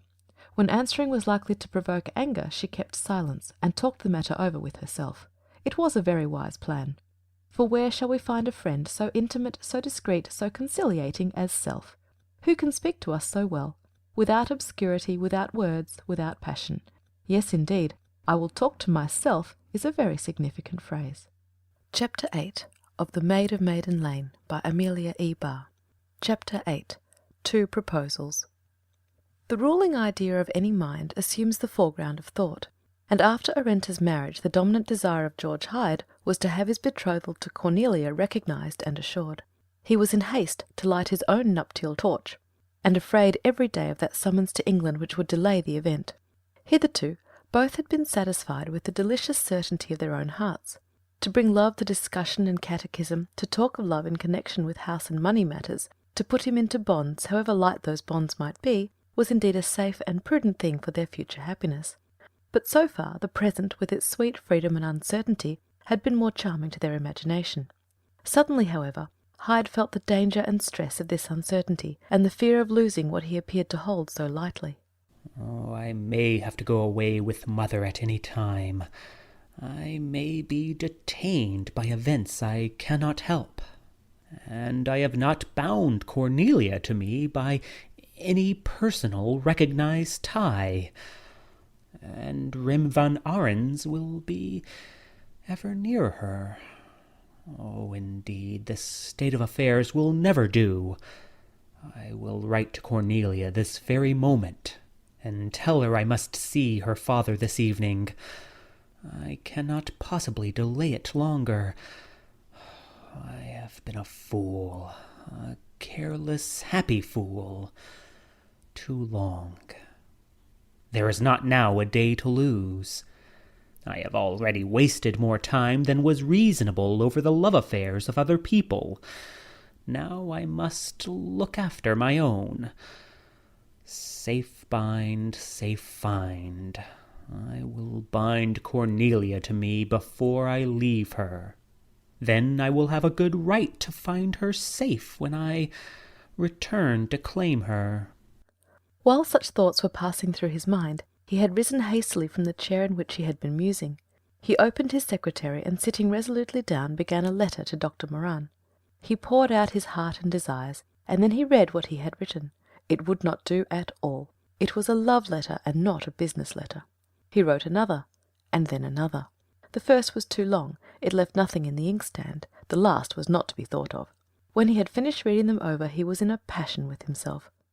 "A fool in your teeth twice over, Joris Hyde," he cried. "Yes, sir, 3 times, and far too good for you. Since you cannot write a decent business letter, write then to the adorable Cornelia. The words will be at your fingertips for that letter, and will slip from your pen as if they were dancing. My sweet Cornelia, I have not seen you for 2 days, and 'tis a miracle that I have endured it. I can tell you, beloved, that I am much concerned about our affairs, and now that I have begun to talk wisely, I may talk a little more without wearying you. You know that I have to go to England soon, and go I will not until I have asked your father what favour he will show us. On the street he gets out of my way as if I had the plague. Tell me at what hour I may call and see him in his house. I will then ask him, point blank, for your hand. And he is so candid that I shall have in a word, yes or no on the matter. Do not keep me waiting longer than 7 this very night. I have a fever of anxiety, and I shall not grow better, but worse, until I settle our engagement. Oh, my peerless Cornelia, pearl and flower of womanhood, I speak your speech, I think your thought. You are the noblest thing in my life, and to remember you is to remember the hours when I was the very best and the very happiest. Your image has become part of me. Your memory is a perfume which makes sweet my heart. I wish this moment to give you thousands and thousands of kisses. Bid me come to you soon, very soon, sooner than 7 if possible, for your love is my life. Send your answer to my city lodging. I shall follow this letter and be impatiently waiting for it. Oh, Cornelia, am I not ever and entirely yours? George Hyde. It was not more than 8 o'clock in the morning when he wrote this letter, and as soon as possible he dispatched a swift messenger with it to Cornelia. He hoped that she would receive it soon after the doctor had left his home for his usual round of professional visits. Then she might possibly write to him at once, and if so he would get the letter very soon after he reached the city. Probably Madame Hyde divined something of the importance and tenor of a missive sent in such a hurry of anxious love, so early in the day, but she showed neither annoyance nor curiosity regarding it. In the first place, she knew that opposition would only strengthen whatever resolve her son had made. In the second place, she was conscious of a singular restlessness of her own spirit. She was apprehending change, and she could think of no change but that call to leave her home and her native land which she so much dreaded. If this event happened, then the affairs of Joris would assume an entirely different aspect. He would be obliged to leave everything which now interested him, and he could not live without interests. Very well, then, he would be compelled to accept such as a new fate thrown into his new life. She had a great faith in circumstances. She knew that in the long run every one wrote beneath that potent word, "Your obedient servant." Circumstances would either positively deny all her son's hopes, or they would so powerfully aid them that opposition would be useless, and she mentally bowed herself to an influence so powerful and perhaps so favourable. "Joris, my dear one," she said as they rose from the breakfast table. "Joris, I think there is a letter from your father. To the city you must go as soon as you can, for I have had a restless night, full of feeling it has been." You should not go to bed to feel, mother. Night is the time for sleep. "And for dreams, and for many good things to come that come not in the day. Yes, indeed, the night time of the body is the daytime of the soul." Then Joris smiled, and kissing her, said, I am going at once. If there is a letter, I will send a quick rider with it. "But come thyself." That I cannot. "But why, then?" Tomorrow I will tell you. "That is well. Into thy mother's heart drop all thy joys and sorrows. Thine are mine." And she kissed him, and he went away glad and hopeful, and full of tender love for the mother who understood him so sympathetically. He stood up in his stirrups to wave her a last adieu, and then he said to himself, How fortunate I am about women! Could I have a sweeter, lovelier mistress? No. Mother? No. Grandmother? No. Friend? No. Cornelia, mother, grandmother, Madame Jacobus, all of them just what I love and need. Sweet souls between me and the angels. It happened, but doubtless happened because so ordered, that the very hour in which Joris left Hyde Manor, Peter Van Ariens received a letter that made him very anxious. He left his office and went to see his son. "Rem," he said, "there is now an opportunity for thee. Here has come a letter from Boston, and some one must go there, and that too in a great hurry.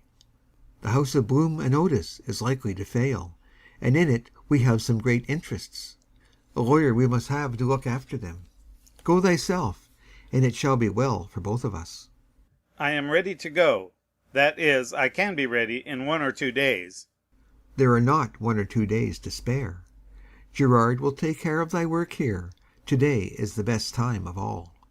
I cannot go with a happy mind today. I will tell you, father, I think now my case with Cornelia will bear putting to the question. As you know, it has been step with step between Joris Hyde and myself in that affair, and if I go away now without securing the ground I have gained, what can hinder Hyde from taking advantage over me?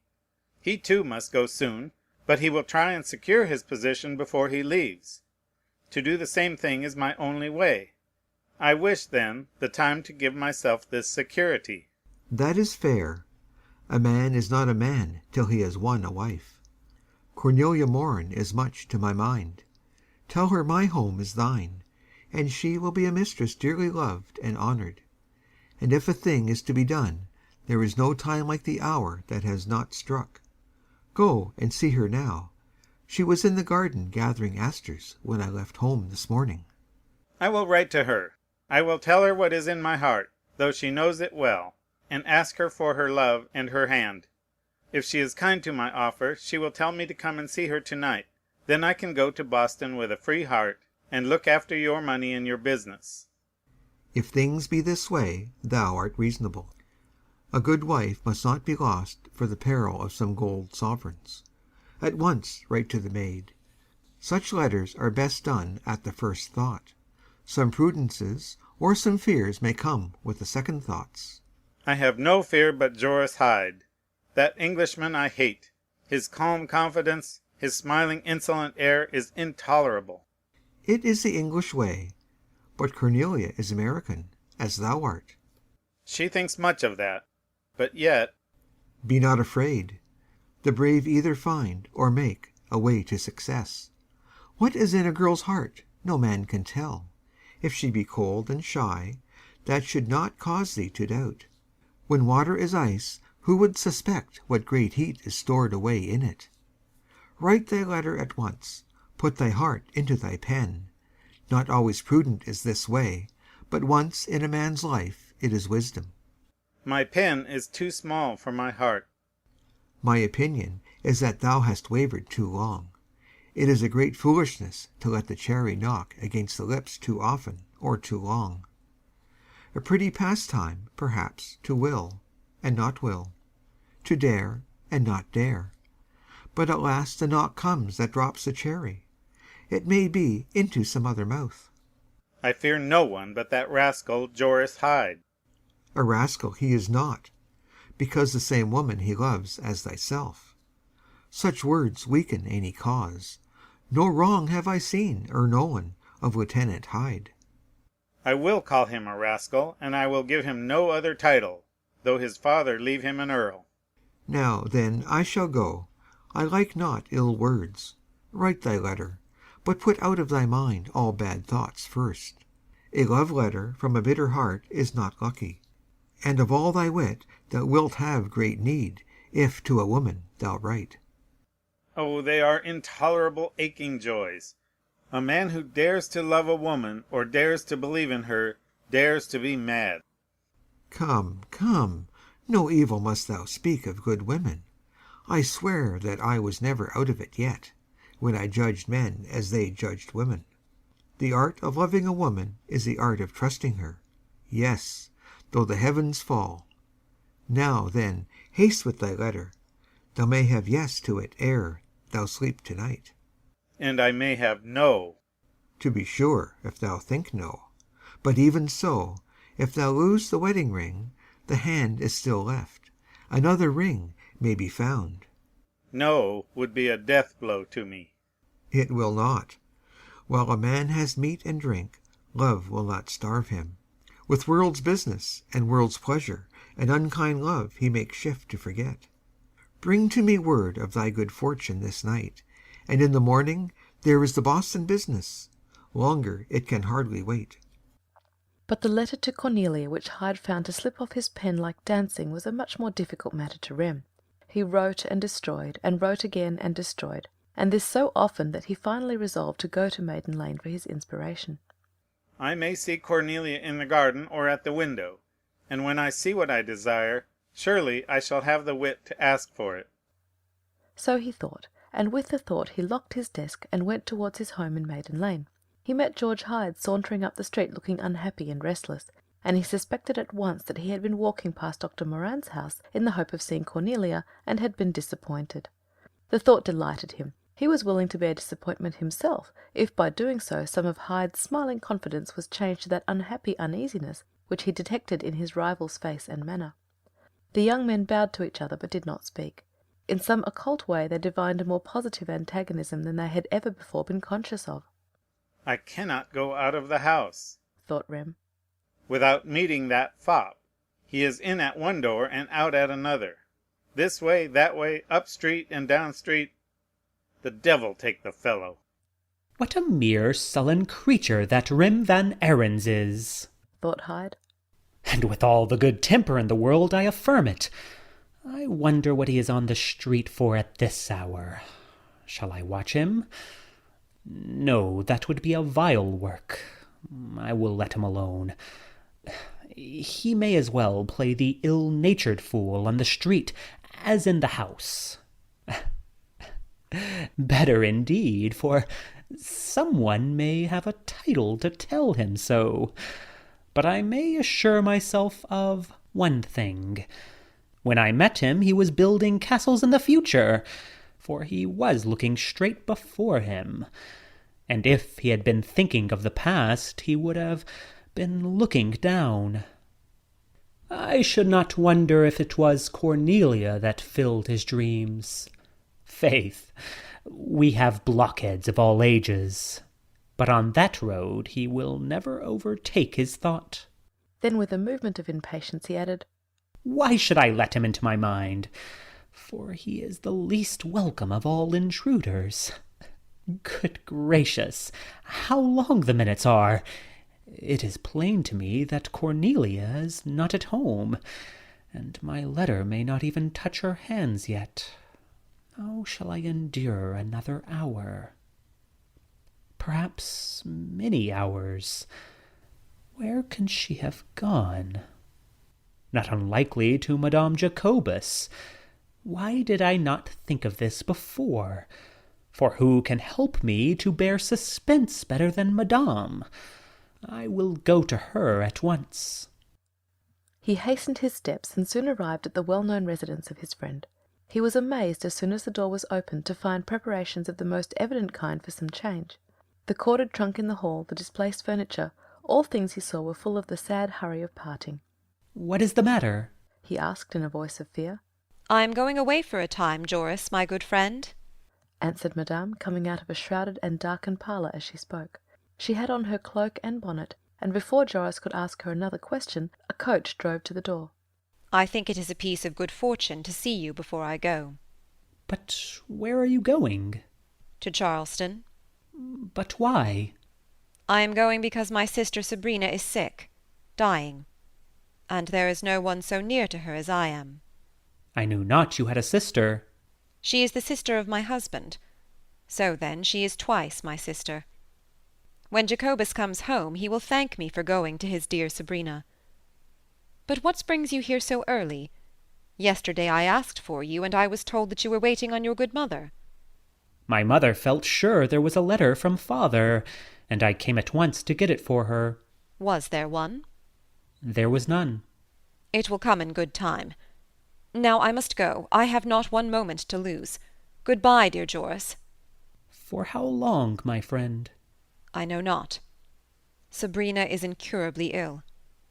I shall stay with her till she departs. She said these words as they went down the steps together, and with eyes full of tears he placed her carefully in the coach, and then turned sorrowfully to his own rooms. He could not speak of his own affairs at such a moment, and he realized that there was nothing for him to do but wait as patiently as possible for Cornelia's answer. In the meantime Rem was writing his proposal. He was not assisted in the effort by any sight of his mistress. It was evident Cornelia was not in her home, and he looked in vain for any shadow of the sweet face that he was certain would have made his words come easily. Finally, after many trials, he desisted with the following, though it was the least effective of any form he had written. To Miss Moran, honoured and beloved friend, 20 times this day I have tried to write a letter worthy to come into your hands, and worthy to tell you how beyond all words I love you. But what can I say more than that I love you? This you know. It has been no secret to you since ever you were a little girl. Many years I have sought your love. Pardon me if now I ask you to tell me I have not sought in vain. Tomorrow I must leave New York, and I may be away for some time. Pray, then, give me some hope tonight to take with me. Say but one word to make me the proudest and happiest lover in the world. Give me the permission to come and show to your father that I am able to maintain you in every comfort that is your right, and all my life long I will prove to you the devotion that attests my undying affection and gratitude. I am sick with longing for the promise of your love. May I presume to hope so great a blessing? O dearest Cornelia, I am, as you know well, your humble servant, Rembrandt van Ariens. When he had finished this letter, he folded and sealed it, and walked to the window with it in his hand. Then he saw Cornelia returning home from some shopping or social errand, and hastily calling a servant, ordered him to deliver the letter at once to Miss Moran. And as Cornelia lingered a little among the aster beds, the man put it into her own hands. She bowed and smiled and accepted it, but Rem, watching with his heart in his eyes, could see that it awakened no special interest. She kept it unopened as she wandered among the purple and pink and gold and white flowers, until Mrs. Moran came to the door to hurry her movements. Then she followed her mother hastily into the house. Do you know how late it is, Cornelia? Dinner is nearly ready. There is a letter on your dressing table that came by Lieutenant Hyde's servant 2 or 3 hours ago. And Tobias has just brought me a letter from Rem. At least, the direction is in Rem's handwriting. Some farewell dance, I suppose, before our dancers go to gay Philadelphia. I dare say it is. She made the supposition as she went up the stairs, and did not for a moment anticipate any more important information. As she entered her room, an imposing-looking letter met her eyes, a letter written upon the finest paper, squarely folded, and closed with a large seal of scarlet wax carrying the Hyde arms. Poor Rem's message lost instantly whatever interest it had possessed. She let it fall from her hand, and lifting Hyde's, opened it with that marvellous womanly impetuosity which love teaches. Then all the sweet, intimate ardour and passionate disquietude of her lover took possession of her. In a moment she felt all that he felt, all the ecstasy and tumult of a great affection not sure. For this letter was the little more in Hyde's love, and oh, how much it was! She pondered it until she was called to dinner. There was then no time to read Rem's letter, but she broke the seal and glanced at its tenor, and an expression of pity and annoyance came into her eyes. Hastily she locked both letters away in a drawer of her desk, and as she did so, smilingly said to herself, I wonder if papers are sensitive. Shut close together in one little drawer. Will they like it? I hope they will lie peaceably and not quarrel. Dr. Moran was not at home, nor was he expected until sundown, so mother and daughter enjoyed together the confidence which Hyde's letter induced. Mrs. Moran thought the young man was right, and promised to a certain extent to favour his proposal. However, Cornelia, she added, unless your father is perfectly agreeable and satisfied, I would not advise you to make any engagement. Clandestine engagements come to grief in some way or other, and if your marriage with Joris Hyde is prearranged by those who know what is best for your good, then, my dear, it is as sure to take place as the sun is sure to rise tomorrow. It is only waiting for the appointed hour, and you may as well wait in a happy home as in one you make wretched by the fret and complaining which a secret in any life is certain to produce. Now it is not often that a girl has to answer in 1 hour 2 such epistles as those received by Cornelia. Yet perhaps such an event occurs more frequently than is suspected, for love, like other things, has its critical moment, and when that moment arrives it finds a voice as surely as the flower ready to bloom opens its petals. And if there be 2 lovers equally sincere, both are likely to feel at the same moment the same impetus to revelation. Besides which, fate of any kind seeks the unusual and the unexpected. It desires to startle and to force events by surprises. The answering of these letters was naturally Cornelia's first afternoon thought. It troubled her to remember that Joris had already been waiting some hours for a reply, for she had no hesitation as to what that reply should be.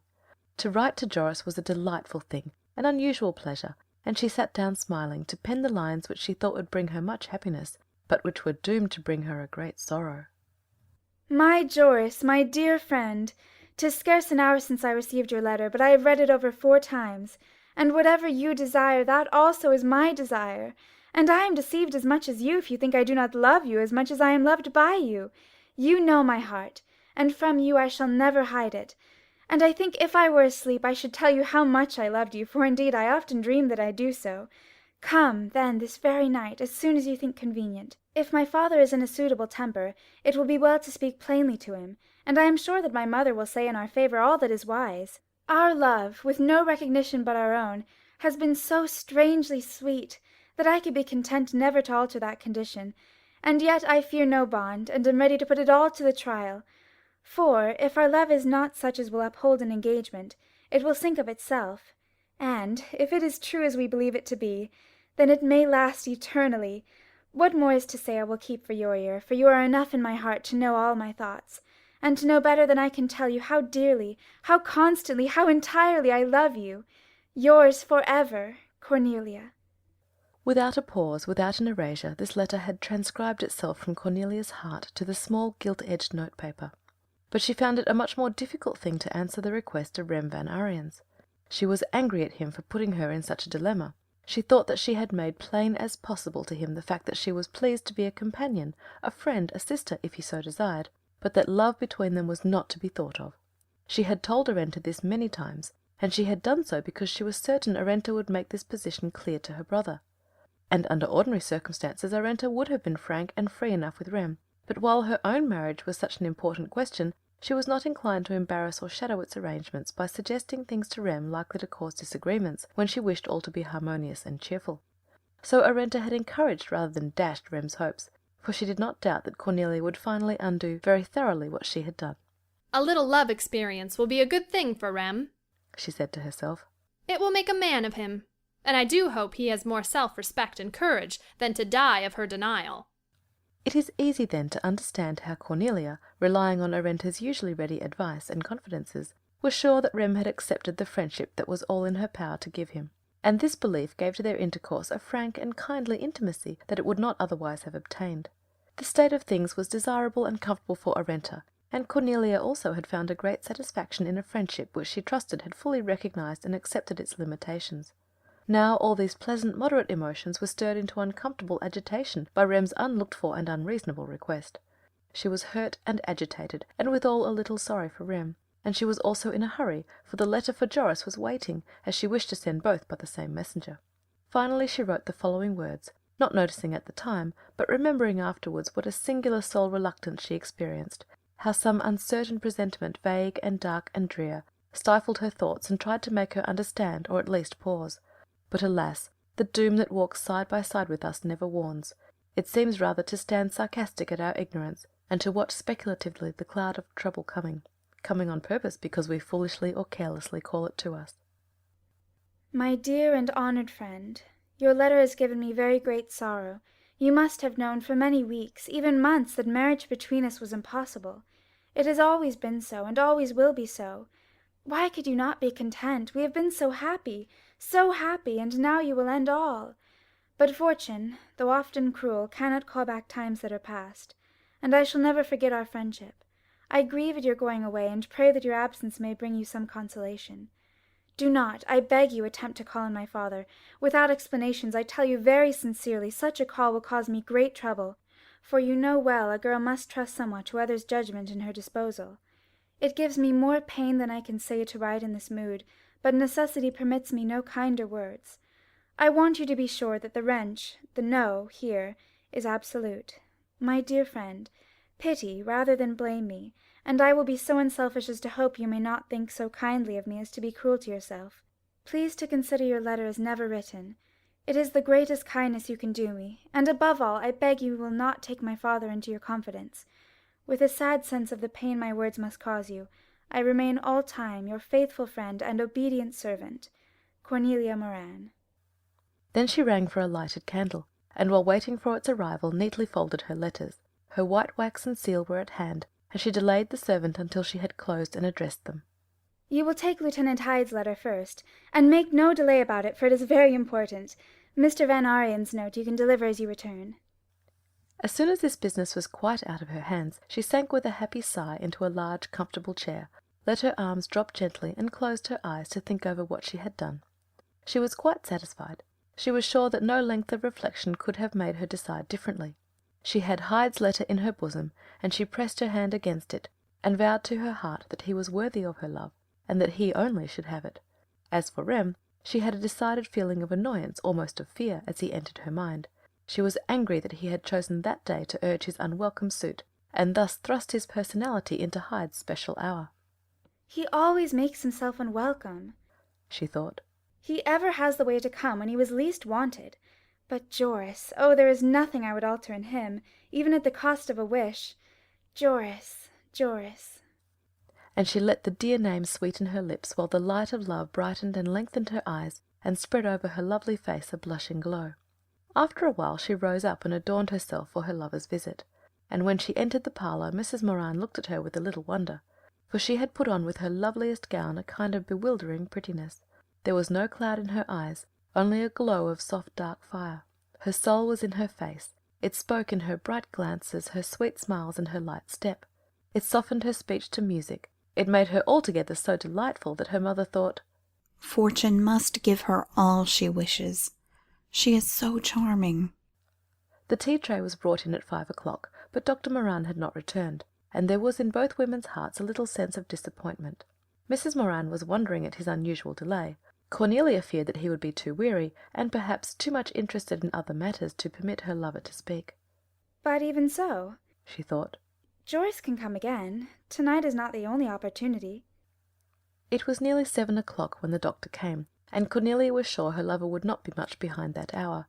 But tea-time was ever a good time to her father. He was always amiable and gracious with a cup in his hand, and the hour after it, when his pipe kept him company, was his best hour.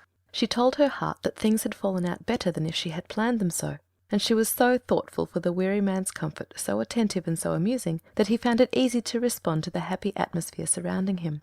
He had a score of pleasant things to tell about the fashionable exodus to Philadelphia, about the handsome dresses that had been shown him, and the funny household dilemmas that had been told him. And he was much pleased because Harry Delancey had been a great part of the day with him, and was very eloquent indeed about the young man's good sense and good disposition, and the unnecessary and almost cruel confiscation of property his family had suffered for their Tory principles. And in the midst of the Delancey lamentation 7 o'clock struck, and Cornelia began to listen for the shutting of the garden gate, and the sound of Hyde's step upon the flagged walk. It did not come as soon as she had hoped it would, and the minutes went on slowly until 8 struck. Then the doctor was glooming and nodding and waking up and saying a word or two, and relapsing again into semi-unconsciousness. She felt that the favourable hour had passed, and now the minutes went far too quickly. Why did he not come? With her work in her hand, making laborious stitches by a drawn thread, she sat listening with all her being. The street itself was strangely silent. No one passed, and the fitful talk at the fireside seemed full of fatality. She could feel the influence, though she did not inquire of her heart what it was, of what it might signify. 8:30. She looked up and caught her mother's eyes, and the trouble and question in them, and the needle going through the fine muslin, seemed to go through her heart. At 9 the watching became unbearable. She said softly, "I must go to bed. I am tired." But she put away with her usual neatness her work, and her spools of thread, her thimble, and her scissors. Her movement in the room roused the doctor thoroughly. He stood up, stretched his arms outward and upward, and said, "I believe I have been sleeping, and must ask your pardon for my indifference." And then he walked to the window, and looking out, added, "It is a lovely night, but the moon looks like storm. Oh!" And he turned quickly with the exclamation, "I forgot to tell you that I heard a strange report today. Nothing less than that General Hyde returned on the Mary Pell this morning, bringing with him a child." "A child?" said Mrs. Moran. "A girl, then, a little mite of a creature. Mrs. Davy told me the captain carried her in his arms to the carriage which took them to Hyde Manor." "And how should Mrs. Davy know?" "The Davys live next door to the Pells, and the servants of one house carried the news to the other house. She said the general sent to his son's lodging to see if he was in town, but he was not. It was then only 8 o'clock in the morning." "How unlikely such a story is! Do you believe it?" "Ask tomorrow. As for me, I neither know nor care. That is the report. Who can tell what the hides will do? Then Cornelia said a hasty good night and went to her room. She was sick at heart. She trembled. Something in her life had lost its foothold, and a sudden bewildering terror she knew not how to explain took possession of her. For once she forgot her habitual order and neatness. Her pretty dress was thrown heedlessly across a chair, and she fell upon her knees weeping, and yet she could not pray. Still, the very posture and the sweet sense of help and strength it implied brought her the power to take into consideration such unexpected news, and such unexplained neglect on her lover's part. General Hyde has returned, that much I feel certain of, she thought. And Joris must have left Hyde Manor about the time his father reached New York. Joris would take the river road, being the shortest. His father would take the highway as best for the carriage. Consequently, they passed each other and did not know it. Then Joris has been sent for, and it was right and natural that he should go. But, oh, he might have written. 10 words would have been enough. It was right that he should go, but he might have written. He might have written. And she buried her face in her pillow and wept bitterly. Alas, alas! Love wounds as cruelly when he fails as when he strikes. And even when Cornelia had outworn thought and feeling and fallen into a sorrowful sleep, she was conscious of this failure, and her soul sighed all night long. He might have written. Chapter 9 of The Maid of Maiden Lane by Amelia Edith Huddleston Barr. Chapter 9. Misdirected Letters. The night so unhappy to Cornelia was very much more unhappy to Hyde. He had sent his letter to her before 11 in the morning, and if fortune were kind to him, he expected an answer soon after leaving Madame Jacobus. Her departure from New York depressed him very much. She had been the good genius of his love, but he told himself that it had now grown to perfection, and could, he hoped, stand in its own strength. Restlessly he watched the hours away, now blaming, now excusing, anon dreaming of his coming bliss, then fidgeting and fearing disappointment from being too forward in its demanding. When noon passed and 1 o'clock struck, he rang for some refreshment, for he guessed very accurately the reason of delay. Cornelia has been visiting, or shopping, he thought. And if it were visiting, no one would part with her until the last moment. So then, if she get home by dinner-time, it is as much as I can expect. I may as well eat, and then wait in what patience I can. Another hour or 2. Yes, it will be 2 hours. I will give her 2 hours, for she will be obliged to serve others before me. Well, well, patience is my penance. But in truth he expected the letter to be in advance of 3 o'clock. 20 words will answer me, he thought. Yes, 10 words, and she will find or make the time to write them. And between this hope and the certainty of 3 o'clock, he worried the minutes away until 3 struck. Then there was a knock at his door, and he went hastily to answer it. Balthazar stood there with the longed-for letter in his hand. He felt first of all that he must be quite alone with it, so he turned the key and then stood a moment to examine the outside. A letter from Cornelia. It was a joy to see his own name written by her hand. He kissed the superscription and kissed the white seal, and sank into his chair with a sigh of delight to read it. In a few moments a change beyond all expression came over his face. Perplexity, anger, despair cruelly assailed him. It was evident that some irreparable thing had ruined all his hopes. He was for some moments dumb. He felt what he could not express, for a great calamity had opened a chamber of feeling which required new words to explain it.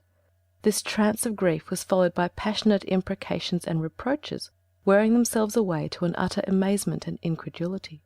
He had flung the letter to the floor, but he lifted it again and went over the cruel words, forcing himself to read them slowly and aloud. Every period was like a fresh sentence of death. Your letter has given me very great sorrow. Let me die if that is not what she says. Very great sorrow. You must have known for weeks, even months, that marriage between us was impossible. Am I perfectly in my senses? It always has been and always will be. Why, 'tis heart treason of the worst kind. Can I bear it? Can I bear it? Can I bear it? Oh, Cornelia, Cornelia, we have been so happy. Oh, it is piteous, sad, so young, so fair, so false, and she grieves at my going away, and bids me on no account call on her father, and takes pains to tell me the no is absolute, and I am not to blame her. Oh, this is the vilest treachery. She might as well have played the coquette in speech as writing. It is Rem van Arens who is at the bottom of it. Oh, may the devil take the fellow. I shall need some heavenly power to keep my hands off him. This is a grief beyond all griefs. I believed she loved me so entirely. Fool, fool, 1,000 times fool. Have I not found all women of a piece? Did not Molly Trefesses throw me over for a duke? And Sarah Talbot tell me my love was only calf love, and had to be weaned? And Eliza Capel regret that I was too young to guide a wife, and so marry a cabinet minister, old enough for her grandfather? Oh, women are all just so, not a cherry stone to choose between them. I will never wonder again at anything a woman does. Was ever a lover so betrayed?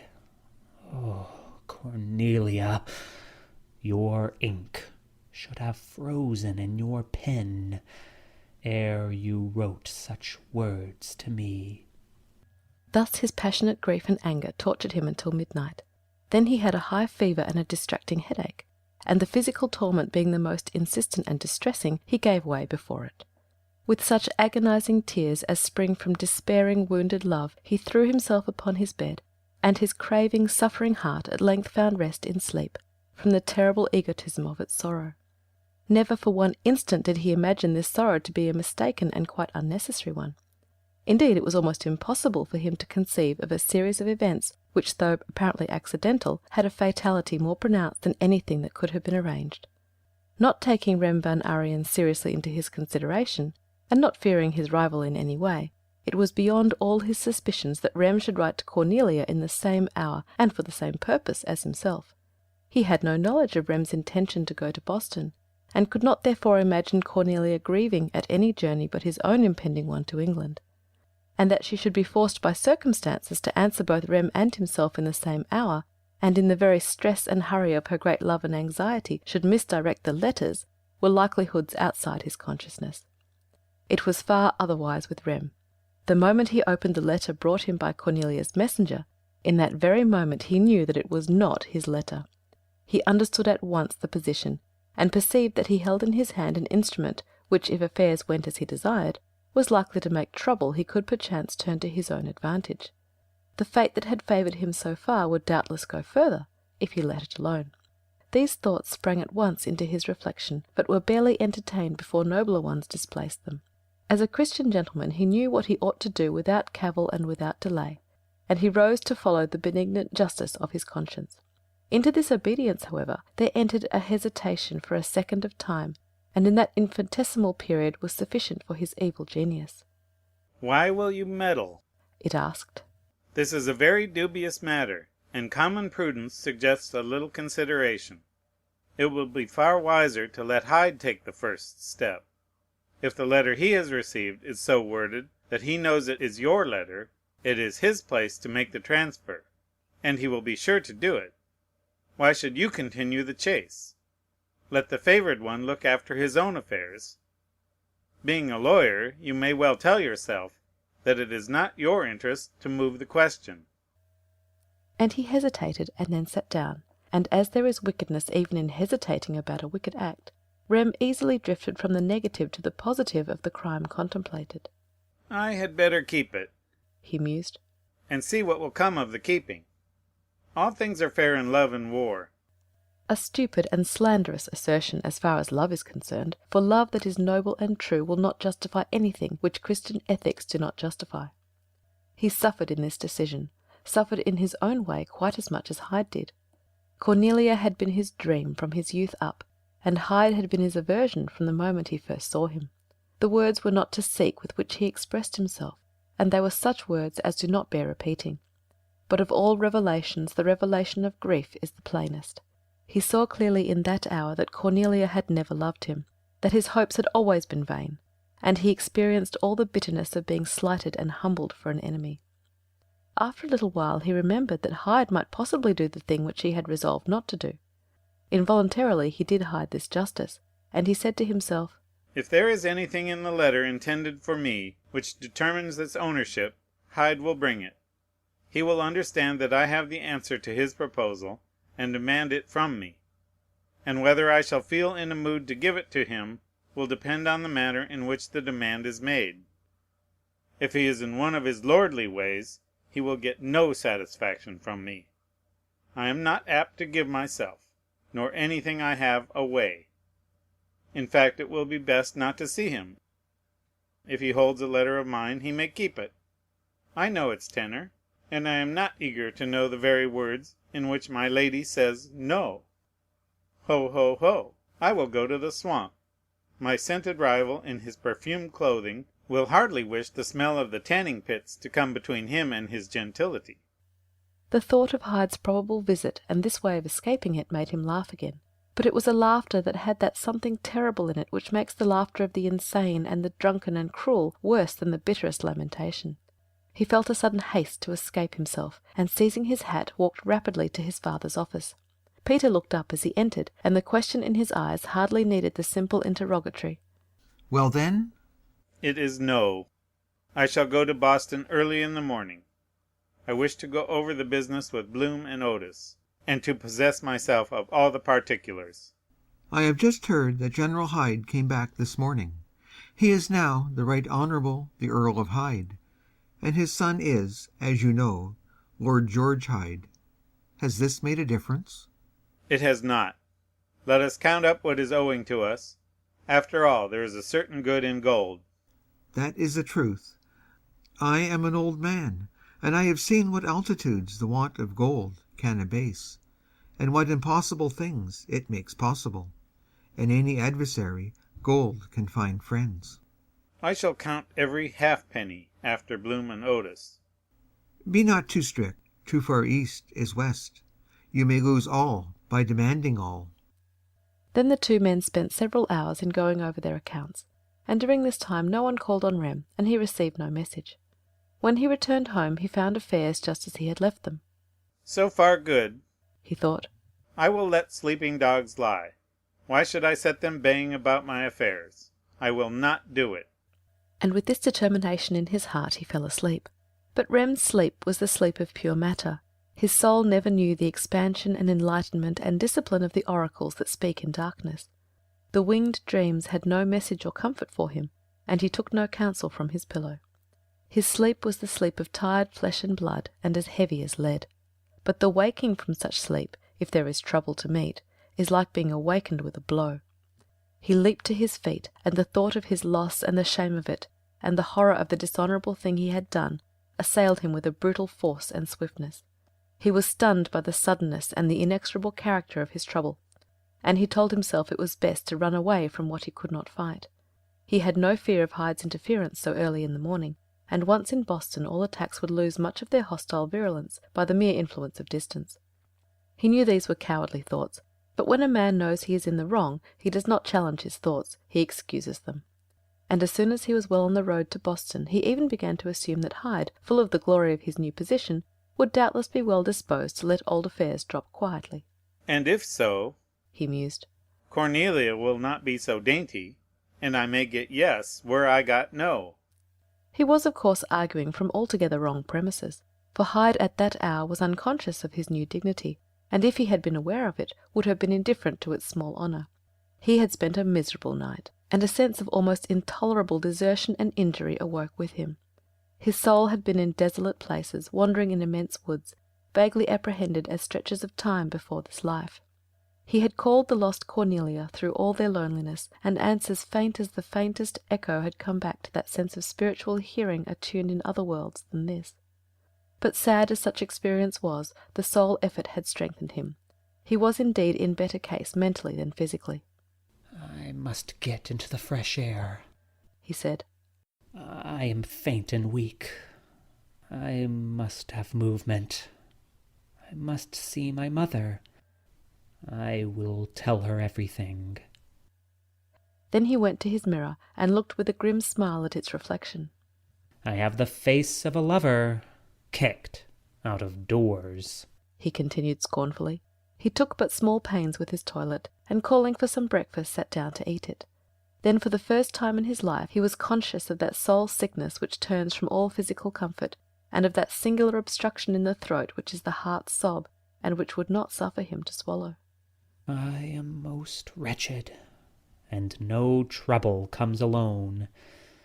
Of all the days and all the years, why should Madame Jacobus have to take herself out of town yesterday? It is almost incredible.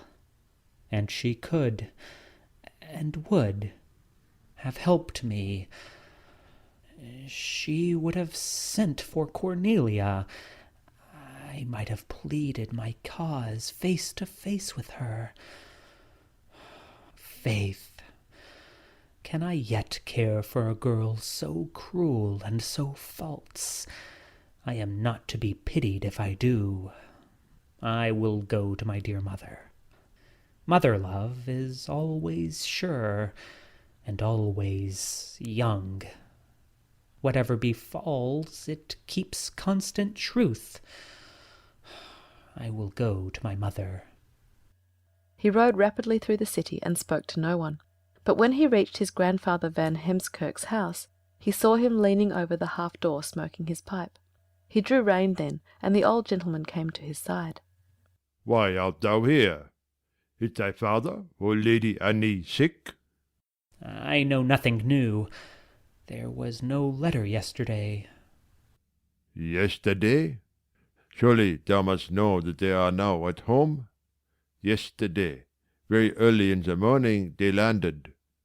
"My father at home?" "That is the truth. Where wert thou, not to know this?" "I came to town yesterday morning. I had a great trouble. I was sick and kept my room." "And sick thou art now, I can see that," said Madame Van Heemskerk, coming forward. "What is the matter with thee, my Joris?" "Cornelia has refused me. I know not how it is, that no woman will love me. Am I so very disagreeable?" "Thou art as handsome and as charming as can be, and it is not Cornelia that has said no to thee, it is her father.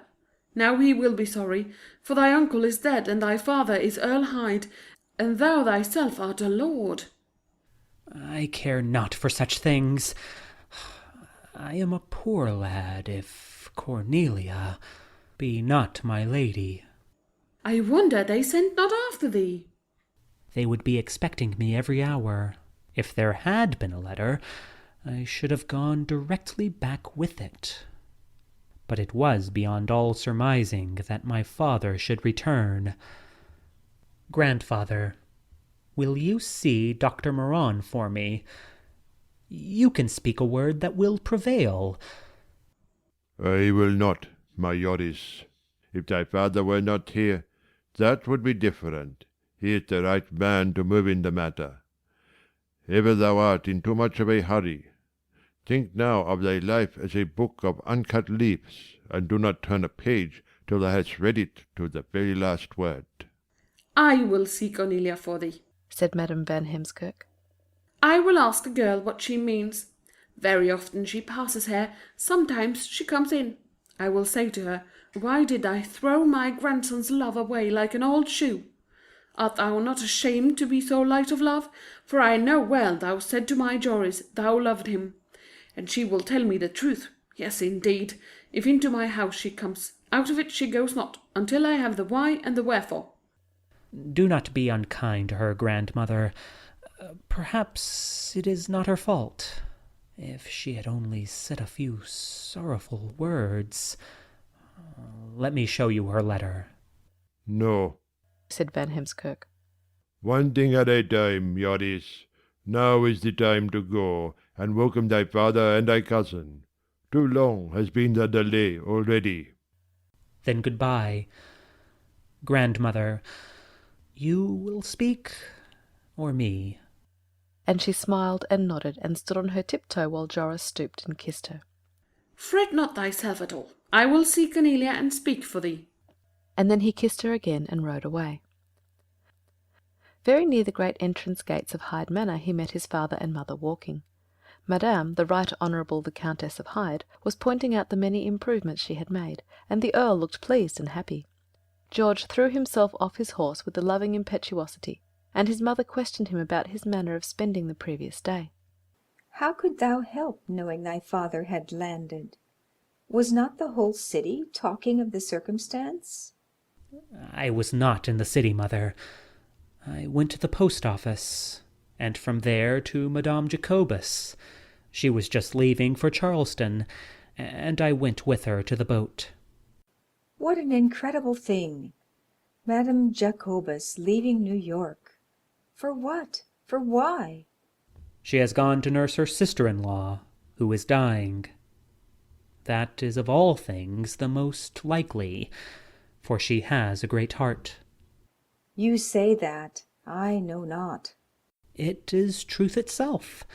Afterwards I had my lunch, and then came on a fever and a distracting headache, and I was compelled to keep my room, and so heard nothing at all until my grandfather told me the good news this morning. Madame Kippon was on the dock and saw thy father and cousin land. The news would be a hot coal in her mouth till she told it, and I am amazed she did not call at thy lodging. Now go forward. When thy father and I have been round the land, we will come to thee. Thy cousin Annie is here. That confounds me. I could hardly believe it true. She is frail, and her physicians thought the sea voyage might give her the vitality she needs. It was at least a chance, and she was determined to take it. Then thy father put all his own desires behind him, and came with her. We will talk more in a little while. I see thy dress is untidy, and I dare say thou art hungry. Go, eat and dress. By that time we shall be home. But though his mother gave him a final charge to make haste, he went slowly. The thought of Cornelia had returned to his memory with a sweet, strong insistence that carried all before it. He wondered what she was doing, how she was dressed, what she was thinking, what she was feeling.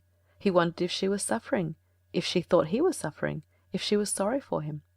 He made himself as wretched as possible, and then some voice of comfort anteceding all reason told him to be of good cheer, for if Cornelia had ever loved him she must love him still, and if she had only been amusing herself with his devotion, then what folly to break his heart for a girl who had no heart worth talking about.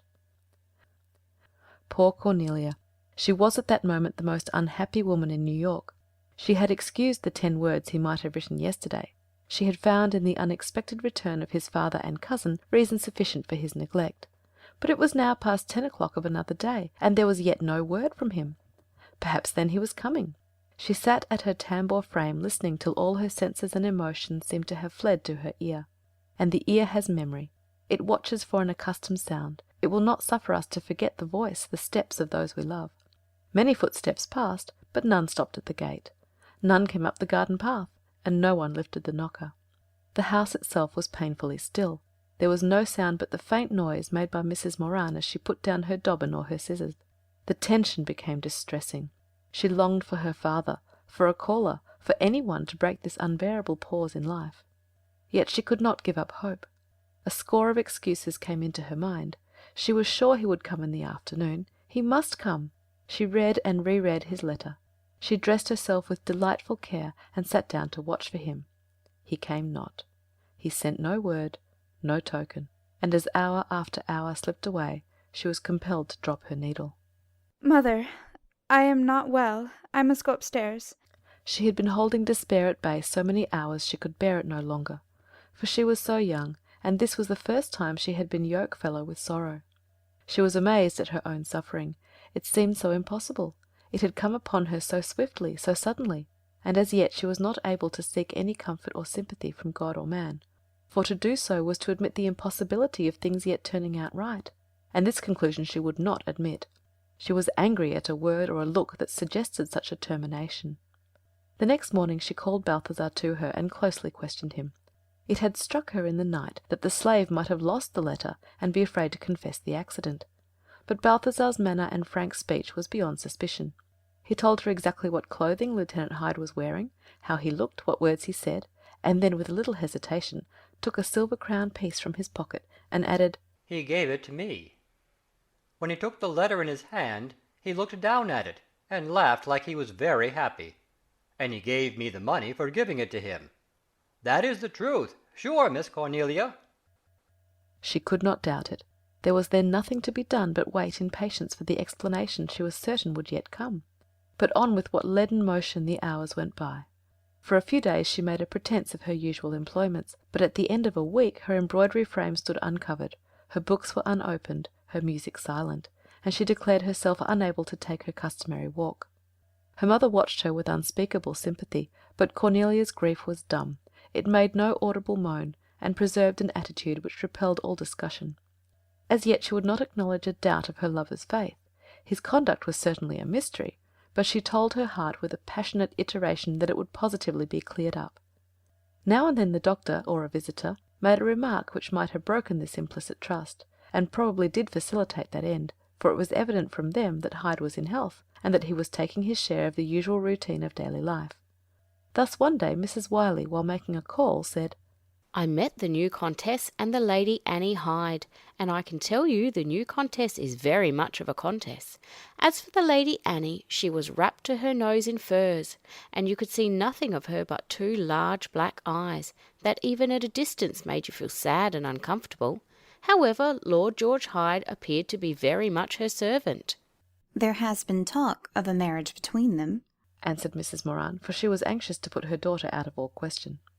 "I should think it would be a very proper marriage." "Oh, indeed, proper marriages seldom come off. Love marriages are the fashion at present." "Are they not the most proper of all?" "On the contrary, is there anything more indiscreet? Of 1,000 couples who marry for love, hardly one will convince us that the thing can be done and not repented of afterwards." "I think you are mistaken," said Mrs. Moran coldly. "Love should always seek its match, and that is love or nothing." "Oh, indeed, it is you are mistaken. As the times go, Cupid has grown to cupidity, and seeks his match in money or station, or such things." "Money or station or such things find their match in money or station or such things. They are not love." "Well then, the three may go together in this case, but the girl has an uncanny, unworld-like face. Captain Wiley says he has seen mermaids with the same long look in their eyes. Do you know that Rem Van Ariens has gone to Boston?" "We have heard so." And then the doctor entered, and after the usual formalities said, "I have just met with Earl Hyde and his Countess parading themselves in the fine carriage he brought with him. 'Tis 1,000 pities the President did not wait in New York to see the sight." "Was Lady Annie with them?" asked Mrs. Wiley. "We were just talking about her." "Yes, but one forgets that she is there, or anywhere. She seems as if she were an accident." "And the young lord?" "The young lord affects the Democratic." Such conversations were not uncommon, and Mrs. Moran could not with any prudence put a sudden stop to them. They kept Cornelia full of wondering irritation, and gradually drove the doubt into her soul. the doubt of her lover's sincerity, which was the one thing she could not fight against. It loosened all the props of life. She ceased to struggle and to hope. The world went on, but Cornelia's heart stood still. And at the end of the 3rd week things came to this. Her father looked at her keenly one morning and sent her instantly to bed. At last the breakdown had come in a night, but it had found all ready for it. "She has typhoid, or I am much mistaken," he said to the anxious mother. "Why have you said nothing to me? How has it come about? I have heard no complaining. To have let things go thus far without help is dreadful. It is almost murder." John, John, what could I do? She could not bear me to ask after her health. She said always that she was not sick. She would not hear of my speaking to you. I thought it was only sorrow and heartache. Only sorrow and heartache? Is not that enough to call typhoid or any other death? What is the trouble? Oh, I need not ask. I know it is that young Hyde. I feel it. I saw this trouble coming. Now let me know the whole truth. He listened to it with angry amazement. He said he ought to have been told at the time. He threw aside all excuses, for being a man, how could he understand why women put off, and hope, and suffer? He was sure the rascal ought to have been brought to explanation the very first day. And then he broke down and wept his wife's tears, and echoed all her piteous moans for her daughter's wronged love and breaking heart. What is left us now is to try and save her dear life, said the miserable father. Suffering we cannot spare her. She must pass alone through the valley of the shadow, but it may be she will lose this sorrow in its dreadful paths. I have known this to happen often, for there the soul has to strip itself of all encumbrances, and fight for life, and life only. This was the battle waged in Dr. Moran's house for many awful weeks. The girl lay at death's door, and her father and mother watched every breath she drew. One day, while she was in extremity, the doctor went himself to the apothecary's for medicine. This medicine was his last hope, and he desired to prepare it himself. As he came out of the store with it in his hand, Hyde looked at him with a steady imploration. He had evidently been waiting for his exit. "Sir, I have heard a report that I dare not believe." "Believe the worst, and stand aside, sir. I have neither patience nor words for you." "I beseech you, sir." "Touch me not. Out of my sight. Broadway is not wide enough for us two, unless you take the other side." "Your daughter! Oh, sir, have some pity." "My daughter is dying." "Then, sir, let me tell you that your behavior has been so brutal to her, and to me, that the Almighty shows both kindness and intelligence in taking her away." And with these words, uttered in a blazing passion of indignation and pity, the young lord crossed to the other side of the street, leaving the doctor confounded by his words and manner. "There is something strange here," he said to himself. "The fellow may be as bad can be, but he neither looked nor spoke as if he had wronged Cornelia. If she lives, I must get to the bottom of this affair. I should not wonder if it is the work of Dick Hyde, Earl or General, as detestable a man as ever crossed my path." With this admission and wonder, the thought of Hyde passed from his mind, for at that hour the issue he had to consider was one of life or death. And although it was beyond all hope or expectation, Cornelia came back to life. Came back very slowly, but yet with a solemn calm and a certain air of conscious dignity, as of one victorious over death and the grave. But she was perilously delicate, and the doctor began to consider the dangers of her convalescence. "Ava," he said one evening when Cornelia had been downstairs a while, "it will not do for the child to run the risk of meeting that man. I see him on the street frequently. The apothecary says he comes to his store to ask after her recovery nearly every day. He has not given her up. I am sure of that. He spoke to me once about her, and was outrageously impudent. There is something strange in the affair, but how can I move in it?" It is impossible.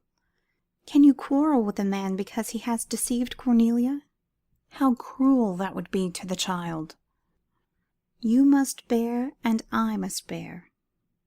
Anything must be borne, rather than set the town wondering and talking. It is a terrible position. I see not how I can endure it. Put Cornelia before everything. The best plan is to remove Cornelia out of danger. Why not take her to visit your brother Joseph? He has long desired you to do so. Go to Philadelphia now. Joseph tells me Congress is in session, and the city gone mad over its new dignity.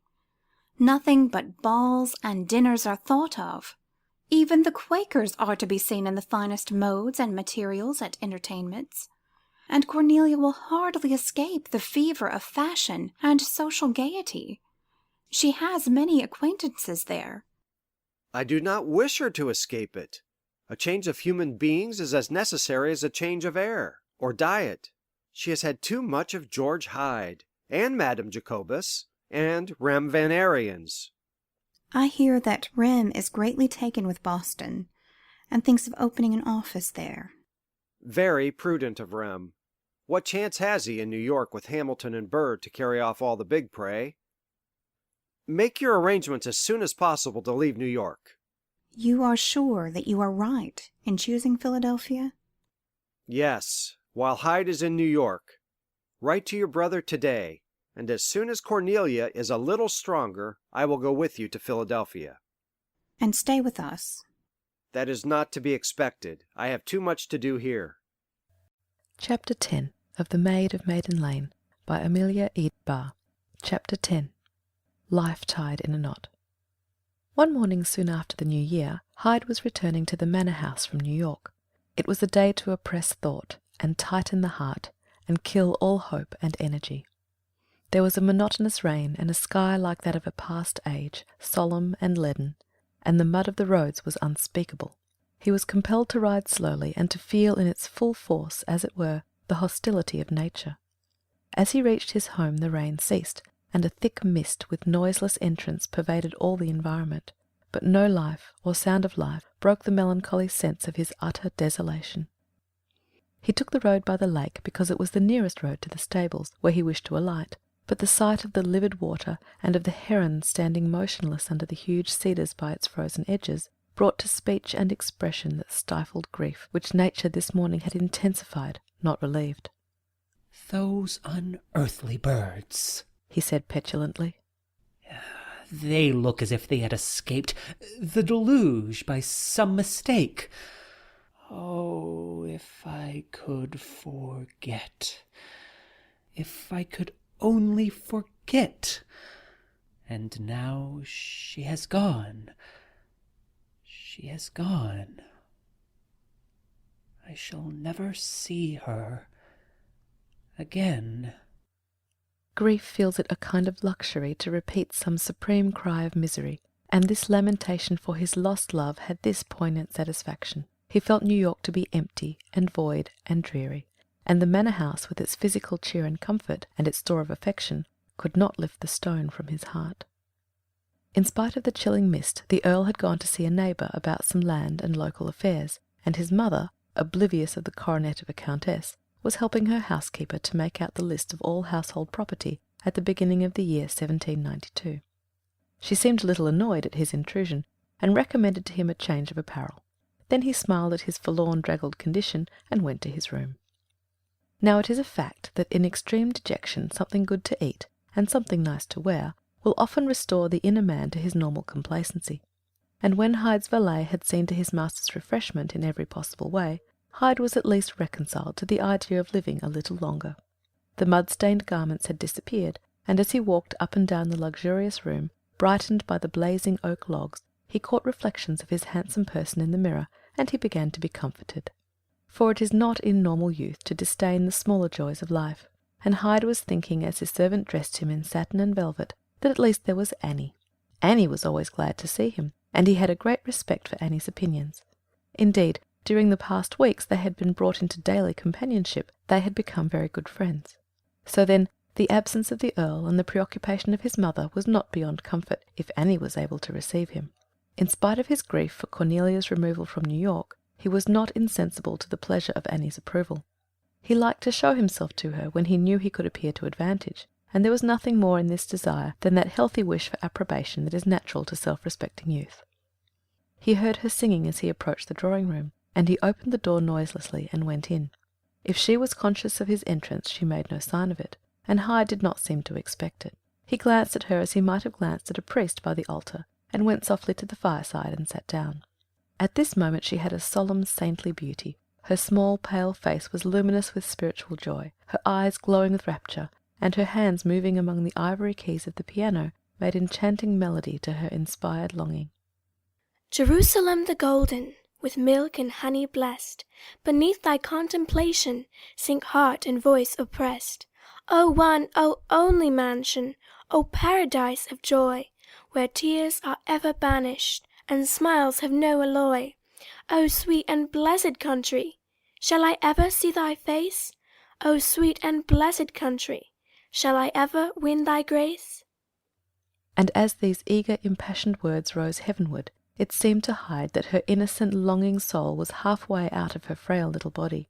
He did not in any way disturb her. She ceased when the hymn was finished, and sat still a few moments, realizing, as far as she could, the glory which doth not yet appear. As her eyes dropped, the light faded from her face. She smiled at Hyde, a smile that seemed to light all the space between them. Then he stood up, and she came towards him.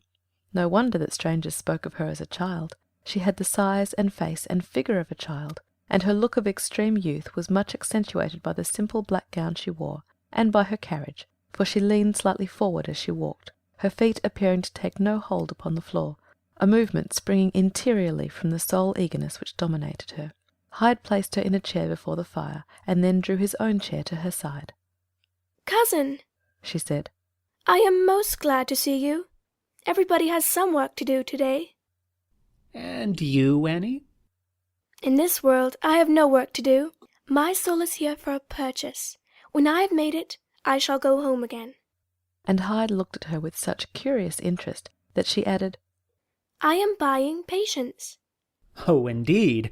That is a commodity not in the market." "I assure you it is. I buy it daily. Once I used to wonder what for I had come to earth. I had no strength, no beauty, nothing at all to buy earth's good things with. 3 years ago I found out that I had come to buy for my soul the grace of patience.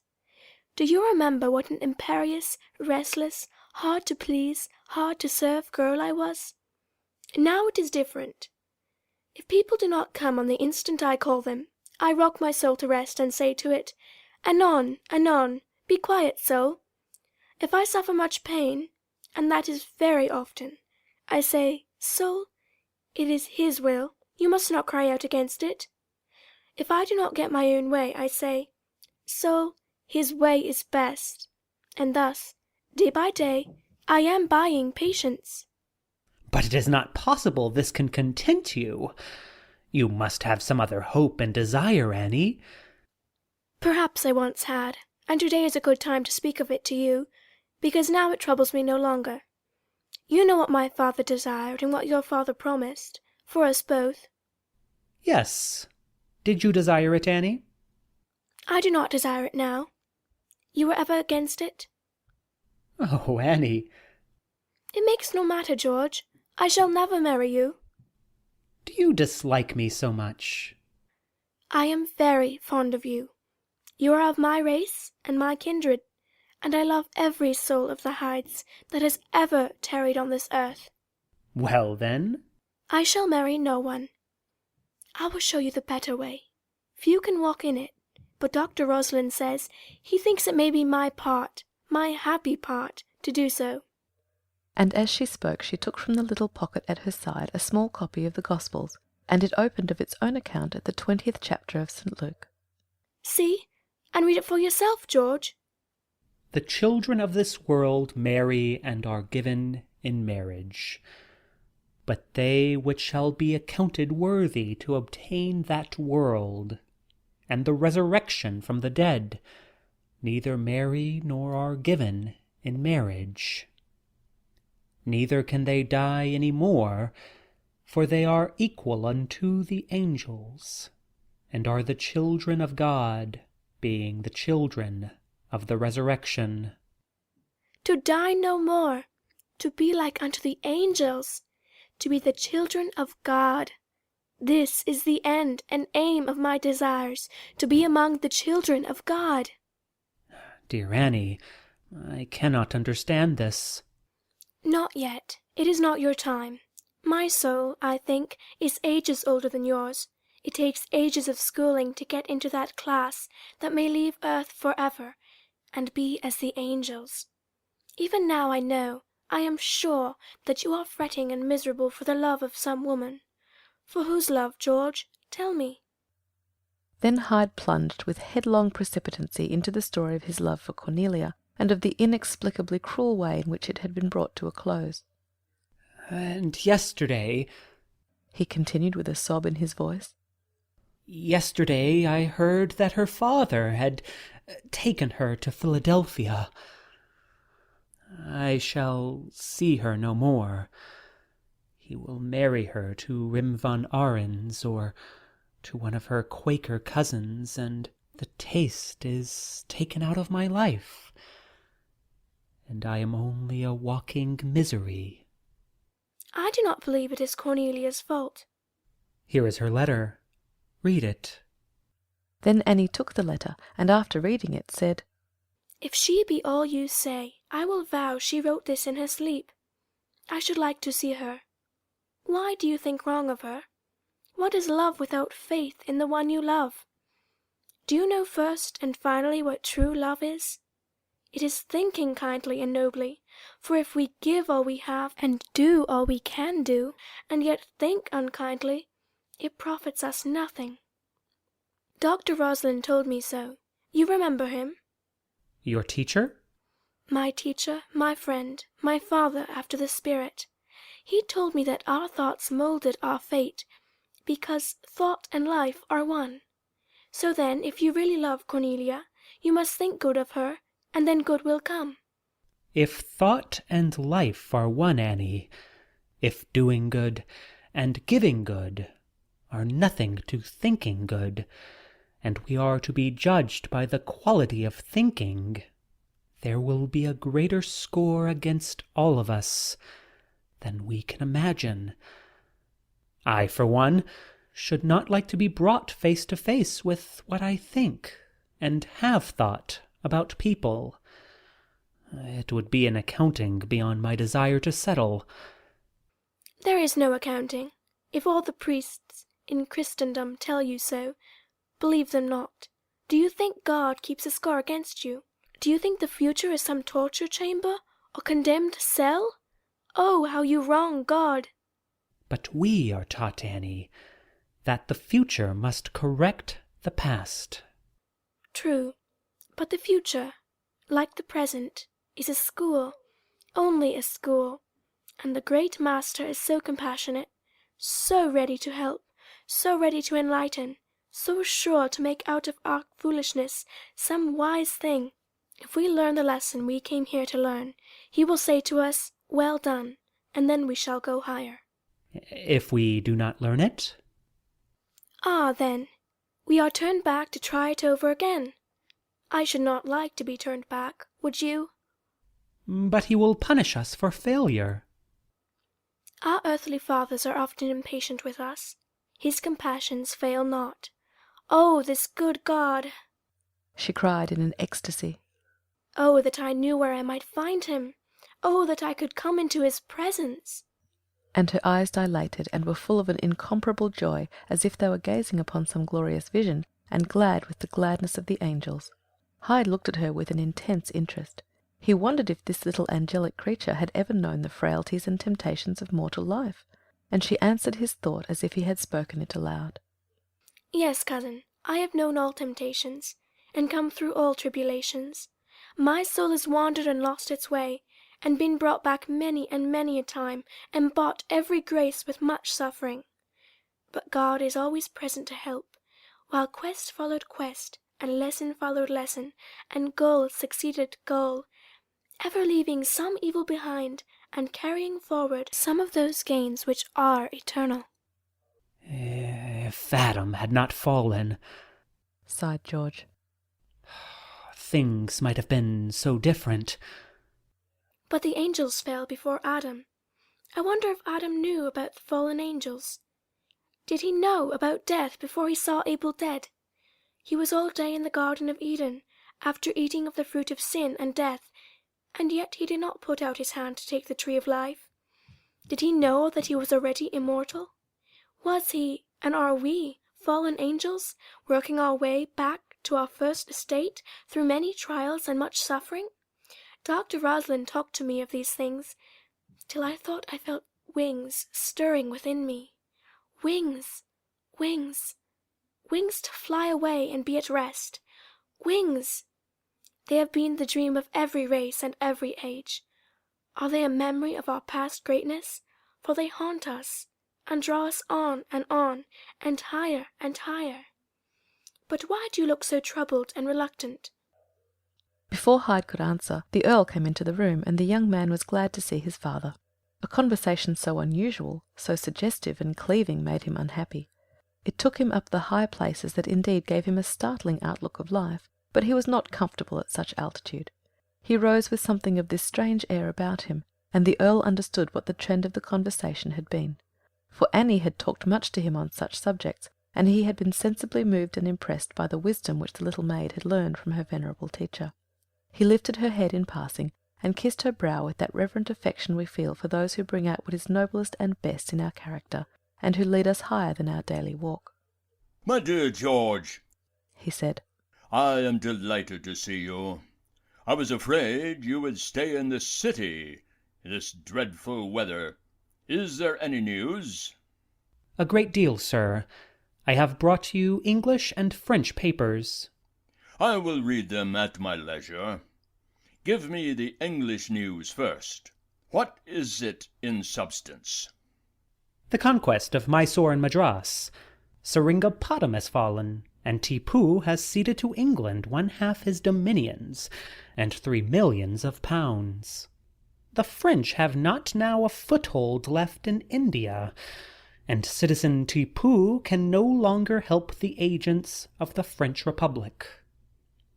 Faith, sir, Cornwallis has given England in the East a compensation for what she has lost in the West." "To make nations of free men is the destiny of our race." "Perhaps so. For it seems the new colony planted at Sydney Cove, Australia, is doing wonderfully, and that would mean an English empire in the South." "Yet I have just read a proclamation of the French Assembly, calling on the people of France to annihilate at once the white, clay-footed colossus of English power and diplomacy. Anything else?" Mr. Fox and Mr. Burke are quarrelling as usual, and Mr. Pitt is making the excesses of France the excuse for keeping back reform in England. It is an old story. I did not care to read it. The French papers tell their side of it. They call Burke a madman, and Pitt a monster, and the Moniteur accuses them of having misrepresented the great French nation, and says they will soon be laid prostrate before the Statue of Liberty, from which they shall only rise to mount the scaffold, etc., etc. "What bombastic nonsense!" Minister Morris is in the midst of horrors unmentionable. The other foreign ministers have left France, and the French government is deserted by all the world. Yet Mr. Morris remains at his post, though he was lately arrested in the street, and his house searched by armed men. "But this is an insult to the American nation. Why does he endure it? He ought to return home." "Because he will not abandon his duty in the hour of peril and difficulty. Neither has the President given him permission to do so. How could he desert American citizens unlawfully imprisoned, American vessels unlawfully seized by French privateers, and American captains detained in French ports on all kinds of pretenses? I think Minister Morris is precisely where he should be, saving the lives of American citizens, many of whom are trembling today in the shadow of the guillotine. It is to be hoped that Jefferson is now convinced of the execrable nature of these brutal revolutionists. I can assure you, sir, he is not. He still excuses all their abominations and says Minister Morris is a high-flying monarchy man, and not to be taken without great allowance. I hear that Madame Capon's daughter, whom Mr. Morris rescued at the last hour, has arrived in New York, and yesterday I met Mr. Von Arens, who is exceedingly anxious concerning his daughter, the Marquise de Tournay. Is she in danger? I thought her husband was a leader in the new National Assembly. He is among the Girondists. They are giving themselves airs and making fine speeches at present. But what? Their day will be short. What of the king? The royal family are all prisoners in the Temple Tower. I do not dare to read the particulars, but not a single protest against their barbarity is made. Frenchmen who silently saw the Abbaye, the Force, and the Cormier turned into human shambles 3 months ago, now hold their peace while murders no less horrible are being slowly done in the Temple. They are inconceivable monsters. Poor little Arental! What will she do? I am not very uneasy for her. She has wit enough to save her life, if put to such extremes. Her father is much to be pitied, and it is incredible, though true, that the great majority of our people are still singing the Marseillaise, though every letter of it is washed in blood and tears. I am troubled about that pretty little marquise. She is clever and full of resource. I have had only one letter from her since her marriage, and it was written to the word glories. She seemed to be living in a blaze of triumph, and very happy. But change is the order of the day in France. Say of the hour, and you are nearer the truth. If Arenta is in trouble, she will cry out, and call for help on every hand. I never knew her to make a mistake where her own interests were concerned. I told her father yesterday that it would be very difficult to corner Arenta, and comforted him beyond my hope. During this conversation Annie was in a reverie which it in no way touched. She had the faculty of shutting her ears to sounds she did not wish to take into her consciousness, and the French Revolution did not exist for her. She was thinking all the time of her cousin George, and of the singular abruptness with which his love life had been cut short. And it was this train of thought which led her, when the murmur of voices ceased for a moment, to say impulsively, "Uncle, it is my desire to go to Philadelphia." The Earl looked at her with incredulity. What nonsense, Annie! The thing is impossible. Why impossible?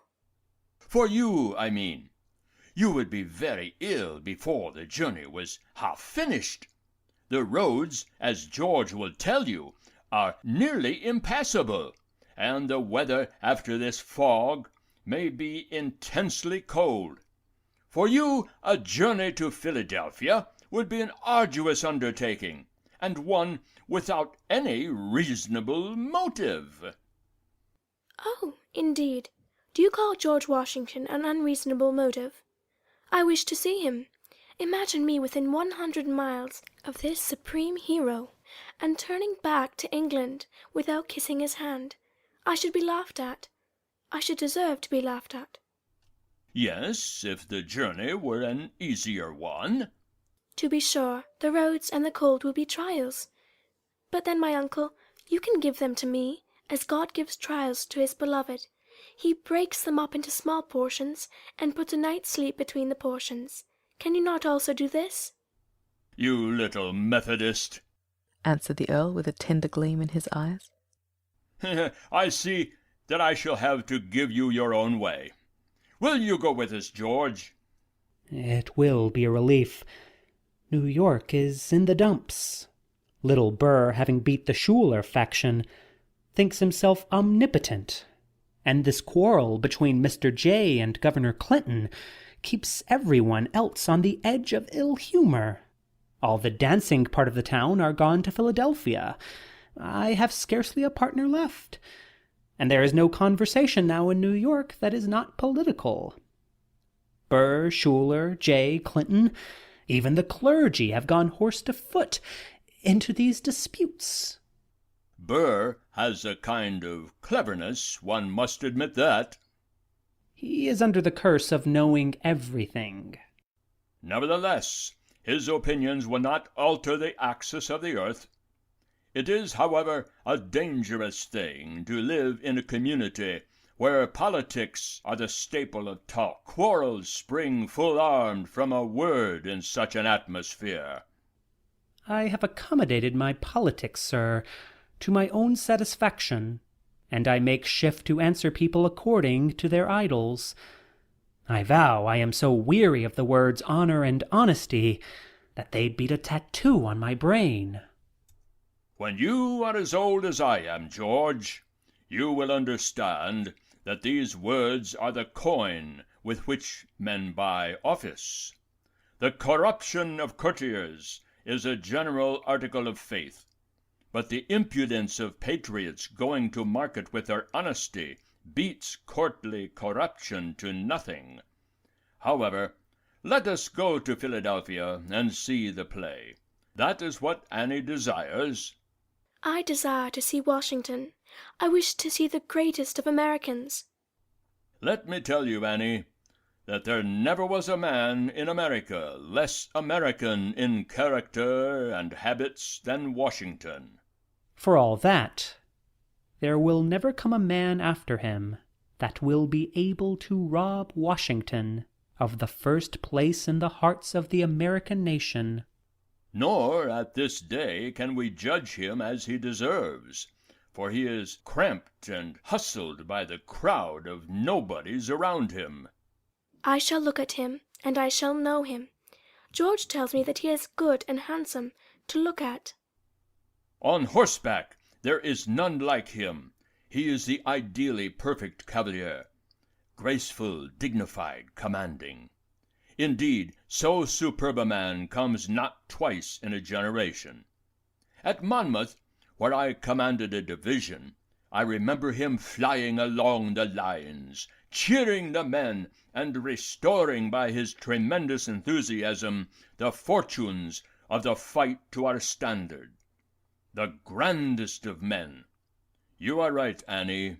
It would be a stupidity to go back to England without seeing him. This was the initial conversation which, after some opposition and a little temper from Madame the Countess, resulted in the Hyde family visiting Philadelphia. It was a great trial to the Countess to leave her own well-ordered, comfortable home for apartments in a hotel, and she was never done asserting it to be a great imprudence as far as Annie was concerned. But the girl was immovable, and as she was supported by her uncle and cousin, the Countess was compelled to acquiesce. But really she was so ready to find her pleasure in the pleasure of those she loved, that this acquiescence was not an unmitigated trial. She suspected the motive of her son's eager desire for Philadelphia, and as she had abandoned without much regret the hope of his marriage with Annie Hyde, she was far from being disinclined to Cornelia. She had accustomed herself to the idea of Cornelia as mistress of this beautiful home she had made. She was an American, and Madame loved her country and wished her daughter-in-law to be of American lineage. She was aware that some trouble had come between the lovers, and she trusted that this visit might be the ground of a reconciliation. Without question or plan or even strong desire, she felt the wisdom of making opportunities, and then leaving the improvement of them to circumstances. So, about the beginning of February, the Hydes were settled in Philadelphia more comfortably than could have been expected. A handsome house, handsomely furnished, had been found, and Madame had brought with her the servants necessary to care for it, and for the family's comfort. And she was glad, when the weariness of the journey was over, to see how naturally and pleasantly her husband and son took their places in the gay world around them. She watched the latter constantly, being sure she would be able to read on his face and by his manner and temper whether affairs relating to Cornelia were favourable. In a week she had come to the conclusion that he was disappointed, which indeed was very much the case. He could hear nothing of Cornelia. He had never once got a glimpse of her lovely countenance, and no scrutiny had revealed to him the place of her abode. Every house inhabited by a person of the name of Willing had been the object of his observation, but no form that by any possibility could be mistaken for hers had passed in or out of their doors. He became ashamed of haunting particular streets, and fancied the ladies of certain houses watched him, and that the maids and men-servants chatted and speculated about his motives. Every day when he went out, Annie gave him an assuring smile. Every day when he returned, she opened her eyes on him with the question in them which she did not care to formulate, and every day she received an answer, an almost imperceptible negative shake of the head, that, slight as it was, said despairingly, "I have not seen her." A month passed in this unfruitful searching misery, and Hyde was almost hopeless. The journey appeared to be altogether a failure, and he said to Annie, "I am to blame for my selfishness in permitting you to come here.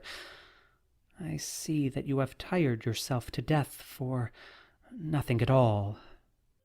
She gave her head a resolute little shake, and answered, "Wait and see. Something is coming. You have no patience." "I assure you, Annie, I ought to have. I have been buying it every day since we came to this detestable place." "The place is not to blame. Do you know that I am going to Mrs. Washington's reception tomorrow evening? I shall see the President. He may even speak to me, for my uncle says he appears there only as a private gentleman. Cousin, you are to be my cavalier, if it please you, and my uncle and aunt will attend us."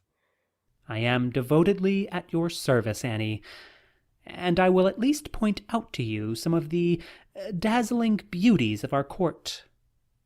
The splendid Mrs. Bingham, the Miss Allens, and Miss Chews, and the brilliant Sally McKean."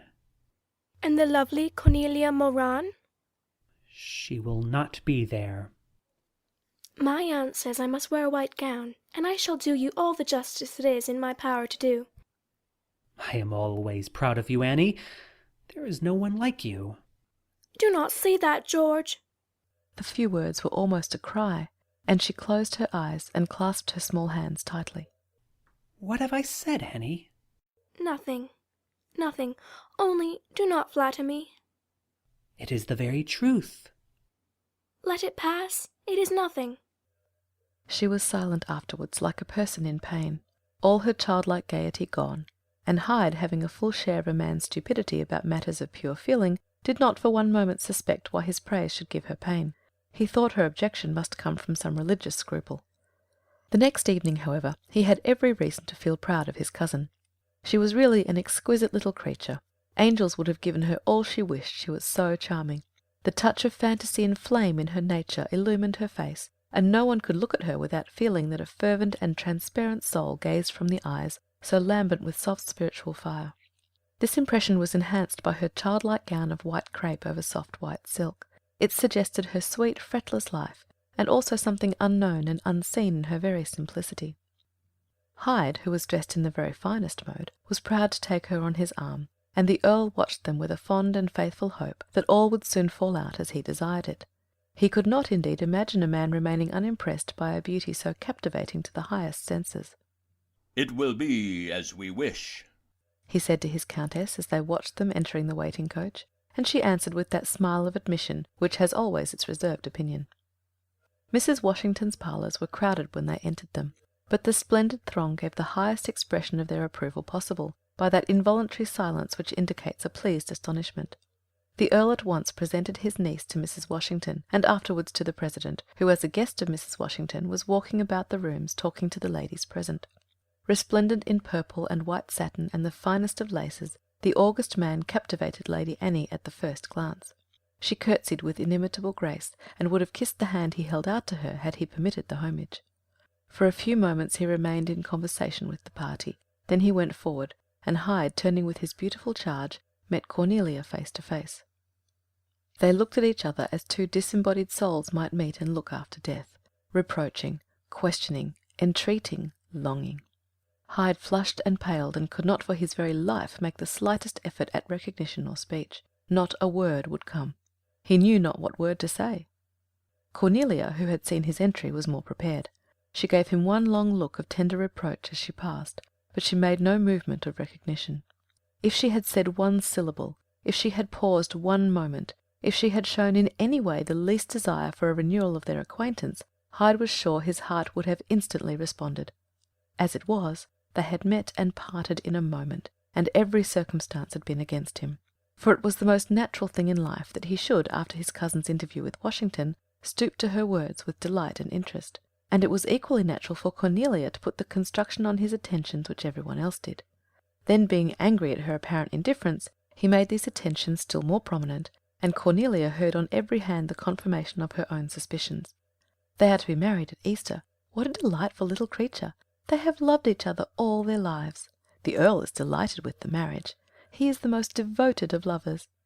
And there was not a word of dissent from this opinion, until pretty Sally McKean said, "A fig for your prophecies. George Hyde has loved and galloped away a score of times. I would not pay any more attention to his proposals and promises than I would pay to the wind that blows where it listeth, here to-day and somewhere else to-morrow."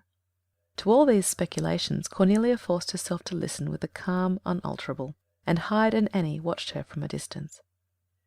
"So that is the marvellous beauty," said Annie. "Is she not marvellously beautiful?" asked Hyde.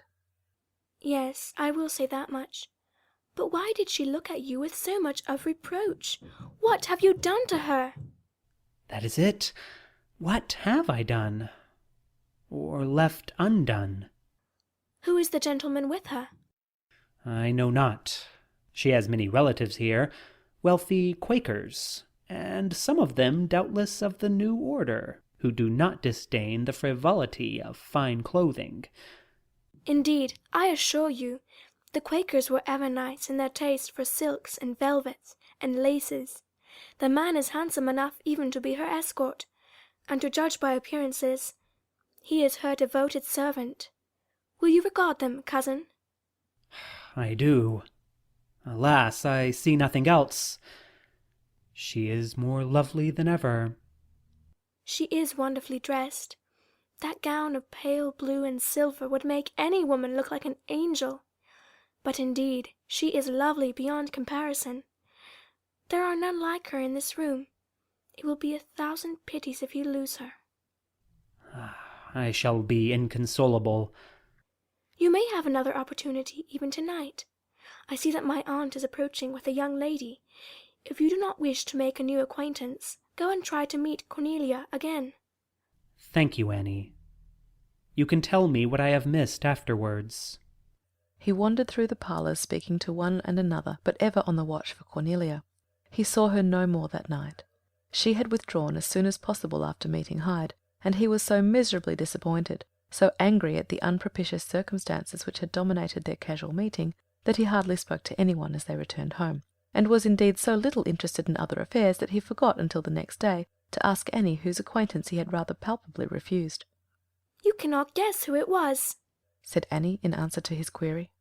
"So I will make a favour of telling you. Do you remember the Reverend Mr. Darner, rector of Downhill Market?" "Very well. He preached very tiresome sermons." "The young lady was his daughter, Mary." "'Tis a miracle. What is Mary Damer doing in America?" "She is on a visit to her cousin, who is married to the governor of Massachusetts. He is here on some state matter, and as Miss Darner also wished to see Washington, he brought her with him." "Mary Damer. We went nutting together one autumn. She came often to Hyde Court when I was a lad."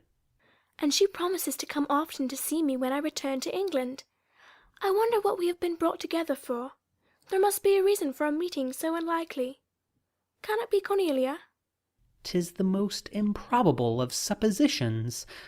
I do not suppose she ever saw Cornelia." "She had not even heard of her, and yet my mind will connect them." "You have no reason to do so, and it is beyond all likelihood. I am sorry I went away from Mary." "She took no notice of your desertion." "That is as may be. I was a mere lad when I saw her last. Is she passable?" "She is extremely handsome. My aunt heard that she is to marry a Boston gentleman of good promise and estate. I dare say it is true." It was so true that even while they were speaking of the matter, Mary was writing these words to her betrothed. Yesterday I met the Hydes. You know my father is the living of Downhill Market from them, and I had a constraint on me to be agreeable. The young lord got out of my way. Did he imagine I had designs on him? I look for a better man. What fate brought us together in Philadelphia I know not. I may see a great deal of them in the coming summer, and then I may find out. At present I will dismiss the Hydes. I have met pleasanter company. Annie dismissed the subject with the same sort of impatience. It seemed to no one a matter of any importance, and even Annie that day had none of the penetrative insight which belongs to that finer atmosphere where footfalls of appointed things, reverberant of days to be, are heard in the forecast echoings like wave beats from a viewless sea. As for Hyde, he was shaken, confused, lifted off his feet, as it were, but after another day had passed, had come to one steady resolution. He would speak to Cornelia when next he met her, no matter where it was or who was with her. And that passionate stress of spirit which induced this resolve led him also to go out and seek for this opportunity. For nearly a week he kept this conscious, constant watch. Its insisting, sorrowful longing was like a cry from love's watchtowers, but it did not reach the beloved one, or else she did not answer it. One bright morning he resolved to walk through the great dry goods stores, Whiteside's, Guest's, and the famous Mrs. Holland's, where the beauties of the gay Quakers brought their choicest fabrics in foreign chintzes, lawns, and Indian muslins. All along Front, Arch, and Walnut streets the pavements were lumbered with boxes and bales of fine imported goods, and he was getting impatient of the bustle and pushing when he saw Anthony Clymer approaching him. The young man was driving a new and very spirited team, and as he with some difficulty held them, he called to Hyde to come and drive with him. Hyde was just in the weary mood that welcomed change, and he leaped to his friend's side and felt a sudden exhilaration in the rapid motion of the buoyant, active animals. After an hour's driving they came to a famous hostelry, and Clymer said, "Let us give ourselves lunch, and the horses bait and a rest. Then we will make them slow their mettle home again." The proposal met with a hearty response, and the young men had a luxurious meal and more good wine than they ought to have taken. But Hyde had at last found someone who could talk of Cornelia, rave of her face and figure, and vow she was the topmost beauty in Philadelphia. He listened, and finally asked where she dwelt, and learned that she was staying with Mr. Theodore Willing, a wealthy gentleman of the strictest Quaker principles, but whose son was one of the feeble men, or wet Quakers, who wore powder and ruffles and dressed like a person of fashion. "He dangles around the bewitching Miss Morin and gives no other man a chance," said Clymer spitefully. "It is the talk from east to west, and 'tis said he is so enamoured of the beauty that he will have her if he buy her." "Do you talk in your sleep, or do you tell your dreams for truth?" asked Hyde angrily. "'Tis not to be believed that a girl so lovely can be bought by mere pounds sterling. A woman's heart lies not so near her hand, God's mercy for it, or any fool might seize it." "What are you raging at? She is not your mistress."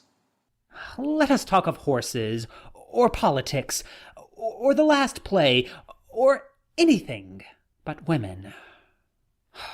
They breed quarrels, if you do but name them." "Content. I will tell you a good story about Tom Herring." The story was evidently a good one, for Hyde laughed at the recital with a noisy merriment very unusual to him. The champ and gallop of the horses, and Clymer's vociferous enjoyment of his own wit, blended with it, and for a moment or two Hyde was under a physical exhilaration as intoxicating as the foam of the champagne they had been drinking. In the height of this meretricious gaiety, a carriage, driving at a rather rapid rate, turned into the road, and Cornelia suddenly raised her eyes to the festive young men, and then dropped them with an abrupt, even angry expression. Hyde became silent and speechless, and Clymer was quickly infected by the very force and potency of his companion's agitation and distressed surprise. He heard him mutter, "Oh, this is intolerable," and then it was as if a cold sense of dislike had sprung up between them. Both were glad to escape the other's company, and Hyde fled to the privacy of his own room, that he might hide there the most unbearable chagrin and misery this unfortunate meeting had caused him. "Where shall I run to avoid myself?" he cried as he paced the floor in an agony of shame. "She will never respect me again. She ought not. I am the most wretched of lovers. Such a tomfool to betray me as Anthony Clymer, a man like a piece of glass that I have seen through 12 times. Then he threw himself into a chair and covered his face with his hands and wept tears full of anger and shameful distress. For some days sorrow and confusion and distraction bound his senses. He refused all company, would neither eat nor sleep nor talk, and he looked as white and wan as a spectre. A stupid weight, a dismal, sullen stillness succeeded the storm of grief and shame, and he felt himself to be the most forlorn of human beings. If it had been only possible to undo things done, he would have bought the privilege with years. At length, however, his first misery of that wretched meeting passed away, and then he resolved to forget. "It is all past," he said despairingly. "She is lost to me forever. Her memory breaks my heart.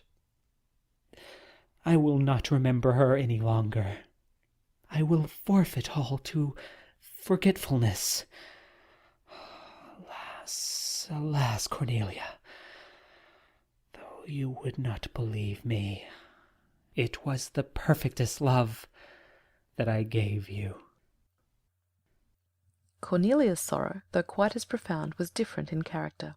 Her sex and various other considerations taught her more restraint, but she also felt the situation to be altogether unendurable, and after a few moments of bitterly eloquent silence, she said, "Mother, let us go home.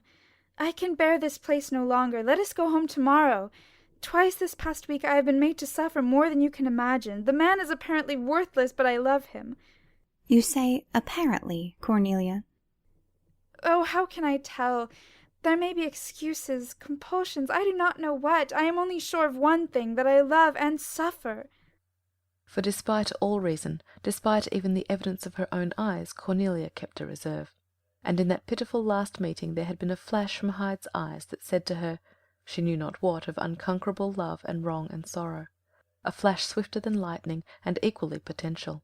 It had stirred into tumult and revolt all the platitudes with which she had tried to quiet her restless heart, made her doubtful, pitiful, and uncertain of all things, even while her lover's reckless gaiety seemed to confirm her worst suspicions, and she felt unable to face constantly this distressing, dubious questioning, so that it was with almost irritable entreaty that she said, "Let us go home, mother." "I have desired to do so for 2 weeks, Cornelia," answered Mrs. Moran. "I think our visit has already been too long." "My cousin Silas has now begun to make love to me, and his mother and sisters like it no better than I do. I hate this town with its rampant, affected fashion and frivolities. It is all a pretense.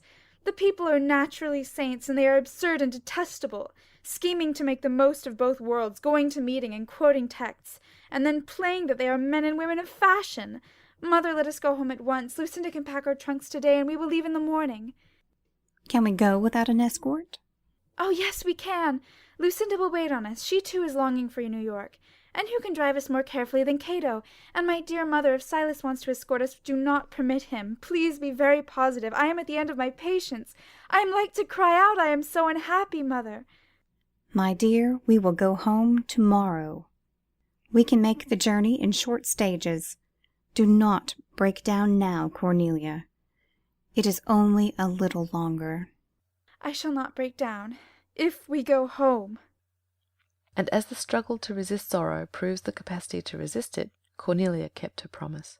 As they reached New York, her cheerfulness increased, and when they turned into Maiden Lane she clapped her hands for very joy.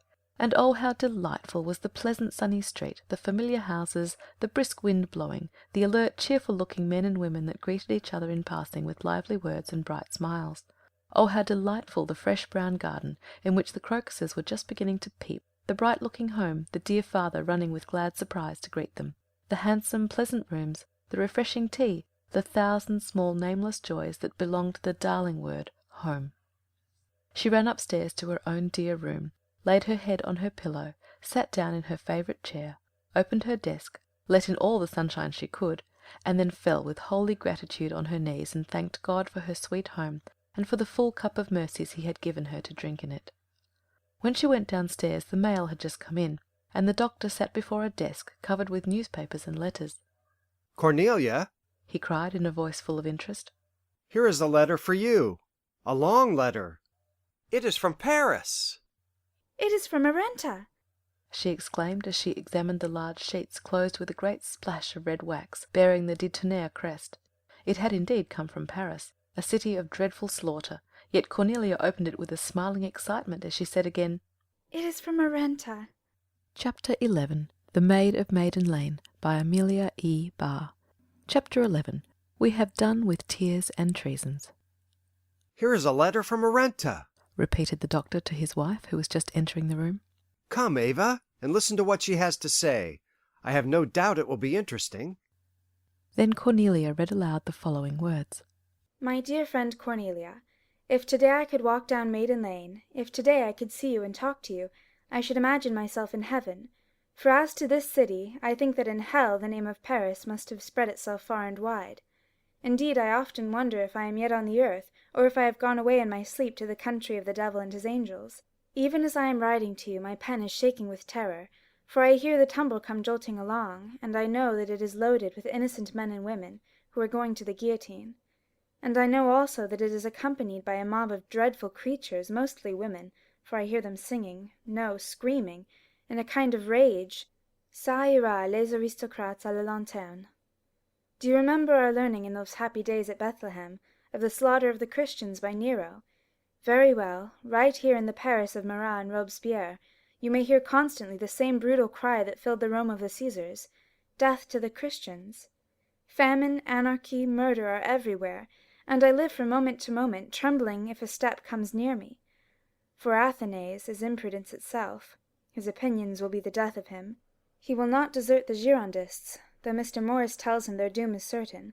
Marat is against them, and the Jacobins, who are deliriously wicked, are against them, and the mob of the faubourgs is against them, and this mob is always of one mind, always on the spot, and always hungry and ready for anarchy and blood.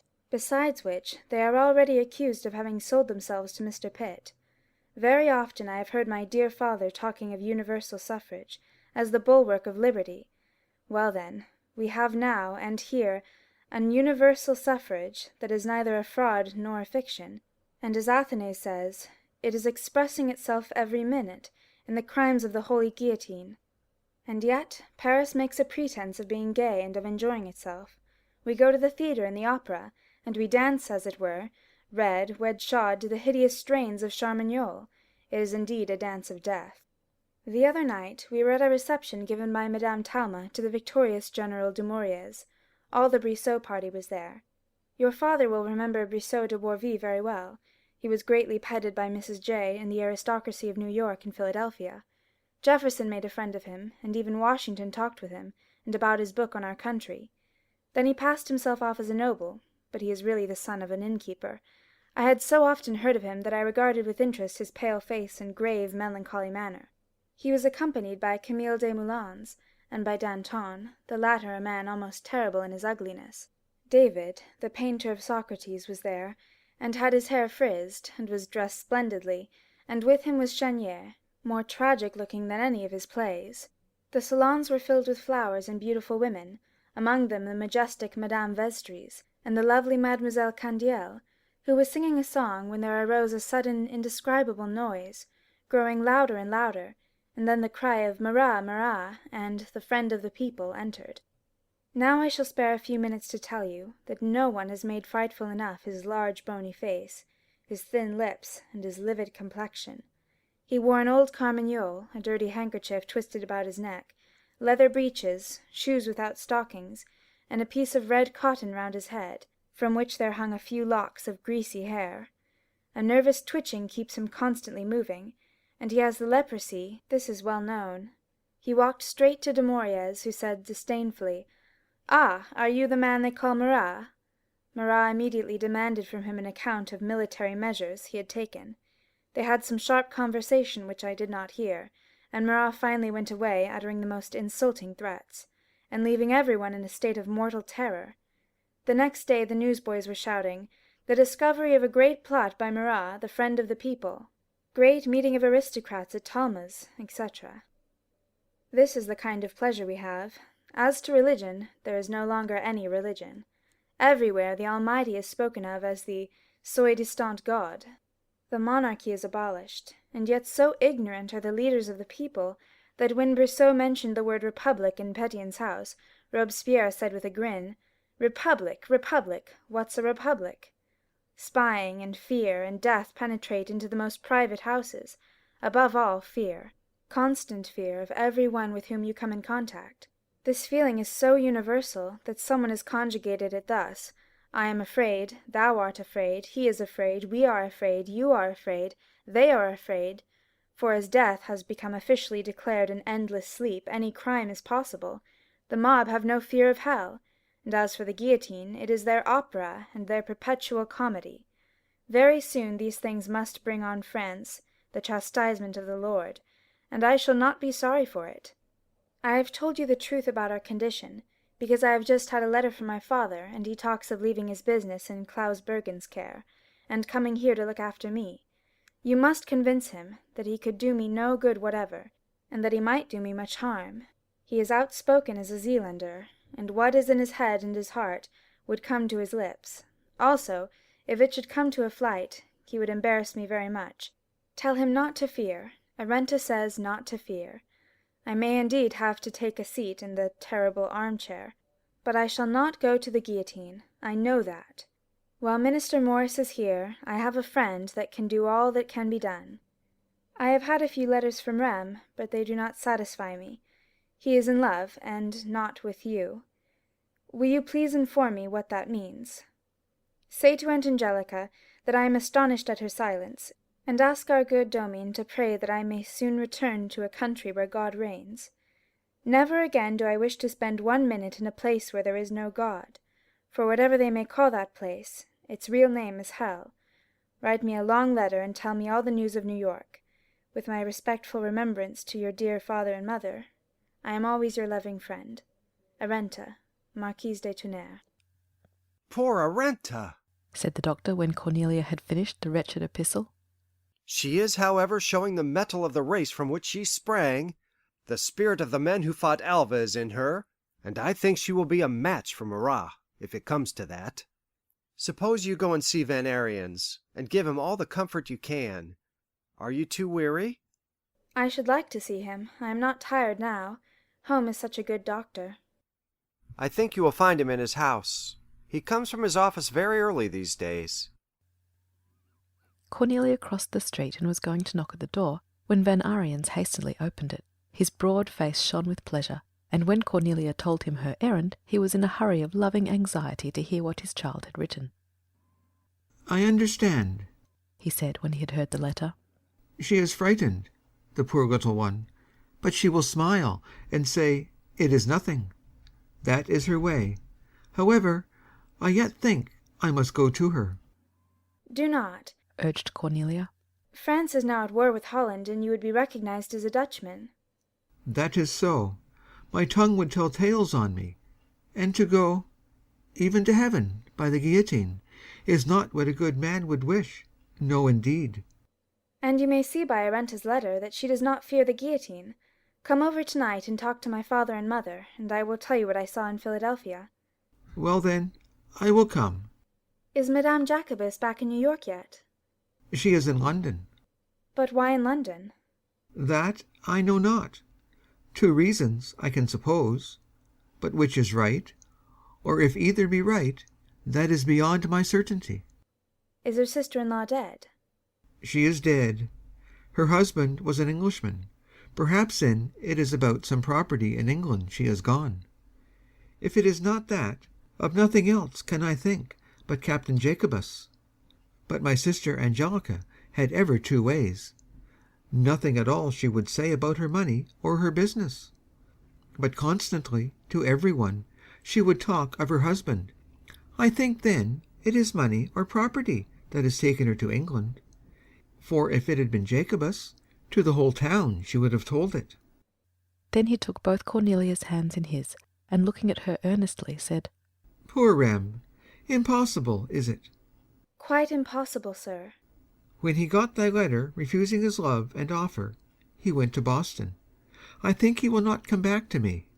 I am very sorry, he said simply, and let her hands drop. I am sorry also, for your sake. I hear, however, that Rem is doing well in Boston. Better than his hopes. Very good fortune has come to him. And you, sir?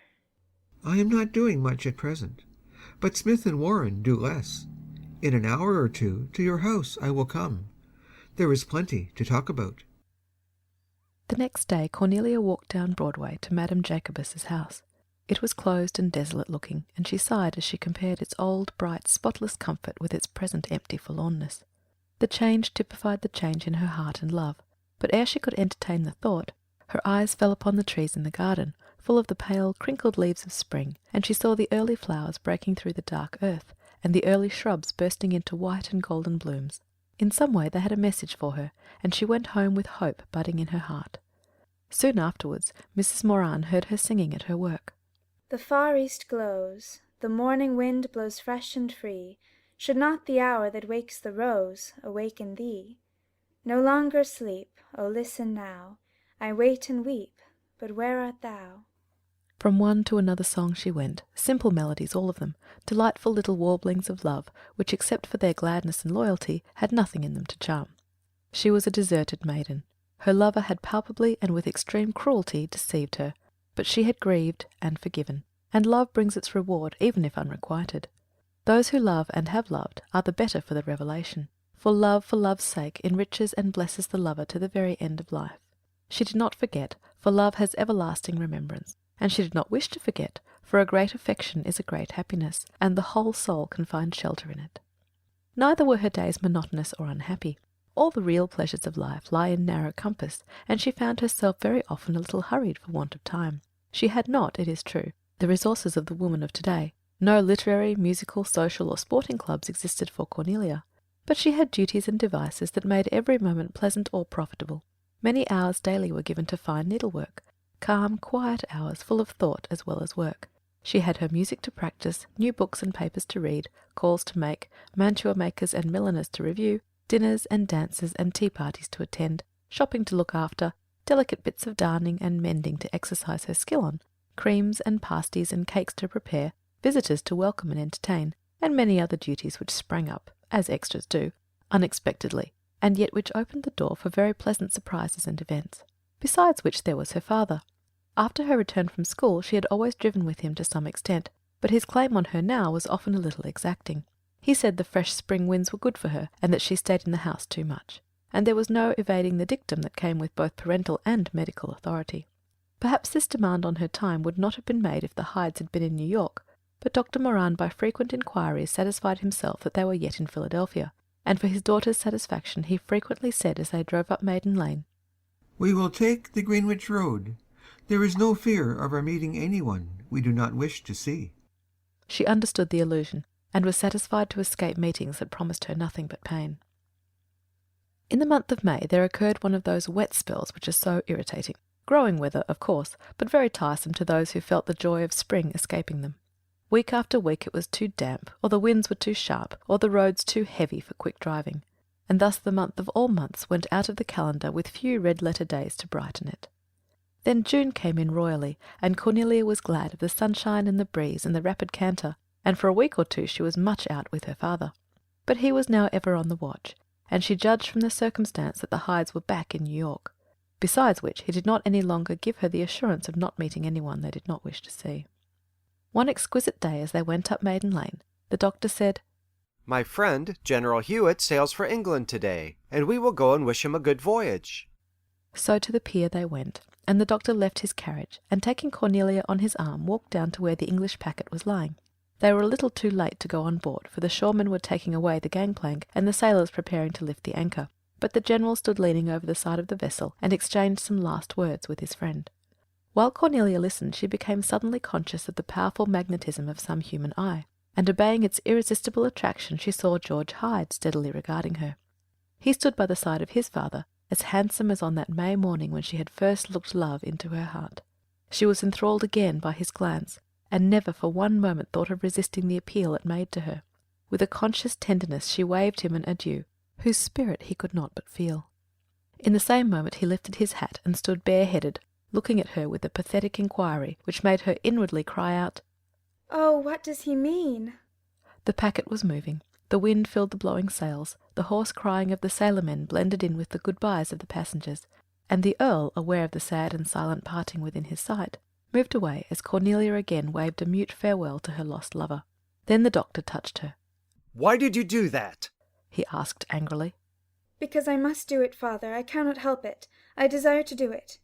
"I'm in a hurry. Let us go home." Filling her eyes with the beauty of the splendid-looking youth still standing bareheaded watching her, seeing even such trivial things as his long cloak thrown backwards over his shoulder, his white hand holding his lifted hat, and the wind-tossed curls of his handsome head, she turned away with a sigh. The doctor drove rapidly to Maiden Lane, and did not on the way speak a word, and Cornelia was glad of it. That image of her lover standing on the moving ship watching her with his heart in his eyes filled her whole consciousness. Never would it be possible for her to forget it, or to put any other image in its place. She thanked her good angel for giving her such a comforting memory. It seemed as if the sting had been taken out of her sorrow. Henceforward she was resolved to love without a doubt. She would believe in Joris, no matter what she had seen or what she had heard. There were places in life to which, alas, truth could not come, and this might be one of them. Though all the world blamed her lover, she would excuse him.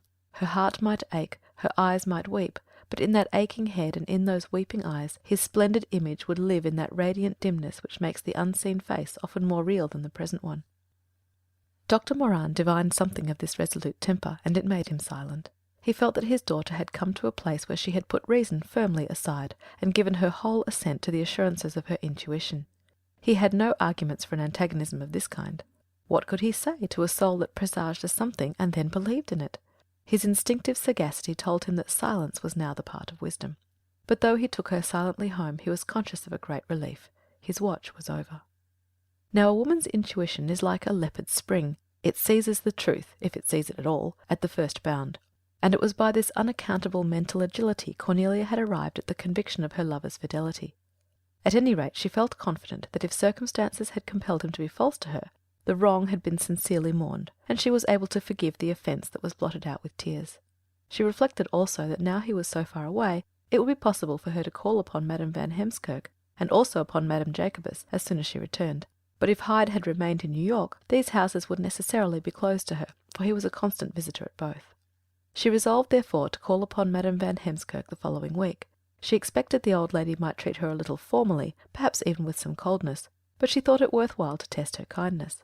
Joris had once told her that his grandfather and grandmother both approved their love, and they must know of his desertion and also the reason for it. Yet there was in her heart such a reluctance to take any step that had the appearance of seeking her lost lover that she put off this visit day after day, finding the weather, or in some household duty, always a fair excuse for doing so, until one morning the doctor said at breakfast, "Councillor de Vries died yesterday, and there is to be a great funeral. Every Dutchman in town will be there, and many others beside. He has left an immense fortune." "Who told you this?" asked Mrs. Moran. "I met Van Heemskirk and his wife going there. Madame de Vries is their daughter. Now you will see great changes take place." "What do you mean, John?" "Madame de Vries has long wanted to build a mansion equal to their wealth, but the councillor would never leave the house he built at their marriage. Madame will now build, and her children take their places among the great ones of the city. De Vries was an oddity. Very few people will be sorry to lose him. He had no good quality but money, and he was the most unhappy of men about its future disposal. I never understood until I knew him how wretched a thing it is to be merely rich." This conversation again put off Cornelia's visit, and she virtually abandoned the idea.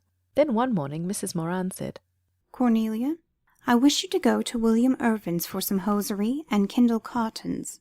It is a new store, down the lane at number 90, and I hear his cloths are strangely cheap. Go and examine them for me." "Very well, mother. I will also look in at Fisher's." And it was at Fisher's that she saw Madame Van Heemskirk.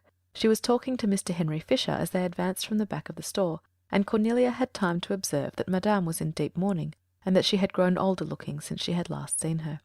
As they came forward, Madame raised her eyes and saw Cornelia, and then hastily leaving the merchant she approached her. "Good morning, madame," said Cornelia with a cheerful smile. "Good morning, miss. Step aside once with me. A few words I have to say to you." And as she spoke she drew Cornelia a little apart from the crowd at the counter, and looking at her sternly, said, "One question only. Why then did you treat my grandson so badly? A shameful thing it is to be a flirt." I am not a flirt, madame, and I did not treat your grandson badly, no indeed. Yes, indeed. He told me so himself. He told you so? He told me so. Surely he did. That I treated him badly? Pray then what else? You let a young man love you. You let him tell you so. You tell him, yes, I love you, and then when he says marry me, you say no. Such ways I call bad, very bad. Not worthy of my Joris, are you? And so then I am glad you said no. I do not understand you. Neither did you understand my Joris. A great mistake he made, and he did not understand you. And I do not understand such ways of the girls of this day. They are shameless, and I am ashamed of you. Madame, you are very rude. And very false are you. I am not false. My Joris told me so. Truth itself is Joris. He would not lie. He would not deceive. If your grandson told you I had deceived him and refused to marry him, let it be so. I have no wish to contradict your grandson. That you cannot do. I am ashamed. Madame, I wish you good morning. And with these words Cornelia left the store. Her cheeks were burning. The old lady's angry voice was in her ears, and she felt the eyes of everyone in the store upon her, and she was indignant and mortified at a meeting so inopportune. Her heart had also received a new stab, and she had not at the moment any philosophy to meet it. Joris had evidently told his grandmother exactly what the old lady affirmed. She had not a doubt of that. But why? Why had he lied about her? Was there no other way out of his entanglement with her? She walked home in a hurry, and as soon as possible shut herself in her room to consider this fresh wrong and injustice. She could arrive at only one conclusion. Annie's most unexpected appearance had happened immediately after his proposal to herself. He was pressed for time. His grandparents would surely be especially likely to embarrass him concerning her claims, and of course the quickest and surest way to prevent questioning on the matter was to tell them that she had refused him. That fact would close their mouths in sympathy for his disappointment, and there would be no further circumstances to clear up. It was the only explanation of Madame's attitude that was possible, and she was compelled to accept it, much as it humiliated her. And then, after it had been accepted and sorrowed over, there came back to her those deeper assurances, those soul assertions, which she could not either examine or define, but which she felt compelled to receive. He loves me. I feel it. It is not his fault. I must not think wrong of him. There was still Madame Jacobus to hope for. She was so shrewd and so kindly that Cornelia felt certain of her sympathy and wise advice. But month after month passed away, and Madame's house remained empty and forlorn-looking. Now and then there came short, fateful letters from Arenta, and Van Ariens, utterly miserable, visited them frequently that he might be comforted with their assurances of his child's ability to manage the very worst circumstances in which she could be placed. And so the long summer days passed, and the winter approached again. But before that time Cornelia had at least attained to the wisest of all the virtues, that calm, hushed contentment, which is only another name for happiness, that contentment which accepts the fact that there is a chain of causes linked to effects by an invincible necessity, and that whatever is could not have wisely been but so. And if this was fatalism, it was at least a brighter thing than the languid pessimism which would have led her life among quicksands to end it in wreck. One day at the close of October she put down her needlework with a little impatience. I am tired of sewing, mother, and will walk down to the Battery and get a breath of the sea. I shall not stay long. On her way to the Battery she was thinking of Hyde, and of their frequent walks together there, and for once she passed the house of Madame Jacobus without a glance at its long-closed windows. It was growing dark as she returned, and ere she quite reached it she was aware of a glow of firelight and of candlelight from the windows. She quickened her steps and saw a servant well known to her standing in the open door, directing two men who were carrying in trunks and packages. She immediately accosted him. Has Madame returned at last, Amir? She asked joyfully. Madame has returned home. She is weary. She is not alone. She will not receive tonight. Surely not. I did not think of such a thing. Tell her only that I am glad, and will call as soon as she can see me. The man's manner, usually so friendly, was shy and peculiar, and Cornelia felt saddened and disappointed. And yet why? She asked herself. Madame has but reached home. I did not wish to intrude upon her. Amir need not have thought so. However, I am glad she is back again. And she walked rapidly home to the thoughts which this unexpected arrival induced. They were hopeful thoughts, leaning, however she directed them, towards her absent lover. She was sure Madame would clearly see to the very bottom of what she could not understand. She went into her mother's presence full of renewed expectations, and met her smile with one of unusual brightness. Madame Jacobus is at home, said Mrs. Moran before Cornelia could speak. She sent for your father just after you left the house, and I suppose that he is still there. Is she sick? I do not know. I fear so, for the visit is a long one.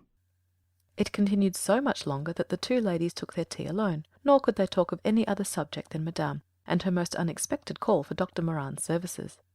It was always the Dutch Dr. Gansfort she had before, and she was ever ready to scoff at all others as pretenders. I do wonder what keeps your father so long. It was near 10 o'clock when Dr. Moran returned, and his face was sombre and thoughtful, the face of a man who has been listening for hours to grave matters, and who had not been able to throw off their physical reflection. Have you had tea, John? No. Give me a good strong cup, Ava.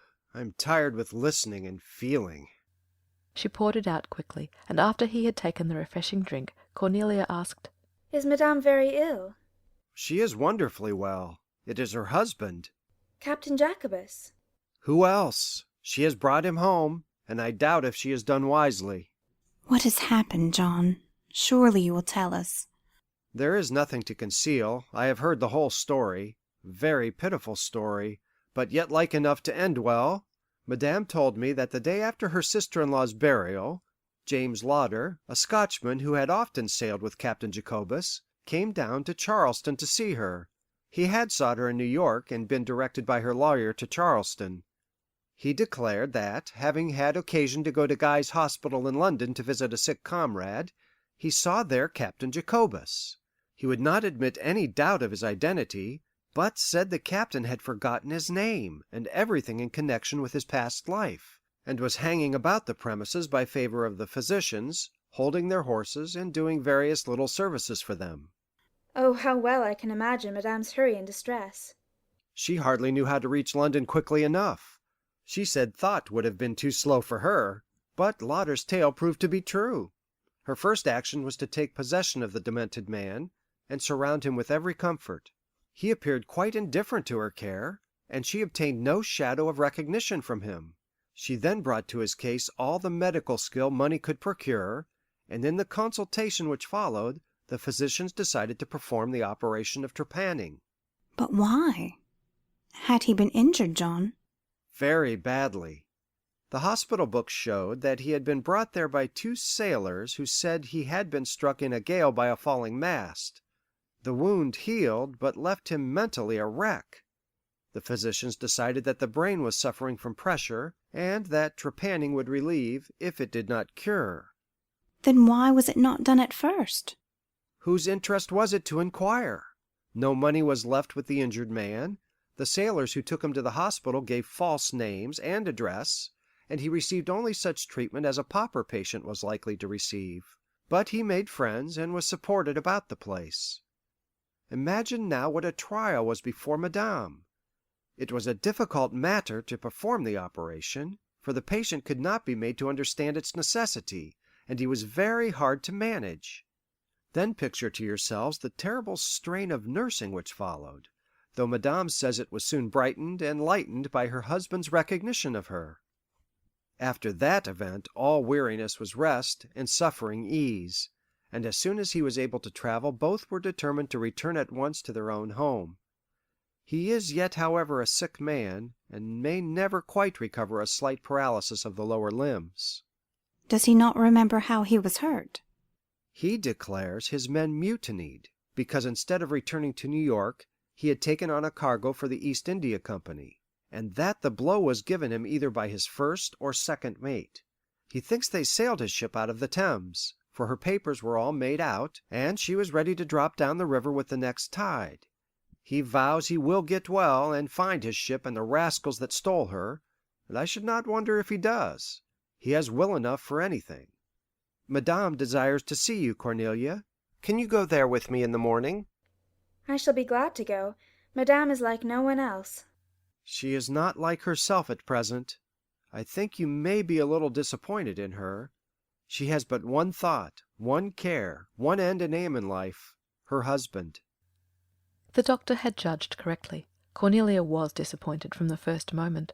She was taken to the dim, uncanny drawing-room by Amir, and left among its ill-omened gods and odd treasure-trove for nearly half an hour before Madame came to her. The rudely graven faces, so marvellously instinct with life, made her miserable. She fancied 1,000 mockeries and scorns in them, and no thought of Hyde or Arenta, or of the happy hours spent in that ill-boding room, could charm away its sinister influence. When Madame at length came to her, she appeared like the very genius of the place. The experiences of the past year had left traces which no after-experience would be able to obliterate. She looked 10 years older. Her wonderful dark eyes, glowing with a soft, tender fire, alone remained untouched by the withering hand of anxious love. They were as vital as ever they had been, and when Cornelia said so, she answered, "That is because my soul dwells in them, and my soul is always young. I have had a year, Cornelia, to crumble the body to dust, but my soul made light of it for love's sake. Did your father tell you how much Captain Jacobus had suffered?" "Yes, madame."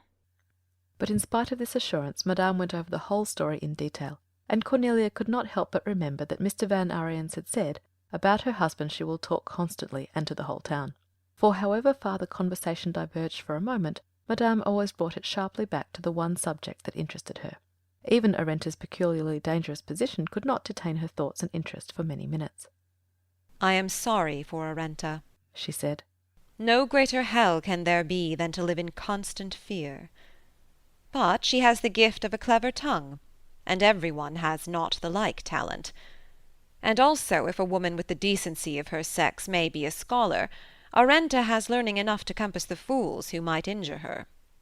Marat and Robespierre are both against her husband, and she may share his fate. Marat and Robespierre! Both of the creatures have a devil. I wish them to go to the guillotine together, and I would bury them together with their faces downwards. Let them pass out of your memory. Poor Jacobus was in a worse case than Arenta. Till I be key-cold dead, I shall never forget my first sight of him in that dreadful place. And then she described again her overwhelming emotions when she perceived that he was alike apathetic to his pauper condition and to her love and presence. There never came a moment during the whole visit when it was possible to speak of Hyde. Madame seemed to have quite forgotten her liking for the handsome youth. It had been swallowed up in her adoring affection for her restored husband. Cornelia would not force the memory upon her. Some day she might remember, but for a little while Madame had more than enough of fresh material for her conversation. Every one who had known Captain Jacobus or herself called with congratulations for their happy return, and when Cornelia made a nearly daily visit with her father, Madame had these calls to talk over with her. One morning, however, the long-looked-for topic was introduced. "I had a visit from Madame Van Heemskerk yesterday afternoon, and the dear old senator came with her to see Captain Jacobus. While they talked, Madame told me that you had refused that handsome young fellow her grandson. What could you mean by such a stupidity, Miss Moran?" Her voice had just that tone of indifference mingled with sarcastic disapproval that hurt and offended Cornelia. She felt that it was not worth while to explain herself, for Madame had evidently accepted the offended grandmother's opinion, and the memory of the young lord was lively enough to make her sympathize with his supposed wrong. "I never considered you to be a flirt, and I am astonished. If, now, it had been Arenta, I could have understood it. I told Madame Van Heemskerk that I had not the least doubt Dr. Moran dictated the refusal." "Oh, indeed," answered Cornelia with a good deal of spirit and some anger. "You shall not blame my father.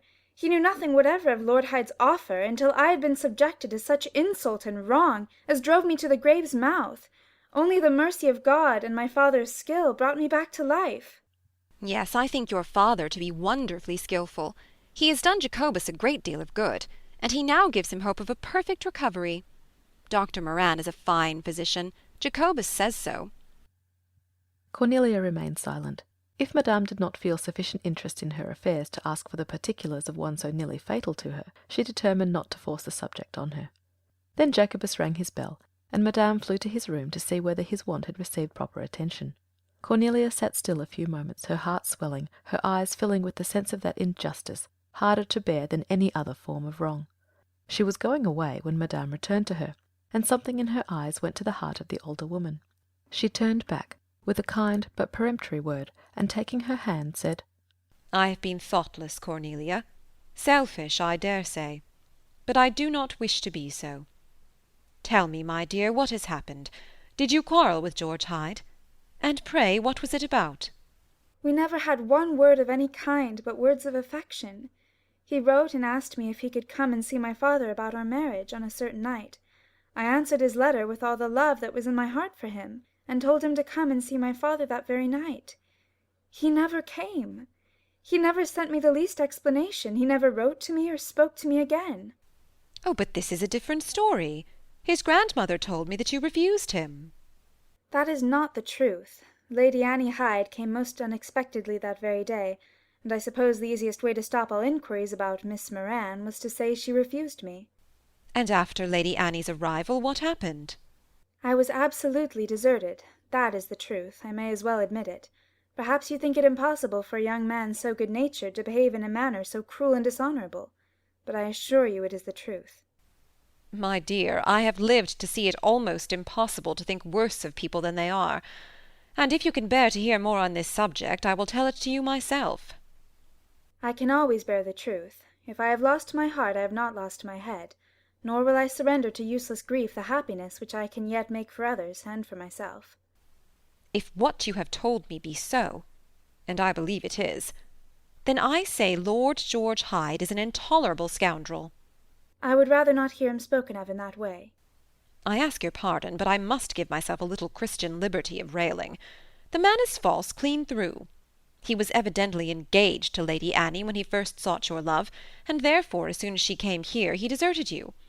I will tell you plainly that I saw him last summer very frequently, and he was always with her, always listening with ears and heart to what she said, always watching her with all his soul in his eyes, ever on the lookout to see that not a breath of wind ruffled her soft wraps, or blew too strongly on her little white face. That was his way, madam. I have seen him devoting himself to you in the same manner. Yes, and to Madame Griffin, and Miss White, and a score of other ladies, old and young. You know how good-natured he was. When did you hear him say a wrong word of anyone, even of Rem Van Ariens, who was often intolerably rude? Very well. I would rather have a man intolerably rude like my nephew Rem than one like Lord Hyde who speaks well of everybody. Upon my word, I think that is the worst kind of slander. I think not. It is, for it takes away the reputation of good men by making all men alike. But this, that, or the other, I saw Lord Hyde in devoted attendance on Lady Annie. Give him up totally. He is in his kingdom when he has a pretty woman to make a fool of. As for marriage, these young men who have the world or the better part of it, they marry where cupidity, not Cupid, leads them. Give him up entirely. I have done so, answered Cornelia, and then she felt a sudden anger at herself, so much so that as she walked home she kept assuring her heart with an almost passionate insistence, I have not given him up. I will not give him up. I believe in him yet. Madame's advice might be wise, but there are counsels of perfection that cannot be followed, because they are utterly at variance with that intuitive knowledge which the soul has of old, and which it will not surrender, and whose wisdom it is interiorly sure of. And after this confidence Cornelia did not go so often to Madame's. Something jarred between them. We know that a single drop taken from a glass of water changes the water level as swift as thought, and the same law is certain in all human relations. Madame was not quite the same. Something had been taken away. The level of their friendship was changed, and when Dr. Moran could not but perceive this fact, he said, Go less frequently to Madame's, Cornelia. You do not enjoy your visits. Dissolve a friendship that begins to be incomplete. It is the best plan. Chapter 12 of The Maid of Maiden Lane by Amelia E. Barr. Chapter 12. A Heart That Waits. Late summer on the Norfolk Broads, and where on earth can the lover of boats find a more charming resort? How alluring are the mysterious entrances to these Broads, where a boat seems to make an insane dive into a hopeless cul-de-sac of a ditch, and then suddenly emerges on a wide expanse of water, teeming with pike and bream and eels, and fringed with a border of plashy ground full of reeds and willows and flowering flags, and alive with waterfowl. Now close to the manor of Hyde, the country home of Earl Hyde in Norfolk, there was one of these delightful Broads, flat as a billiard-table, and hidden by the tall reeds which bordered it. But Annie Hyde, lying at the open window of her room in the manor-house, could see its silvery waters, and the black-sailed wherry floating on them, and the young man sitting at the prow fishing, and idling among the lilies and langurs of these hot summer days. Her hands were folded, her lips moved. She was asking of some intelligence among the angels, grace and favour for one who was dearer to her than her own life or happiness. An aged man sat silently by her, a man of noble beauty, whose soul was in every part of his body, expressive and impressive, a fiery particle not always at its window, but when there, infecting and going through observers whether they would or not. He was dressed altogether in black, and had fine small hands, a thin austere face, and clean sensitive lips which seemed to say, "He hath made us kings and priests." A man of celestial race, valuing things at their eternal, not at their temporal worth. There had been silence for some time between them, and he did not appear disposed to break it, but Annie longed for him to do so, because she had a mystical appetite for sacred things, and was never so happy and so much at rest as when he was talking to her of them, for she loved God, and had been led to the love of God by a kind of thirst for God. "Dear father," she said finally, "I have been thinking of the past years, in which you have taught me so much." "It is better to look forward, Annie," he answered.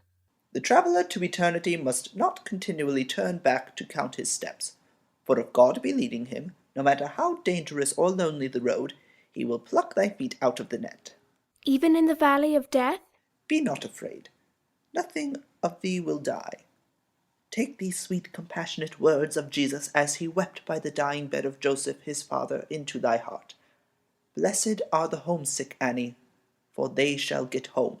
"All my life I have loved God, and his love has been over me." "Date not God's love from thy nativity.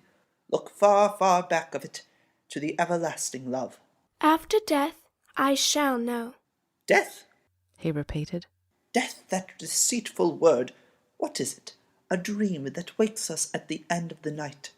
This is the great saying that men forget. Death is life." "Yet life ceases." "It does not, Annie. Death is like the setting of the sun. The sun never sets, life never ceases. Certain phenomena occur which deceive us, because human vision is so feeble. We think the sun sets, and it never ceases shining. We think our friends die, and they never cease living." As he spoke these words, Mary Damer entered, and she laid her hand on his shoulder and said, "My dear Dr. Roslin, after death, what then? We are not all good. What then?" He looked at her wistfully and answered, "I will give you one thought, Mary, to ponder. The blessedness of heaven, is it not an eternity older than the misery of hell? Let your soul fearlessly follow where this fact leads it, for there is no limit to God's mercy. Do you think it is his way to worry a wandering sheep eternally? Jesus Christ thought better of his Father. He told us that the great shepherd of souls followed such sheep into the wilderness and brought them home in his arms or on his shoulder, and then called on the angels of heaven to rejoice because they were found. Find out what that parable means, Mary. He whose name is love can teach you." Then he rose and went away, and Mary sat down in his place, and Annie gradually came back to the material plane of everyday life and duty. Indeed, Mary brought this element in a very decided form with her, for she had a letter in her hand from an old lover, and she was much excited by its advent, and eager to discuss the particulars with Annie. "It is from Captain Seabright, who is now in Pondicherry," she explained. "He loves me, Annie. He loved me long ago, and went to India to make money. Now he says he has enough and to spare, and he asks me if I have forgotten." "There is Mr. Van Ariens to consider. You have promised to marry him, Mary. It is not hard to find the right way on this road, I think." "Of course, I would scorn to do a dishonourable or unhandsome thing. But is it not very strange that Willie Seabright should write to me at this time? How contradictory life is! I also had a letter from Mr. Van Ariens by the same mail, and I shall answer them both this evening." Then she laughed a little and added, "I must take care not to make the mistake an American girl made, under much the same circumstances." "What was it?" inquired Annie languidly. "She misdirected her letters, and thus sent no to the man whom, of all others, she wished to marry." As Mary spoke, a soft brightness seemed to pervade Annie's brain cells, and she could hardly restrain the exclamation of sudden enlightenment that rose to her lips. She raised herself slightly, and in so doing her eyes fell upon the tall figure of Hyde standing out clearly in the intense white sunshine of the Broads, and perhaps her soul may have whispered to his soul, for he turned his face to the house and lifted the little red fishing cap from his head. The action stimulated to the utmost Annie's intuitive powers. "Mary," she said, "what a strange incident. Did you know the girl?" "I saw her once in Philadelphia. Mr. Van Ariens told me about her. She is a friend of his sister, the Marquise de Tenere. How did Mr. Van Ariens know of such an event? I suppose the Marquise told him about it. I am interested. Is she pretty? Who and what is her father? Did she lose her lover through the mistake? You are more interested in this American girl than me. I think you might ask a little concerning my love affair with Captain Seabright. I always ask you about Mr. Van Ariens. A girl cannot have two lovers. But if one has gone away... Then he has gone away, and that is the end of him. He must not trouble the one who has come to stay. Eh, Mary? You are right, Annie. But one's first love always has a charm above reason. And Willie Seabright was once very dear to me. I am sorry for that unfortunate American girl. So am I. She is a great beauty. Her name is Cornelia Moron, and her father is a famous physician in New York. And this beauty had two lovers? Yes, an Englishman of noble birth and an American. They both loved her, and she loved the Englishman. They must have both asked her for her hand on the same day, and she must have answered both letters in the same hour, and the letter she intended for the man she loved went to the man she did not love. Presumably the man she loved got the refusal she intended for the other, for he never sought her society again. And Mr. Van Ariens told me she nearly died as a consequence. I know not as to this part of the story. When I saw her in Philadelphia, she was no more of fragility, and gave a delicacy to all her charms. And what became of the two lovers, Mary? The Englishman went back to England, and the American found another girl more kind to him. I wonder what made Mr. Van Ariens tell you this story. He talks much of his sister, and this young lady was her chief friend and confidant. When did it happen? A few days after his sister's marriage.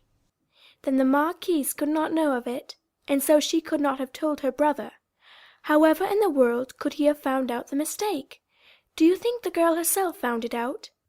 That is inconceivable, answered Mary. She would have written to her lover and explained the affair. Certainly. It is a very singular incident. I want to think it over. How did Mr. Van Ariens find it out, I wonder? Perhaps the rejected lover confided in him. But why did not the rejected lover send the letter he received, and which he must have known he had no right to retain, to Miss Moran, or to the Englishman for whom it was intended? A man who could keep a letter like that must have some envious, sneaking devil in his body. A bad man, Mary, a bad man. The air must be unclean in any room he comes into. Why, Annie, how angry you are! Let us drop the subject. I really do want to tell you something about Willie Seabright. What did Mr. Van Ariens say about the matter? What did he think? Why did he tell you? We were talking of the Marquise. The story came up quite naturally. I think Mr. Van Ariens felt very sorry for Miss Moron. Of course he did. Will you listen to Captain Seabright's letter? I had no idea it could affect me so much. But you loved him once? Very dearly. Well then, Mary, I think no one has a double in love or friendship. If the loved one dies or goes away, his place remains empty forever. We have lost feelings that he, and he only, could call up. At this point in the conversation Hyde entered, brown and wind-blown, the scent of the sedgy water and the flowery woods about him. "Your servant, ladies," he said gaily. "I have bream enough for a dozen families, Mary, and I have sent a string to the rectory." Poor little fish, answered Annie. They could not cry out or plead with you, or beg for their lives, and because they were dumb and opened not their mouths, they were wounded and strangled to death. Don't say such things, Annie. How can I enjoy my sport if you do? I don't think you ought to enjoy sport which is murder. You have your wherry to sail. Is not that sport enough? I have heard you say nothing that floats on fresh water can beat a Norfolk wherry. I vow it is truth. With her fine lines and strong sails, she can lie closer to the wind than any other craft. She is safe and fast and handy to manage. 3 feet of water will do her, though she be 60 tons burden, and I will sail her where nothing but a rowboat can follow me. Is not that sport enough? I must have something to get I would have brought you armfuls of flowers, but you do not like me to cut them. I like my flowers alive, George. You must be dull indeed if you make no difference between the scent of growing flowers and cut ones. To-morrow Mary is going to Ranforth. You must go with her, and you may bring me some peaches from the hall, if you please to do so. Then Hyde and Mary had a game of battledore, and she watched them tossing the gaily painted corks until amid their light laughter and merry talk she fell asleep. And when she awakened it was sunset, and there was no one in the room but her maid. She had slept long, but in spite of its refreshment she had a sense of something uneasy. Then she recalled the story Mary Damer had told her, and because she comprehended the truth she was instantly at rest. The whole secret was as clear as daylight to her. She knew now every turn of an event so full of sorrow. She was positive Rem Van Ariens was himself the thief of her cousin's love and happiness, and the bringer of grief, almost of death, to Cornelia. All the facts she did not have, but facts a little. Intuition is everything. She said to herself, I shall not be long here, and before I go away, I must put right love's wrong. She considered then what she ought to do, and gradually the plan that pleased her best grew distinctly just and even-handed in her mind. She would write to Cornelia. Her word would be indisputable. Then she would dismiss the subject from her conversations with Mary until Cornelia's answer arrived, nor until that time would she say a word of her suspicions to Hyde. In pursuance of these resolutions, the following letter to Cornelia left Hyde Manor for New York in the next mail. To Miss Cornelia Moran. Because you are very dear to one of my dear kindred, and because I feel that you are worthy of his great love, I also love you. Will you trust me now? There has been a sad mistake. I believe I can put it right. You must recollect the day on which George Hyde wrote asking you to fix an hour when he could call on Dr. Moran about your marriage. Did any other lover ask you on that day to marry him? Was that other lover Mr. Van Ariens? Did you write to both about the same time?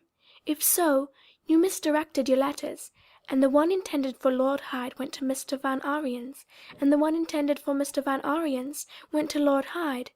Now you will understand many things. I found out this mistake through the young lady Mr. Van Ariens is intending to marry. Can you send to me, for Lord Hyde, a copy of the letter you intended for him? When I receive it, you may content your heart. I may never see you again, but I would like you to remember me by this act of loving kindness, and I wish you all the joy in your love that I could wish myself. The shadows will soon flee away, and when your wedding bells ring, I shall know and rejoice with you and with my dear cousin. Delay not to answer this. Why should you delay your happiness? I send you as love gifts my thoughts, desires, prayers, all that is best in me, all that I give to one high in my esteem, and whom I wish to place high in my affection. This to your hand and heart, with all sincerity. Annie Hyde. When she had signed her name she was full of content. Her face was transfigured with the joy she foresaw for others, and she thought not of her own gain, though it was great, even the riches of that divine self-culture that comes only through self-sacrifice. She calculated her letter would reach Cornelia about the end of September, and she thought how pleasantly the hope it brought would brighten her life. And without permitting Hyde to suspect any change in his love affair, she very often led the conversation to Cornelia and to the circumstances of her life. Hyde was always willing to talk on this subject, and thus she learned so much about Arenta and Madame Jacobus and Rem Van Ariens that the people became her familiars.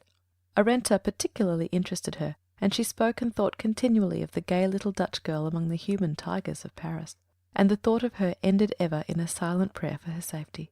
I must ask some strong angel to go and help her, she said to Hyde. A city full of blood must be a city full of evil spirits, and she will need the wings of angels round her, like a pavilion. So when she comes into my mind, I say, Angels of deliverance, go to her. And I think she must be in a great strait now, or I should not feel so constrained to pray for her. And you believe such prayer avails for deliverance, Annie? I am sure it avails. When we invoke earnestly and sincerely the help of any higher and stronger intelligence than ourselves, the angels are with us. They come when the heart calls them, for they are appointed to be ministers unto those who shall inherit eternal life. And Hyde listened silently, yet the words fell into his deepest consciousness, and after many years brought him strength and consolation when he needed it. Thus it is that a good woman is a priestess standing by the altar of the heart. Thus it is that the very noblest education any man ever gets is what some woman, mother, wife, sister, friend, gives to him. Certainly the letter sent to Cornelia sped on its way all the more rapidly and joyfully for the good wishes and unselfish prayers accompanying it. The very ship might have known it was the bearer of good tidings, for if there had been one of the mighty angels whose charge is on the great deep at the helm of the good intent, she could not have gone more swiftly and surely to her haven. One morning, nearly a week in advance of Annie's calculation, the wonderful letter was put into Cornelia's hand. She was passing through the hall on the way to her room when Balthazar brought in the mail, and she took the little white messenger without any feeling but one of curiosity concerning it. The handwriting was strange. It was an English letter. What could it mean? Let anyone who has loved and been parted from the beloved by some misunderstanding try to realize what it meant to Cornelia. She read it through in an indescribable hurry and emotion, and then in the most natural and womanly way began to cry. No one could have loved her the less for that sincere overflow of emotions she could not separate or define, and which indeed she never tried to understand. It was only one wonderful thought she could entertain. It was not the fault of Joris. This was the assurance that turned her joyful tears into gladder smiles, and that made her step light as a bird on the wing, and she ran down the stairs to find her mother, for her happiness was not perfect till she shared it with the heart that had borne her sorrow and carried her grief through many weary months with her. Oh, how glad were these two women! They were almost too glad to speak. Sitting still was impossible to Cornelia, but as she stepped swiftly to and fro across the parlour floor, she stopped frequently at her mother's chair and kissed her. She kissed Annie's letter just as frequently. It was such a gracious, noble letter. It was such a delight to know that friendship so unselfish was waiting for her. It was altogether such a marvellous thing that had come to her, that she could not behave as a superior woman ought to have done. But then she was not a superior woman. She was only lovable and loving, and therefore restless and inconsequent. In the first hours of her recovered gladness she did not even remember Rem's great fault, nor yet her own carelessness. These things were only accidentals, not worthy to be taken into account, while the great sweet hope that had come to her flooded like a spring-tide every nook and corner of her heart. In such a mood, how easy it was to answer Annie's letter. She recollected every word she had written to Hyde that fateful day, and she wrote them again with a tenfold joy. She told Annie every particular, and she forgot to say a word of reproach concerning the dishonourable retention of her letter by Rem. "It is altogether my own fault," she confessed. Even when this letter was on its way to Annie, she was under such excitement that her whole body appeared to think and to feel. Her beautiful hair had an unusual freedom, as if some happy wind blew it into exquisite unrestraint. Her eyes shone like stars, her garments fluttered, her steps were like dancing, and every now and then a bar or two of love music warbled in her throat. And oh, with what joy the mother watched the return of happiness to her dear child! With her own milk she had fed her, in her own bosom she had tended and carried her. Night and day for nearly 20 years like a bird she had feverishly, prayerfully, tenderly hovered over her. So there was great joy in the doctor's home, and though he would say little, his heart grew lighter in his wife's and daughter's cheerfulness. For the women in any house make the moral and mental atmosphere of that house just as decidedly as the sunshine or rain affect the natural atmosphere outside of it. Now it is very noticeable that when unusual events begin to happen in any life, there is a succession of such events, and not unfrequently they arrive in similar ways. At any rate, about 10 days after the receipt of Annie's letter, Cornelia was almost equally amazed by the receipt of another letter. It came one day about noon, and a slave of Van Ariens brought it, a piece of paper twisted carelessly, but containing these few pregnant words. "Cornelia, dear, come to me. Bring me something to wear. I have just arrived, saved by the skin of my teeth, and I have not a decent garment of any kind to put on. Arenta." A thunderbolt from a clear sky could hardly have caused such surprise, but Cornelia did not wait to talk about the wonder. She loaded a maid with clothing of every description and ran across the street to her friend. Arenta saw her coming and met her with a cry of joy, and as Van Ariens was sick and trembling with the sight of his daughter and the tale of her sufferings, Cornelia persuaded him to go to sleep and leave Arenta to her care. Poor Arenta! She was ill with the privation she had suffered. She was half starved and nearly without clothing, but she did not complain much until she had been fed and bathed and "dressed," as she said, "like a New York woman ought to be. You know what trunks and trunks full of beautiful things I took away with me, Cornelia. Well, I have not a rag left. I have nothing left at all." "Your husband, Arenta?" "He was guillotined." "Oh, my dear Arenta!" "Guillotined. I told him to be quiet. I begged him to go over to Marat, but no, his nobility obliged him to stand by his order and his king. So for them he died. Poor Athanase! He expected me to follow him, but I could not make up my mind to the knife. Oh, how terrible it was!" Then she began to sob bitterly, and Cornelia let her talk of her sufferings until she fell into a sleep easy to see, still haunted by the furies and terrors through which she had passed. For a week Cornelia remained with her friend, and Madame Jacobus joined them as often as possible, and gradually the half-distraught woman recovered something of her natural spirits and resolution. In this week she talked out all her frightful experiences in the great prison of La Force, and was completely overwhelmed at their remembrance. But the trouble which has been removed soon grows far off, and Arenta quickly took her place in her home and resumed her old life.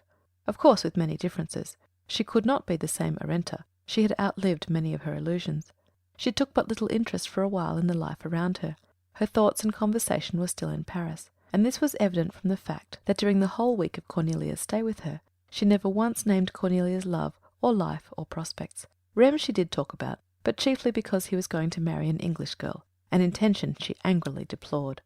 "I am sure," she said, "Rem might have learned a lesson from my sad fortune. What does he want to marry a foreigner for? He ought to have prevented me from doing so, instead of following my foolish example." "No one could have prevented you, Arenta.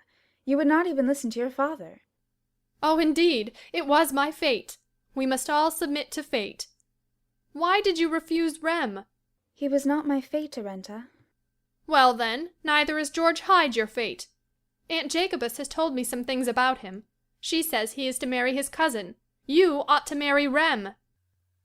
As she said these words, Van Ariens, accompanied by Joris van Heemskerk, entered the room, and Cornelia was glad to escape. She knew that Arenta would again relate all her experiences, and she disliked to mingle them with her renewed dreams of love and her lover. "She will talk and talk," said Cornelia to her mother. "And then there will be tea and chocolate and more talk, and I have heard all I wish to hear about that dreadful city and the demons who walk in blood." "Arenta has made a great sensation, Cornelia," answered Mrs. Moran. "She has received half the town. Gertrude Kippen stole quietly home, and has hardly been seen or heard tell of." "But, mother, Arenta has far more genius than Gertrude. She has made of her misfortunes a great drama, and wherever you go it is of the Marquis de Tonnerre people are talking. Senator van Heemskerk came in with father as I left." "I hope he treated you more civilly than Madame did." "He was delightful. I curtsied to him, and he lifted my hand and kissed it, and said I grew lovelier every day, and I kissed his cheek and said I wished always to be lovely in his sight. Then I came home, because I would not just yet speak of George to him." "Arenta would hardly have given you any opportunity. I wonder at what hour she will release Joris van Heemskerk." "It will be later than it ought to be." Indeed, it was so late that Madame van Heemskerk had locked up her house for the night, and was troubled at her husband's delay, even a little cross. "An old man like you, Joris," she said in a tone of vexation. "Sitting till 9 o'clock with the last runaway from Paris, a cold you have already, and all for a girl that threw her senses behind her to marry a Frenchman." Much has she suffered, Lisbeth. "Much she ought to suffer, and I believe not in Arenta van Ariens' suffering. In some way, by hook or crook, by word or deed, she would out of any trouble work her way." I will sit a little by the fire, Lisbeth. Sit down by me. My mind is full of her story. "That is it. And sleep you will not, and tomorrow sick you will be, and anxious and tired I shall be, and who for? The Marquise de Tonnerre. Well then, Joris, in thy old age it is late for thee to bow down to the Marquise de Tonnerre." To God Almighty only I bow down, Lisbeth. And as for titles, what care of them has Joris van Heemskerk? Think you, when God calls me, he will say, Councillor or Senator? No, he will say, Joris van Heemskerk, and I shall answer to that name. But you know well, Lisbeth, this bloody trial of liberty in Paris touches all the world beside. "Forgive me, Joris. A shame it is to be cross with thee, nor am I cross even with that poor Arenta. A child, a very child she is." But bitter fears and suffering she has come through. Her husband was guillotined last May, and from her home she was taken. No time to write to a friend, no time to save anything she had, except a string of pearls, which round her waist for many weeks she had worn. From prison to prison she was sent, until at last she was ordered before the Revolutionary Tribunal. From that tribunal to the guillotine is only a step, and she would surely have taken it but for— Minister Morris? No. 20 miles outside the city, Minister Morris now lives. And no time was there to send him word of her strait. Hungry and sick upon the floor of her prison, she was sitting when her name was called, for bead after bead of her pearl necklace had gone to her jailer, only for a little black bread and a cup of milk twice a day. And this morning for 24 hours she had been without food or milk.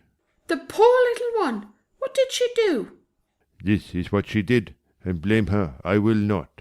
When in that terrible iron armchair before those bloody judges, she says she forgot then to be afraid. She looked at Fouquier Tinville, the public prosecutor, and at the 15 jurymen, and flinched not. She had no dress to help her beauty, but she declares she never felt more beautiful, and well I can believe it. They asked her name, and, my Lisbeth, think of this child's answer. I am called Arenta Jefferson de Tunière, she said, and at the name of Jefferson there were exclamations, and one of the jurymen rose to his feet and asked excitedly, "What is it you mean? Jefferson? The great Jefferson? The great Thomas Jefferson? The great American who loves France and liberty?" It is the same, she answered, and then she sat silent, asking no favour. So wise was she, and Fouquier Tinville looked at the president and said, "Among my friends I count this great American." And a juryman added, "When I was very poor and hungry, he fed and helped me."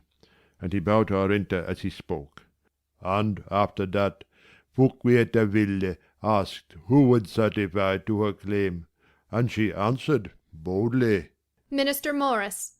When questioned further, she answered, I adore liberty. I believe in France. I married a Frenchman. For Thomas Jefferson told me I was coming to a great nation, and might trust both its government and its generosity. They asked her then if she had been used kindly in prison, and she told them her jailer had been to her very unkind, and that he had taken from her the pearl necklace which was her wedding gift, and if you can believe Arenta, they were all extremely polite to her, and gave her at once the papers which permitted her to leave France. The next day a little money she got from Minister Morris, but a very hard passage she had home. And listen now, her jailer was guillotined before she left, and she declares it was the necklace. Very unfortunate beads they were. And Madame Jacobus said, when she heard of their fate, Let them go. With blood and death they came. It is fit they should go as they came.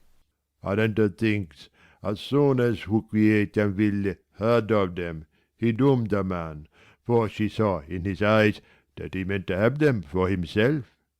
Well then, she is also sure that they will take Fouquier Tinville to the guillotine. After all, it was a lie she told Joris. That is so, but I think her life was worth a few words. And Thomas Jefferson says she was 10,000 times welcome to the protection his name gave her. I thank my God I have never had such temptation. I will say one thing, though, Lisbeth, that if coming home some night a thief should say to me, Your money I must have, and if in my pocket I had some false money as well as true money, the false money I would give the thief, and think no shame to do it. Overly righteous we must not be, Lisbeth. I am astonished also. I thought Arenta would cry out, and that only. What a man or woman will do and suffer, and how they will do and suffer, no one knows till comes some great occasion. When the water is ice, who would believe that it would boil, unless they had seen ice becoming boiling water? All a human heart wants is the chance. As men and women have in Paris to live, I wonder me that they can wish to live at all. Welcome to them must be death. So wrong are you, Lisbeth. Trouble and hardship make us love life, as this they give to it, and it is when we have Too much money, too much good food and wine, too much pleasure of all kinds, that we grow melancholy and sad, and say all is vanity and vexation. You may see that it is always so, if you look in the Holy Scriptures. It was not from the Jews in exile and captivity, but from the Jews of Solomon's glory came the only dissatisfied, hopeless words in the Bible. Yes, indeed. It is the souls that have too much, who cry out, Vanity, vanity, all is vanity. For myself, I like not the petty prudencies of Solomon. There is better reading in Isaiah, and in the Psalms, and in the blessed Gospels. Tomorrow, Joris, I will go and see Arenta. She is fair, and she knows it. Witty, and she knows it. Of good courage, and she knows it. The fashion, and she knows it. And when she speaks oracles that one must believe, even though one does not understand them.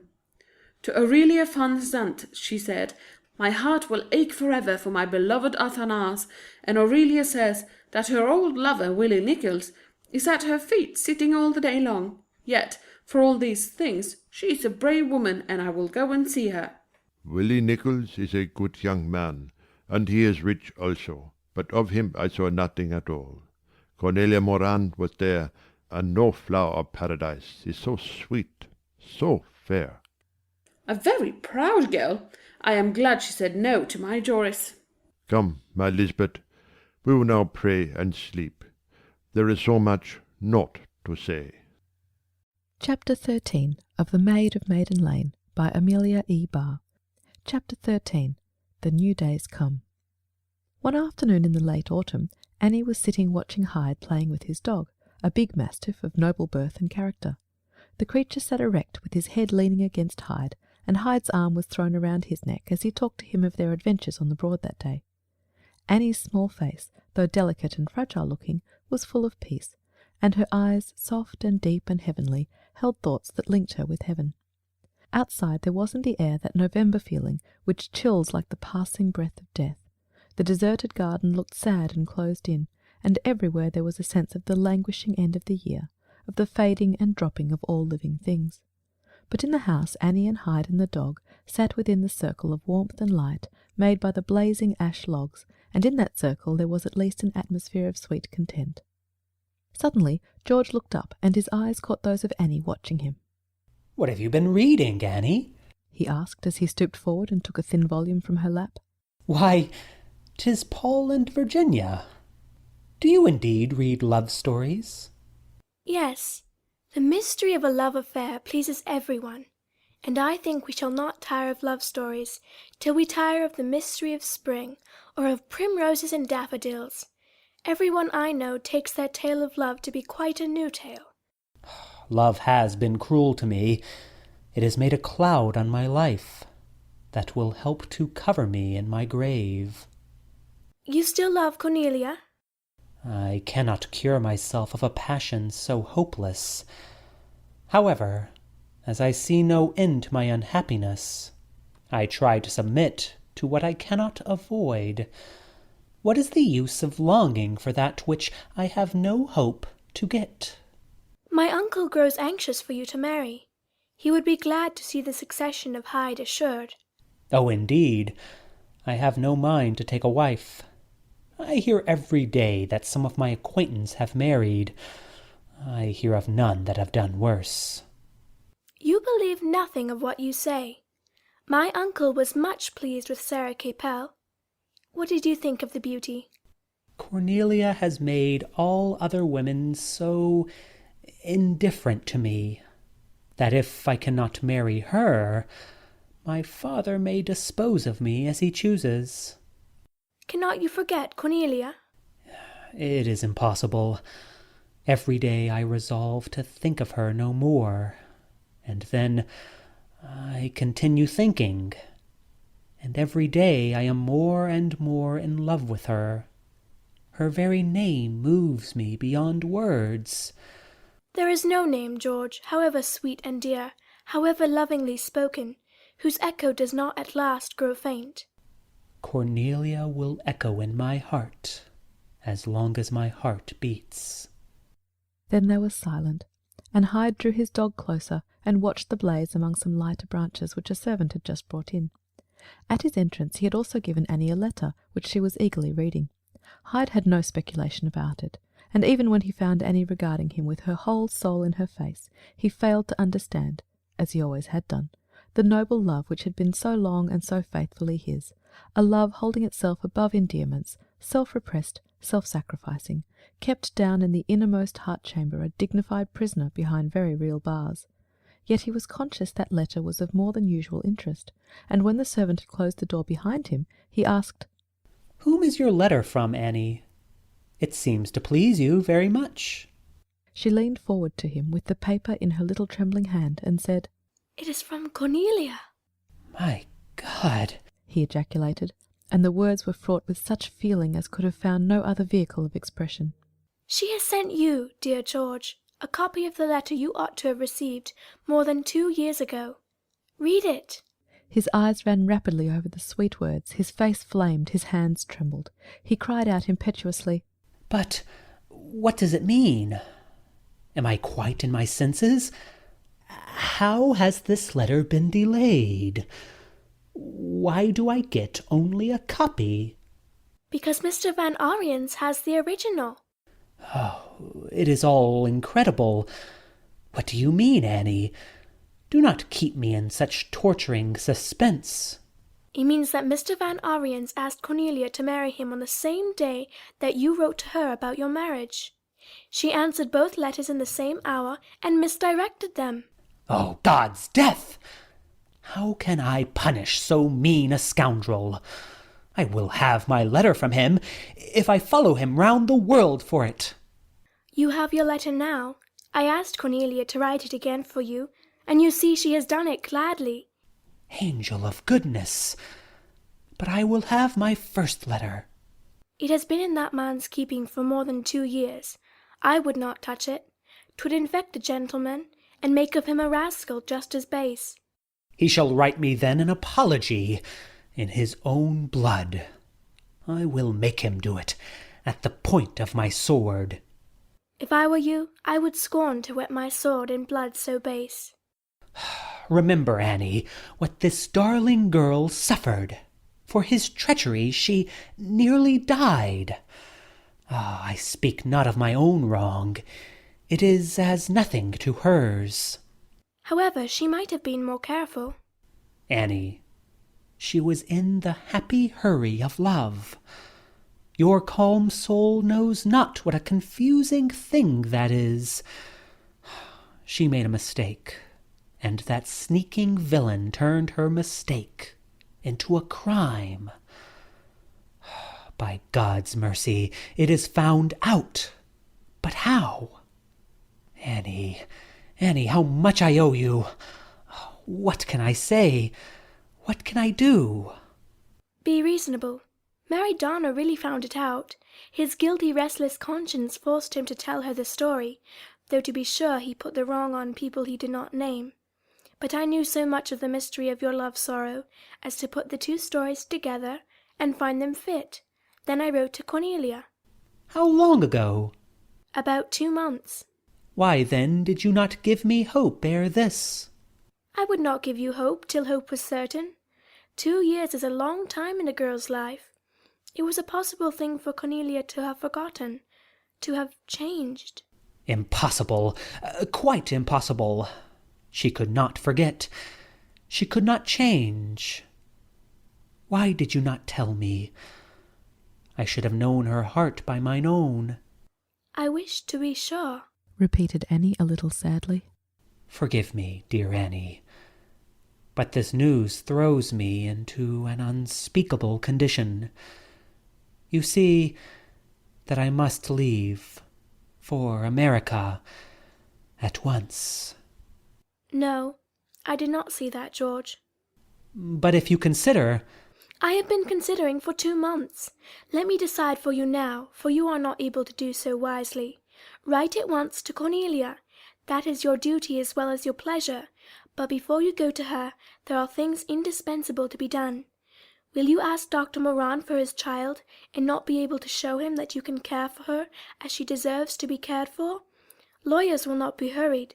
there will be consultations and engrossings and signings, and love, in your case, will have to wait upon law. 'Tis hard for love, and harder perhaps for anger to wait. For I am in a passion of wrath at Van Arens. Oh, I long to be near him. Oh, what suffering his envy and hatred have caused others. And himself also, be sure of that, or he had not tried to find some ease in a kind of confession. Dr. Roslin will tell you that it is an eternal law that wherever sin is, sorrow will answer it. The man is hateful to me. He has done a thing that makes him hateful, but perhaps for all that he has been so miserable about it as to have the pity of the uncondemning one. I hear your father coming. I am sure you will have his sympathy in all things. She left the room as the Earl entered it. He was in unusually high spirits. Some political news had delighted him, and without noticing his son's excitement, he said, "The Commons have taken things in their own hands, George.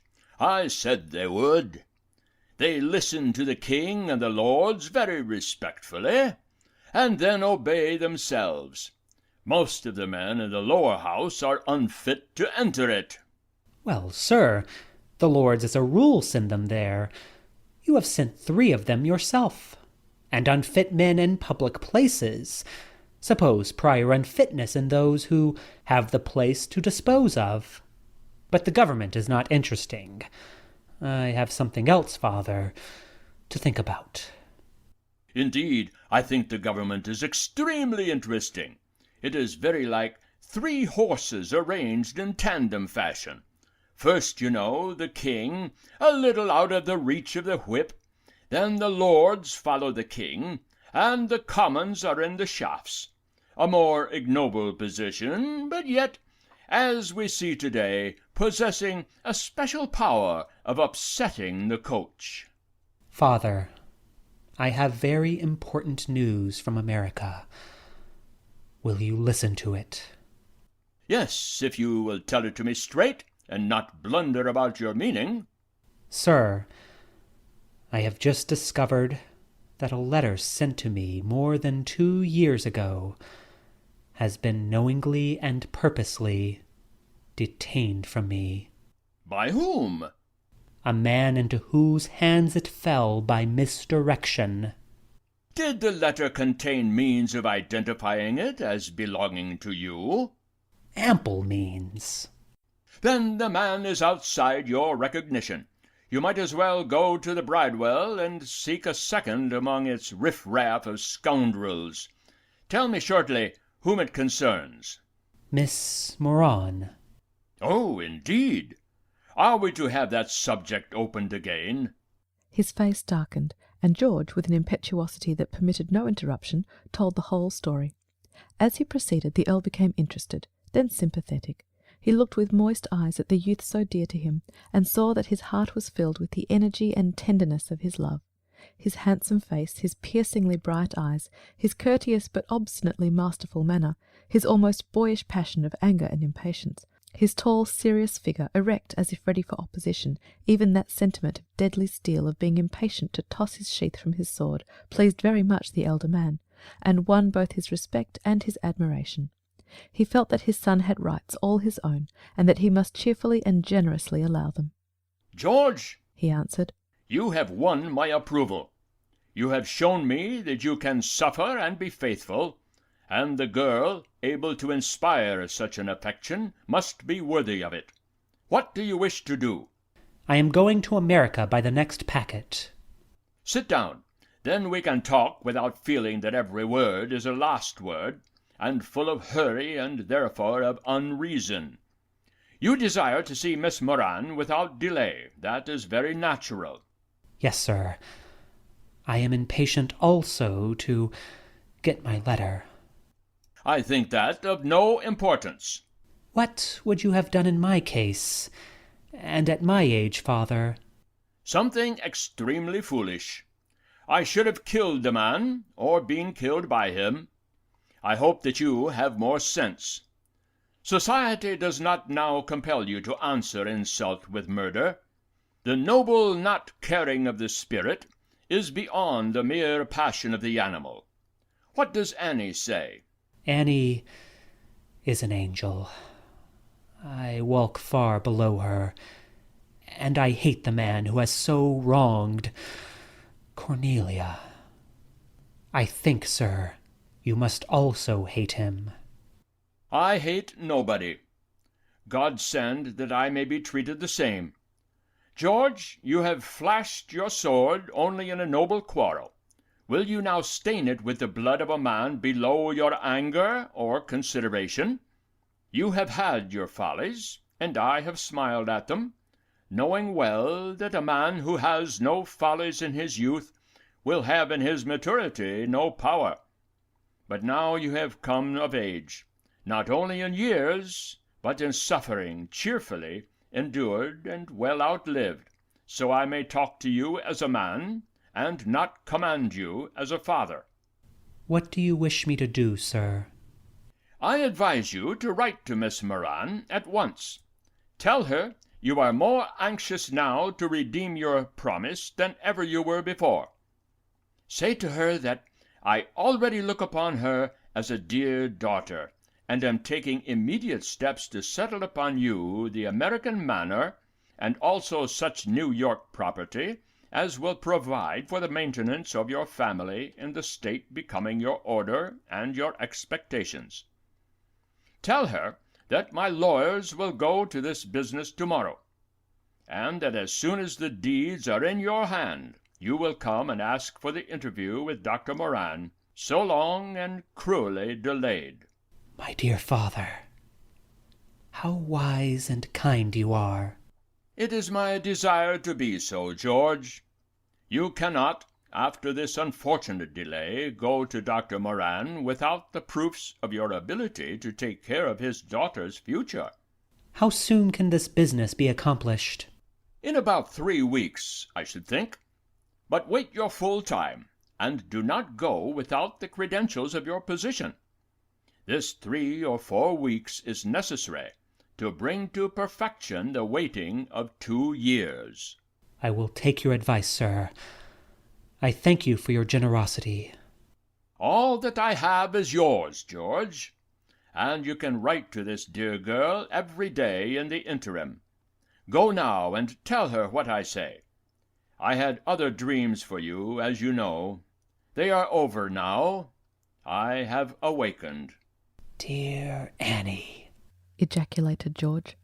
Dear Annie, replied the Earl with a sigh. She is one of the daughters of God, and I am not worthy to call her mine, but I have sat at her feet and learned how to love and how to forgive, and how to bear disappointment. I will tell you that when Colonel Say insulted me last year, and I felt for my sword and would have sent him a letter on its point, Annie stepped before him.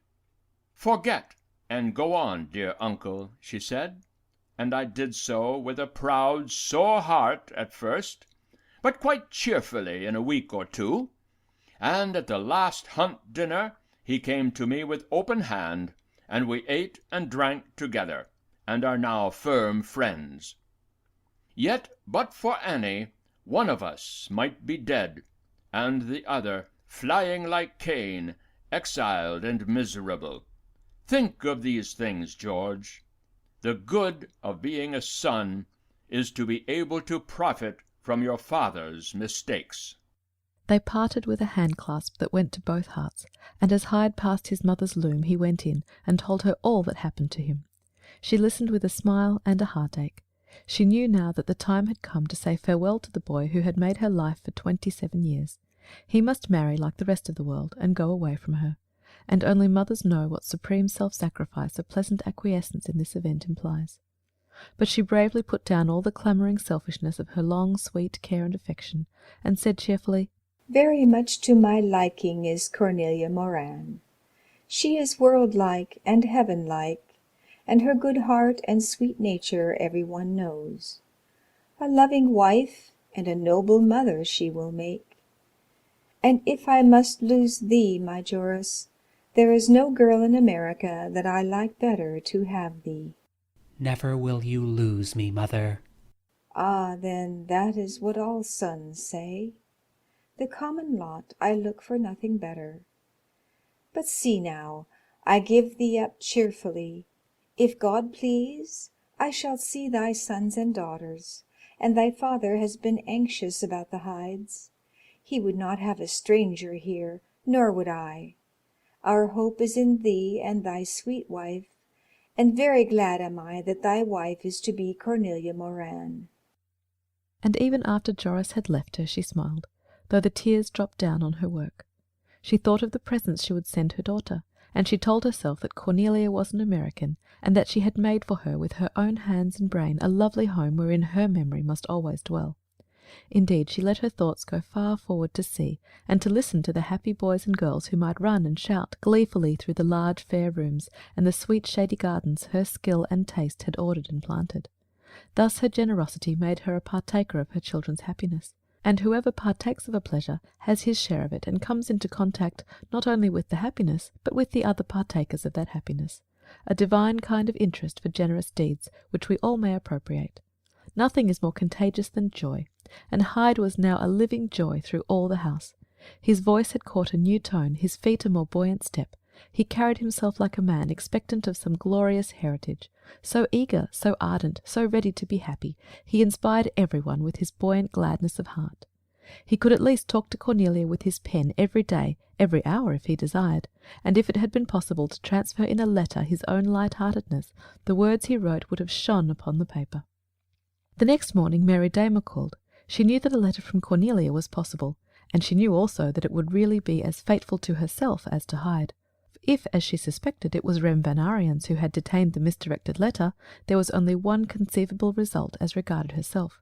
She, an upright, honourable English girl, loving truth with all her heart, and despising whatever was underhand and disloyal, had but one course to take. She must break off her engagement with a man so far below her standard of simple morality. She could not trust his honour, and what security has love in a heart without honour? She looked anxiously at Annie as she entered, and Annie would not keep her in suspense. "There was a letter from Miss Moran last night," she said. "She loves George yet. She rewrote the unfortunate letter, and this time it found its owner. I think he has it next his heart at this very moment." "I'm glad of that, Annie. But who was the first letter?" "I think you know, Mary." "You mean Mr. Van Ariens?" "Yes." "There is no more to be said. I shall write to him as soon as possible." "I am sorry." "No, no. Be content, Annie. The right will always come right. Neither you nor I desire any other end, even to our own love story." "But you must suffer." "Not much. None of us weep if we lose what is of no value. And I have noticed that the happiness of anyone is always conditioned by the unhappiness of someone else. Love usually builds his home out of the wrecks of other homes. Your cousin and Cornelia will be happy, but there are others that must suffer that they may be so. I will go now, Annie, because until I've written to Mr. Van Ariens, I shall not feel free. And also, I do not wish him to come here, and in his last letter he spoke of such intention." So the two letters, that of Hyde to Cornelia and that of Mary Damer to Van Ariens, left England for America in the same packet. And though Mary Damer undoubtedly had some suffering and disappointment to conquer, the fight was all within her. To her friends at the Manor she was just the same bright, courageous girl, ready for every emergency, and equally ready to make the most of every pleasure. And the tone of the Manor house was now set to a key of the highest joy and expectation. Hyde unconsciously struck the note, for he was happily busy from morning to night about affairs relating either to his marriage or to his future as the head of a great household. All his old exigent, extravagant liking for rich clothing returned to him. He had constant visits from his London tailor, a dapper little artist who brought with him a profusion of rich cloth, silk and satin, and who firmly believed that the tailor made the man. There were also endless interviews with the family lawyer, endless reading of law papers, and endless consultations about rights and successions, which Hyde was glad and grateful to leave very much to his father's wisdom and generosity. At the beginning of this happy period, Hyde had been sure that the business of his preparations would be arranged in 3 weeks. A month had appeared to be a quite unreasonable and impossible delay. But the month passed, and it was nearly the middle of November when all things were ready for his voyage. His mother would then have urged a postponement until spring, but she knew that George would brook no further delay, and she was wise enough to accept the inevitable cheerfully. And thus, by letting her will lead her in the very road necessity drove her, she preserved not only her liberty but her desire. Some of these last days were occupied in selecting from her jewels presents for Cornelia, with webs of gold and silver tissue, and Spitalfield silk so rich and heavy that no mortal woman might hope to outwear them. To these Annie added from her own store of lace many very valuable pieces, and the bridegroom was proud to see that love was going to send him away with both arms full for the beloved. The best gift, however, came last, and it was from the Earl. It was not gold or land, though he gave generously of both of these, but one which Hyde felt made his way straight before him, and which he knew must have cost his father much self-abnegation. It was the following letter to Dr. John Moran. My dear Sir, it seems then that our dear children love each other so well that it is beyond our right, even as parents, to forbid their marriage. I ask from you for my son, who is a humble and ardent suitor for Miss Moran's hand, all the favour his sincere devotion to her deserves. We have both been young, we have both loved. Accept, then, his affection as some atonement for any grievance or injustice you remember against myself. Had we known each other better, we should doubtless have loved each other better. But now that marriage will make us kin, I offer you my hand, with all it implies of regret for the past, and of respect for the future. Your servant to command, Richard Hyde. It is the greatest proof of my love I can give you, George, said the Earl, when the letter had been read. And it is Annie you must thank for it. She dropped the thought into my heart, and if the thought has silently grown to these written words, it is because she had put many other good thoughts there, and that these helped this one to come to perfection. Have you noticed, Father, how small and fragile-looking she is? Can she really be slowly dying? No, she is not dying. She is only going a little further away every hour. Some hour she will be called, and she will answer, and we shall see her no more here. But do not call that dying, and if it be dying, Annie will go as calmly and simply as if she were fulfilling some religious rite or duty. She loves God, and she will go to him. The next morning Hyde left his father's home forever. It was impossible that such a parting should be happy. No hopes, no dreams of future joy could make him forget the wealth of love he was leaving, nor did he wish to forget, and woe to the man or woman who would buy composure and contentment by forgetting, by really forfeiting a portion of their existence, by being a suicide of their own moral nature. The day was a black winter day, with a monotonous rain and a dark sky troubled by a ghostly wind. Inside the house the silence fell on the heart like a weight. The Earl and Countess watched their son's carriage turn from the door, and then looked silently into each other's faces. The Earl's lips were firmly set, and his eyes were full of tears. The Countess was weeping bitterly. He went with her to her room, and with all his old charm and tenderness comforted her for her great loss. In that moment Annie was forgotten, yet no one was suffering more than she was. Hyde had knelt by her sofa, and taken her in his arms, and covered her face with tears and kisses, and she had not been able to oppose a parting so heartbreaking and so final. The last tears she was ever to shed dropped from her closed eyes as she listened to his departing steps, and the roll of the carriage carrying him away forever seemed to roll over her shrinking heart. She cried out feebly, a pitiful little shrill cry that she hushed with a sob still more full of anguish. Then she began to cast over her suffering soul the balm of prayer, and prostrate with closed eyes and hands feebly hanging down, Dr. Roslin found her. He did not need to ask a question. He had long known the brave self-sacrifice that was consecrating the child heart suffering so sharply that day, and he said only, "We are made perfect through suffering, Annie." "I know, dear father." "And you have found it before this, that the sorrow well born is full of strange joys, joys whose long-lasting perfumes show that they were grown in heaven and not on earth." This is the last sorrow that can come to me, father. And my dear Annie, you would have been a loser without it. Every grief has its meaning, and the web of life could not be better woven, if only love touched it. I have been praying, father. Nay, but God himself prayed in you, while your soul waited in deep resignation. God gave you both the resignation and the answer. My heart failed me at the last. Then I prayed as well as I could.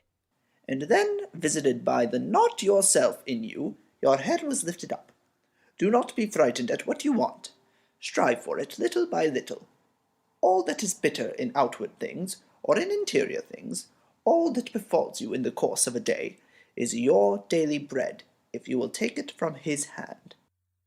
Then she was silent and quite still, and he sat and watched the gradual lifting of the spirit's cloud, watched until the pallor of her face grew luminous with the inner light, and her wide-open eyes saw, as in a vision, things invisible to mortal sight, but open to the spirit on that dazzling line where mortal and immortal verge.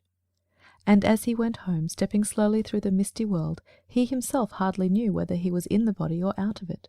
He felt not the dripping rain, he was not conscious of the encompassing earthly vapours. He had passed within the veil, and was worshipping in dazzling temples open straight to him, where one who had great lightnings for his crown was suddenly made present, vast and dim through crowded pinions of the cherubim. And his feet stumbled not, nor was he aware of anything around, until the Earl met him at the park gates, and touching him said reverently, "Father, you are close to the highway. Have you seen Annie?" I have just left her. "She is further from us than ever." Richard Hyde, he answered. She is on her way to God, and she can rest nothing short of that. Chapter 14 of The Maid of Maiden Lane by Amelia E. Barr. Chapter 14. Hush, love is here. On the morning that Hyde sailed for America, Cornelia received the letter he had written her on the discovery of Rem's dishonourable conduct. So much love, so much joy, sent to her in the secret foldings of a sheet of paper. In a hurry of delight and expectation she opened it, and her beaming eyes ran all over the joyful words it brought her, sweet fluttering pages that his breath had moved, and his face had been aware of. How he would have rejoiced to see her pressing them to her bosom at some word of fonder memory or desire. There was much in this letter which it was necessary her father and mother should hear, the Earl's message to them, Hyde's own proposition for an immediate marriage, and various necessities referring to this event. But she was proud and happy to read words of such noble, straightforward affection, and the doctor was especially pleased by the deference expressed for his wishes.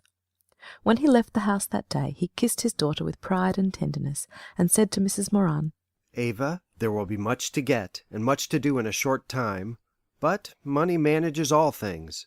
Do not spare where it is necessary." And then what important and interesting consultations followed! What lists of lovely garments became imperative, which an hour before had not been dreamed of! What discussions as to mantua-makers and milliners, as to guests and ceremonies, as to all the details of a life unknown, but invested by love and youth with a delightfully overwhelming importance. Cornelia was so happy that her ordinary dress of grey camelot did not express her. She felt constrained to add to it some bows of bright scarlet ribbon. And then she looked round about her room and went through her drawers to find something else to be a visible witness to the light heart singing within her. And she came across some coral combs that Madame Jacobus had given her, and felt their vivid colouring in the shining masses of her dark hair to be one of the right ways of saying to herself and all she loved, "See how happy I am." In the afternoon, when the shopping for the day had been accomplished, she went to Captain Jacobus to play with him the game of backgammon which had become almost a daily duty, and to which the captain attached a great importance. Indeed, for many weeks it had been the event of every day to him, and if he was no longer dependent on it, he was grateful enough to acknowledge all the good it had done him. "I owe your daughter as much as I owe you, sir," he would say to Dr. Moran. "And I owe both of you a bigger debt than I can clear myself of." This afternoon he looked at his visitor with a wondering speculation. There was something in her face and manner and voice he had never before seen or heard, and Madame, who watched every expression of her husband, was easily led to the same observation. She observed Cornelia closely, and her gay laugh especially revealed some change. It was like the burst of bird-song in early spring, and she followed the happy girl to the front door and called her back when she had gone down the steps, and said as she earnestly looked in her face, "You have heard from Joris Hyde? I know you have." And Cornelia nodded her head, and blushed and smiled and ran away from further questions. When she reached home she found Madame Van Heemskirk sitting with her mother, and the sweet old lady rose to meet her, and said before Cornelia could utter a word, "Come to me, Cornelia. This morning a letter we have had from my Joris, and sorry am I that I did thee so much wrong." "Madame, I have long ago forgotten it, and there was a mistake all around," answered Cornelia cheerfully. "That is so, and thy mistake first of all. Hurry is misfortune. Even to be happy it is not wise to hurry. Listen now. Joris has written to his grandfather, and also to me, and very busy he will keep us both. His grandfather is to look after the stables and the horses, and to buy more horses, and to hire serving men of all kinds. And a long letter also I have had from my daughter Catherine, and she tells me to make her duty to thee my duty. That is my pleasure also, and I have been talking with thy mother about the house. Now I shall go there, and a very pleasant home I shall make it. Many things Joris will bring with him, 2 new carriages and much fine furniture, and I know not what else beside." Then Cornelia kissed Madame, and afterwards removed her bonnet, and Madame looked at her smiling. The vivid coral in her dark hair, the modest grey dress with its knots of colour, and above all the lovely face, alight with love and hope, delighted her. "Very pretty art thou, very pretty indeed," she said impulsively, and then she added, "Many other girls are very pretty also, but my Joris loves thee, and I am glad that it is thee, and very welcome art thou to me, and very proud is my husband of thee. And now I must go, because there is much to do, and little time to do it in." For nearly a week Cornelia was too busy to take Arenta into her consideration. She did not care to tell her about Rem's cruel and dishonourable conduct, and she was afraid the shrewd little marquise would divine some change and get the secret out of her. Indeed, Arenta was not long in suspecting something unusual in the doctor's household. The number of parcels and of work-people astonished her, and she was not a little offended at Madame Van Heemskirk spending a whole afternoon so near to her, and "Never even," as she said to her father, turning her head this way. For Arenta had drunk a rather long draught of popular interest, and she could not bear to believe it was declining. Was she not the American heroine of 1793? It was almost a want of patriotism in Madame Van Heemskirk to neglect her. After a week had elapsed, Cornelia went over one morning to see her friend, but by this time Arenta knew everything. Her brother Rem had been with her and confessed all to his sister. It had not been a pleasant meeting by any means. She heard the story with indignation, but contrived to feel that somehow Rem was not so much to blame as Cornelia and other people. "You are right served," she said to her brother, "for meddling with foreigners, and especially for mixing your love affairs up with an English girl. Proud, haughty creatures, all of them. And you are a very fool to tell any woman such a crime. Yes, it is a crime. I won't say less. That girl over the way nearly died, and you would have let her die. It was a shame. I don't love Cornelia, but it was a shame." "The letter was addressed to me, Arenta." "Fiddlesticks! You knew it was not yours. You knew it was Hyde's. Where is it now?" She asked the question in her usual dominant way, and Rem did not feel able to resist it. He looked for a moment at the angry woman, and was subdued by her air of authority. He opened his pocket-book, and from a receptacle in it took the fateful letter. She seized and read it, and then without a word or a moment's hesitation threw it into the fire. Rem blustered and fumed, and she stood smiling defiantly at him. "You are like all criminals. You must keep something to accuse yourself with. I love you too well to permit you to carry that bit of paper about you. It has worked you harm enough. What are you going to do? Is Miss Damer's refusal quite final?" "Quite. It was even scornful." "Plenty of nice girls in Boston." "I cannot go back to Boston." "Why then?" "Because Mary's cousin has told the whole affair." "Nonsense." "She has, I know it. Men whom I had been friendly with got out of my way. Women excused themselves at their homes, and did not see me on the streets. I have no doubt all Boston is talking of the affair." "Then come back to New York. New Yorkers attend strictly to their own love affairs. Father will stand by you, and I will." "Father will not. He called me a scoundrel when I told him last night, and advised me to go to the frontier. Joris von Heemskirk will not talk, but Madame will chatter for him, and I could not bear to meet Dr. Moran. As for Captain Jacobus, He would invent new words and oaths to abuse me with, and Aunt Angelica would, of course, say amen to all he says. And there are others. Yes, there is Lord Hyde. Curse him! But I intended to give him his letter. Now you have burnt it. You intended nothing of the kind, Rem. Go away as soon as you can. I don't want to know where you go just yet. New York is impossible, and Boston is impossible. Father says go to the frontier. I say go south. What you have done, and it cannot be undone. So don't carry it about with you. And I would let women alone. They are beyond you. Go in for politics. That day Rem lingered with his sister, seeing no one else, and in the evening shadows he slipped quietly away. He was very wretched, for he had really loved Mary Damer, and his disappointment was bitterly keen and humiliating. Besides which, he felt that his business efforts for 2 years were forfeited, and that he had the world to begin over again. Without a friend to wish him a Godspeed, the wretched man went on board the Southern packet, and in her dim, lonely cabin sat silent and despondent, while she fought her way through swaying curtains of rain to the open sea. Its great complaining came up through the darkness to him, and it seemed to be the very voice of the miserable circumstances that had separated and estranged his life from all he loved and desired. This sudden destruction of all her hopes for her brother distressed Arenta. Her own marriage had been a most unfortunate one, but its misfortunes had the importance of national tragedy. She had even plucked honour to herself from the bloody tumbrel and guillotine, but Rem's matrimonial failure had not one redeeming quality. It was altogether a shameful and well-deserved retribution. And she had boasted to her friends not a little of the great marriage her brother was soon to make, and even spoken of Miss Damer as if a sisterly affection already existed between them. She could anticipate very well the smiles and shrugs, the exclamations and condolences she might have to encounter, and she was not pleased with her brother for putting her in a position likely to make her disagreeable to people. But the heart of her anger was Cornelia. But for that girl... Rem would have married Mary Damer, and his home in Boston might have been full of opportunities for her, as well as a desirable change when she wearied of New York. Altogether it was a hard thing for her, as well as a dreadful sorrow for Rem, and she could not think of Cornelia without anger. Just for her, she kept saying as she dressed herself with elaborate simplicity. Just for her. Very much she intruded herself into my affairs. My marriage was her opportunity with Lord Hyde, and now all she can do is break up poor Rem's marriage. When Cornelia entered the Van Ariens' parlour, Arenta was already there. She was dressed in a gown of the blackest and softest bombazine and crape. It had a distinguishing want of all ornament, but it was for that reason singularly effective against her delicate complexion and pale golden hair.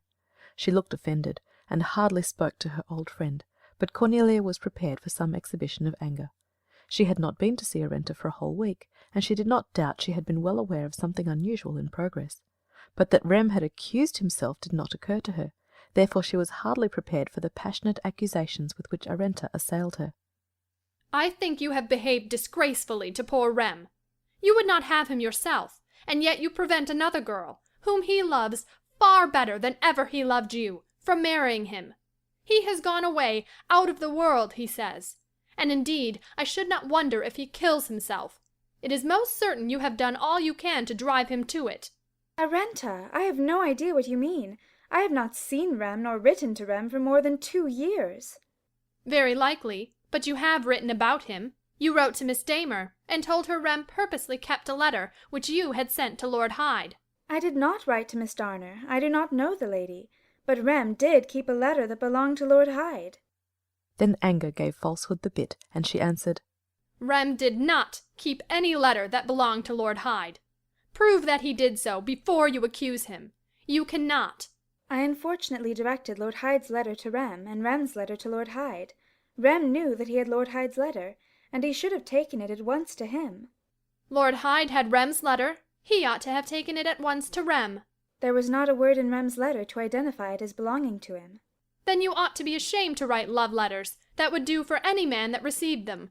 A poor hand you must be to blunder over 2 love letters. I have had 8 and 10 at once to answer, and I never failed to distinguish each. And while rivers run into the sea, I never shall misdirect my love letters. I do not believe Rem ever got your letter, and I will not believe it either, now or ever. I dare be bound Balthazar lost it on the way. Prove to me he did not. Oh, indeed, I think you know better. Very clever is Lord Hyde to excuse himself by throwing the blame on poor Rem. Very mean indeed to accuse him to the girl he was going to marry. To be sure, anyone with an ounce of common sense to guide them must see through the whole affair. Arenta, I have the most firm conviction of Rem's guilt, and the greatest concern for his disappointment, I assure you I have. Kindly reserve your concern, Miss Moran, till Rem Van Arens asks for it. As for his guilt, there is no guilt in question. Even supposing that Rem did keep Lord Hyde's letter, what then? All things are fair in love and war. Willie Nichols told me last night he would keep 100 letters if he thought he could win me by doing so. Any man of sense would. All I blame Rem for is that he asked you to marry him. So much for that. I hope if he meddles with women again, he will seek an all-around, common-sense Dutch girl who will know how to direct her letters, or else be content with one lover. Arenta, I should go now. I have given you an opportunity to be rude and unkind. You cannot expect me to do that again. She watched Cornelia across the street, and then turned to the mirror and wound her ringlets over her fingers. I don't care. It was her fault to begin with. She tempted Rem, and he fell. Men always fall when women tempt them. It is their nature to. I am going to stand by Rem, right or wrong. And I only wish I could tell Mary Damer what I think of her. She has another lover, of course she has, or she would not have talked about her honor to Rem. To such thoughts she was raging when Peter Van Ariens came home to dinner, and she could not restrain them. He listened for a minute or two, and then struck the table no gentle blow. In my house, Arenta, I will have no such words. What you think, you think. But such thoughts must be shut close in your mind. In keeping that letter, I say Rem behaved like a scoundrel. He was cruel, and he was a coward. Because he is my son, I will not excuse him. No, indeed. For that very reason, the more angry I am at such a deed. Now then, he shall acknowledge to George Hyde and Cornelia Moran the wrong he did them, ere in my home and my heart he rights himself. Is Cornelia going to be married? That is what I hear. To Lord Hyde? That also is what I hear. Well, as I am in mourning, I cannot go to the wedding. So then I am delighted to have told her a little of my mind. It is a great marriage for the doctor's daughter. A countess she will be. And a marquise I am. And will you please say if either countess or marquise is better than mistress or madam? Thank all the powers that be. I have learned the value of a title, and I shall change marquise for mistress as soon as I can do so. If always you had thought thus, a great deal of sorrow we had both been spared. Well then, a girl cannot get her share of wisdom till she comes to it. After all, I am now sorry I've quarreled with Cornelia. In New York and Philadelphia she will be a great woman. To take offense is a great folly, and to give offense is a great folly. I know not which is the greater, Arenta. Oh, indeed, father, if I am hurt and angry, I shall take the liberty to say so. Anger that is hidden cannot be gratified, and if people use me badly, it is my way to tell them I am aware of it. One may be obliged to eat brown bread, but I, for one, will say it is brown bread and not white. Your own way you will take, until into some great trouble you stumble. And then my own way I shall take, until out of it I stumble. I have told Rem what he must do. Like a man he must say, I did wrong, and I am sorry for it. And so well I think of those he has wronged, as to be sure they will answer, it is forgiven. And forgotten. That is different. To forgive freely is what we owe to our enemy. To forget not is what we owe to ourselves. But if Rem's fault is forgiven, and not forgotten, what good will it do him? I have seen that everyone forgives much in themselves that they find unpardonable in other people. In so far, Arenta, we are all at fault. I think it is cruel, father, to ask Rem to speak truth to his own injury.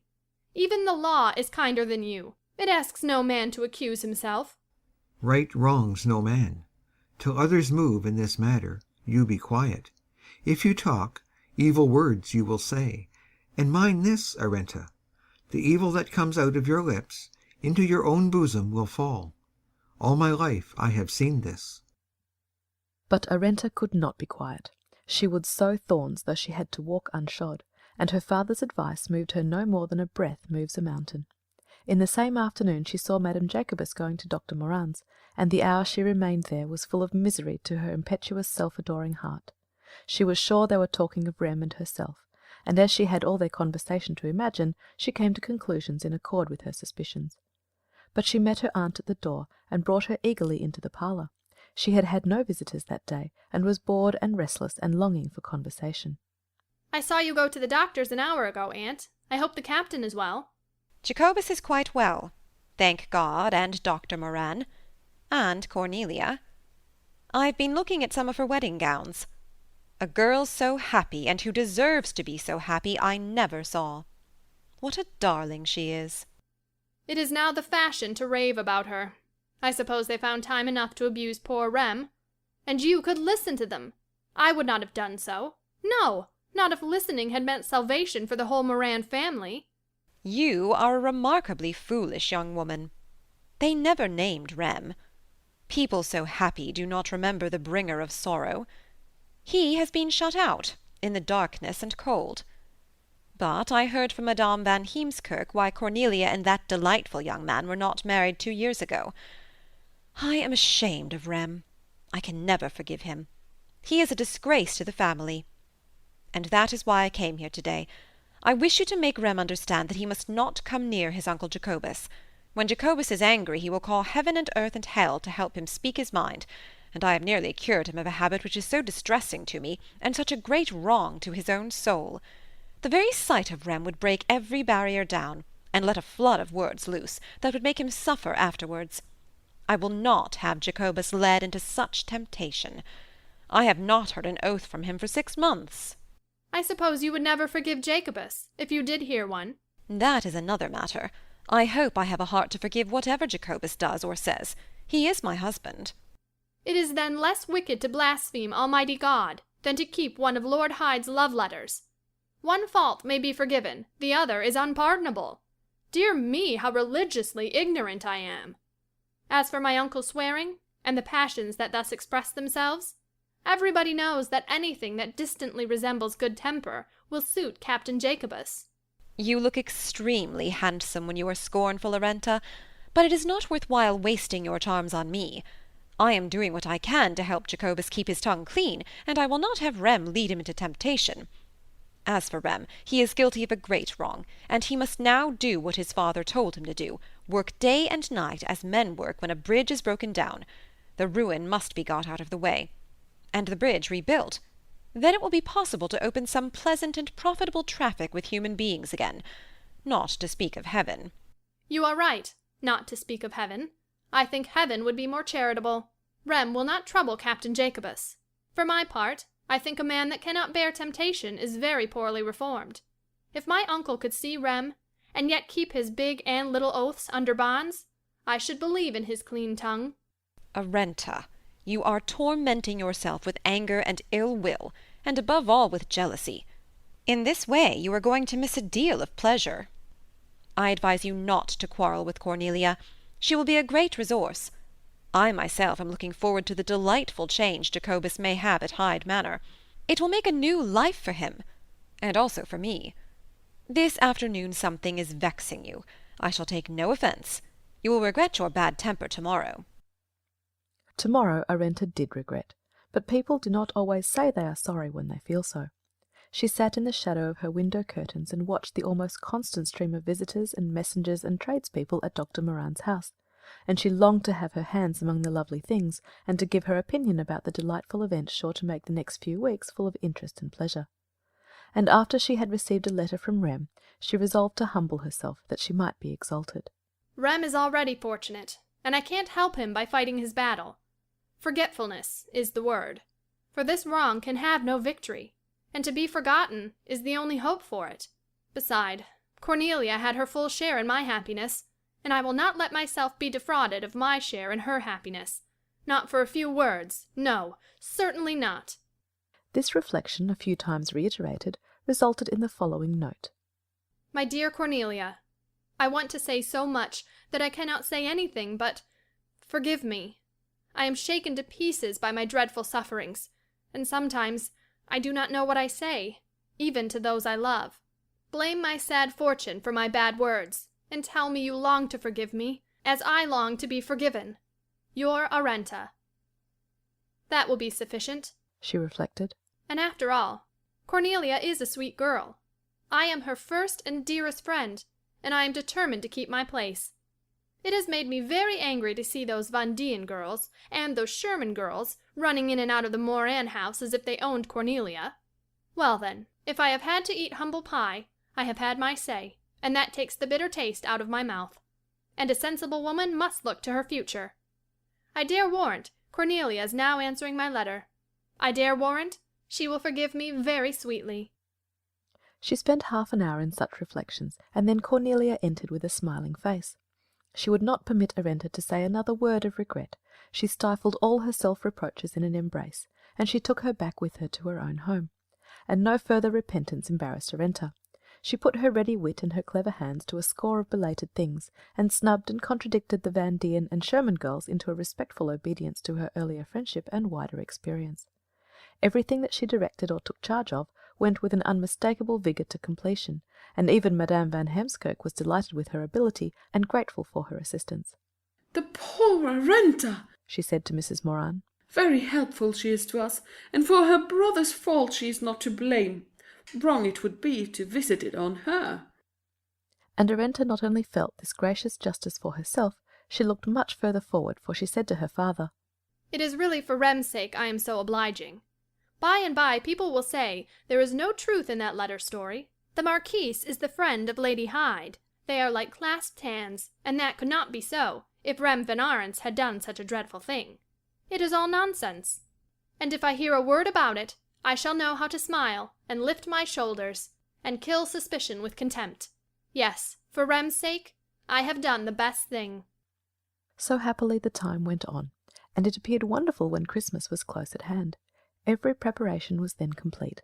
The manor house was a very picture of splendid comfort, and day by day Cornelia's exquisite wardrobe came nearer to perfection. It was a very joy to go into the Moran house. The mother, with a happy light upon her face, went to and fro with that habitual sweet serenity which kept the temperature of expectant pleasure at a degree not too exhausting for continuance. The doctor was so satisfied with affairs that he was often heard timing his firm, strong steps to snatches of long-forgotten military songs, and Cornelia, knowing her lover was every day coming nearer and nearer, was just as happy as a girl loving and well-beloved ought to be. Sorrow was all behind her, and a great joy was coming to meet her. Until mortal love should become immortal, she could hope for no sweeter interlude in life. Her beauty had increased wonderfully, hope had more than renewed her youth, and confident love had given to her face and form a splendour of colour and expression that captivated everybody. Though why or how they never asked, she charmed because she charmed. She was the love, the honey, the milk of sweetest human nature. One day the little bevy of feminine counsellors looked at their work and pronounced all beautiful and all finished.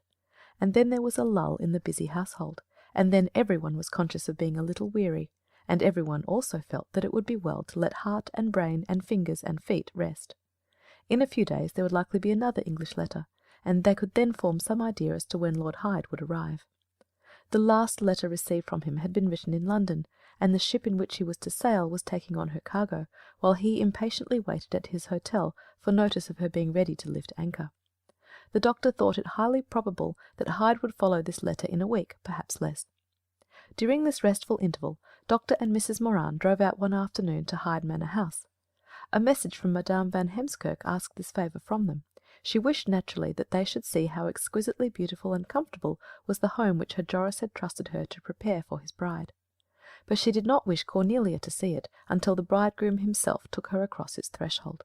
"An old woman's fancy it is," she said to Mrs. Moran. "But no harm is there in it, and not much do I like women who bustle about their houses and have no fancies at all." "Nor I," answered Mrs. Moran with a merry little laugh. "Do you know that I told John to buy my wedding ring too wide, because I often heard my mother say that a tight wedding ring was unlucky." Then both women smiled, and began delightedly to look over the stores of fine linen and damask, which the mother of Joris had laid up for her son's use. It was a charming visit, and the sweet pause in the vivid life of the past few weeks was equally charming to Cornelia. She rested in her room till the short daylight ended.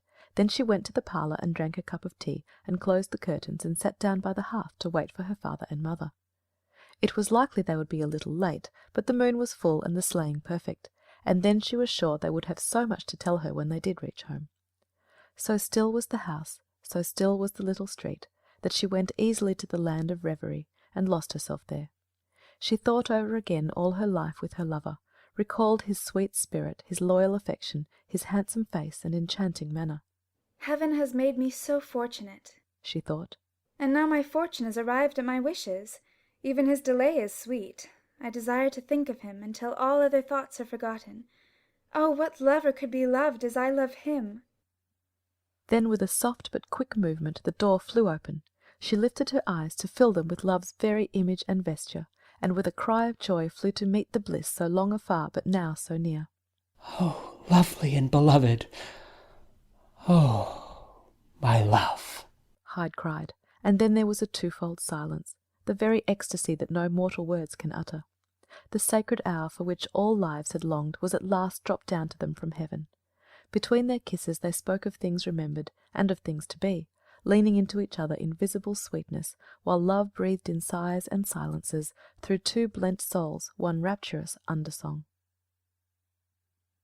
End of chapter 14. End of The Maid of Maiden Lane by Amelia E. Barr. In Season 2 of Missing Pages, we'll take a look at what happens when an old system faces new challenges. This is what happens when you involve money. I'm Beth Ann Patrick, your host of Season 2 of the Missing Pages podcast. We'll dig into these stories and talk to authors like Jodi Picoult for their firsthand experiences. You can child-proof your world, but you can't world-proof your child. Listen and subscribe to Season 2 of Missing Pages wherever you get your podcasts.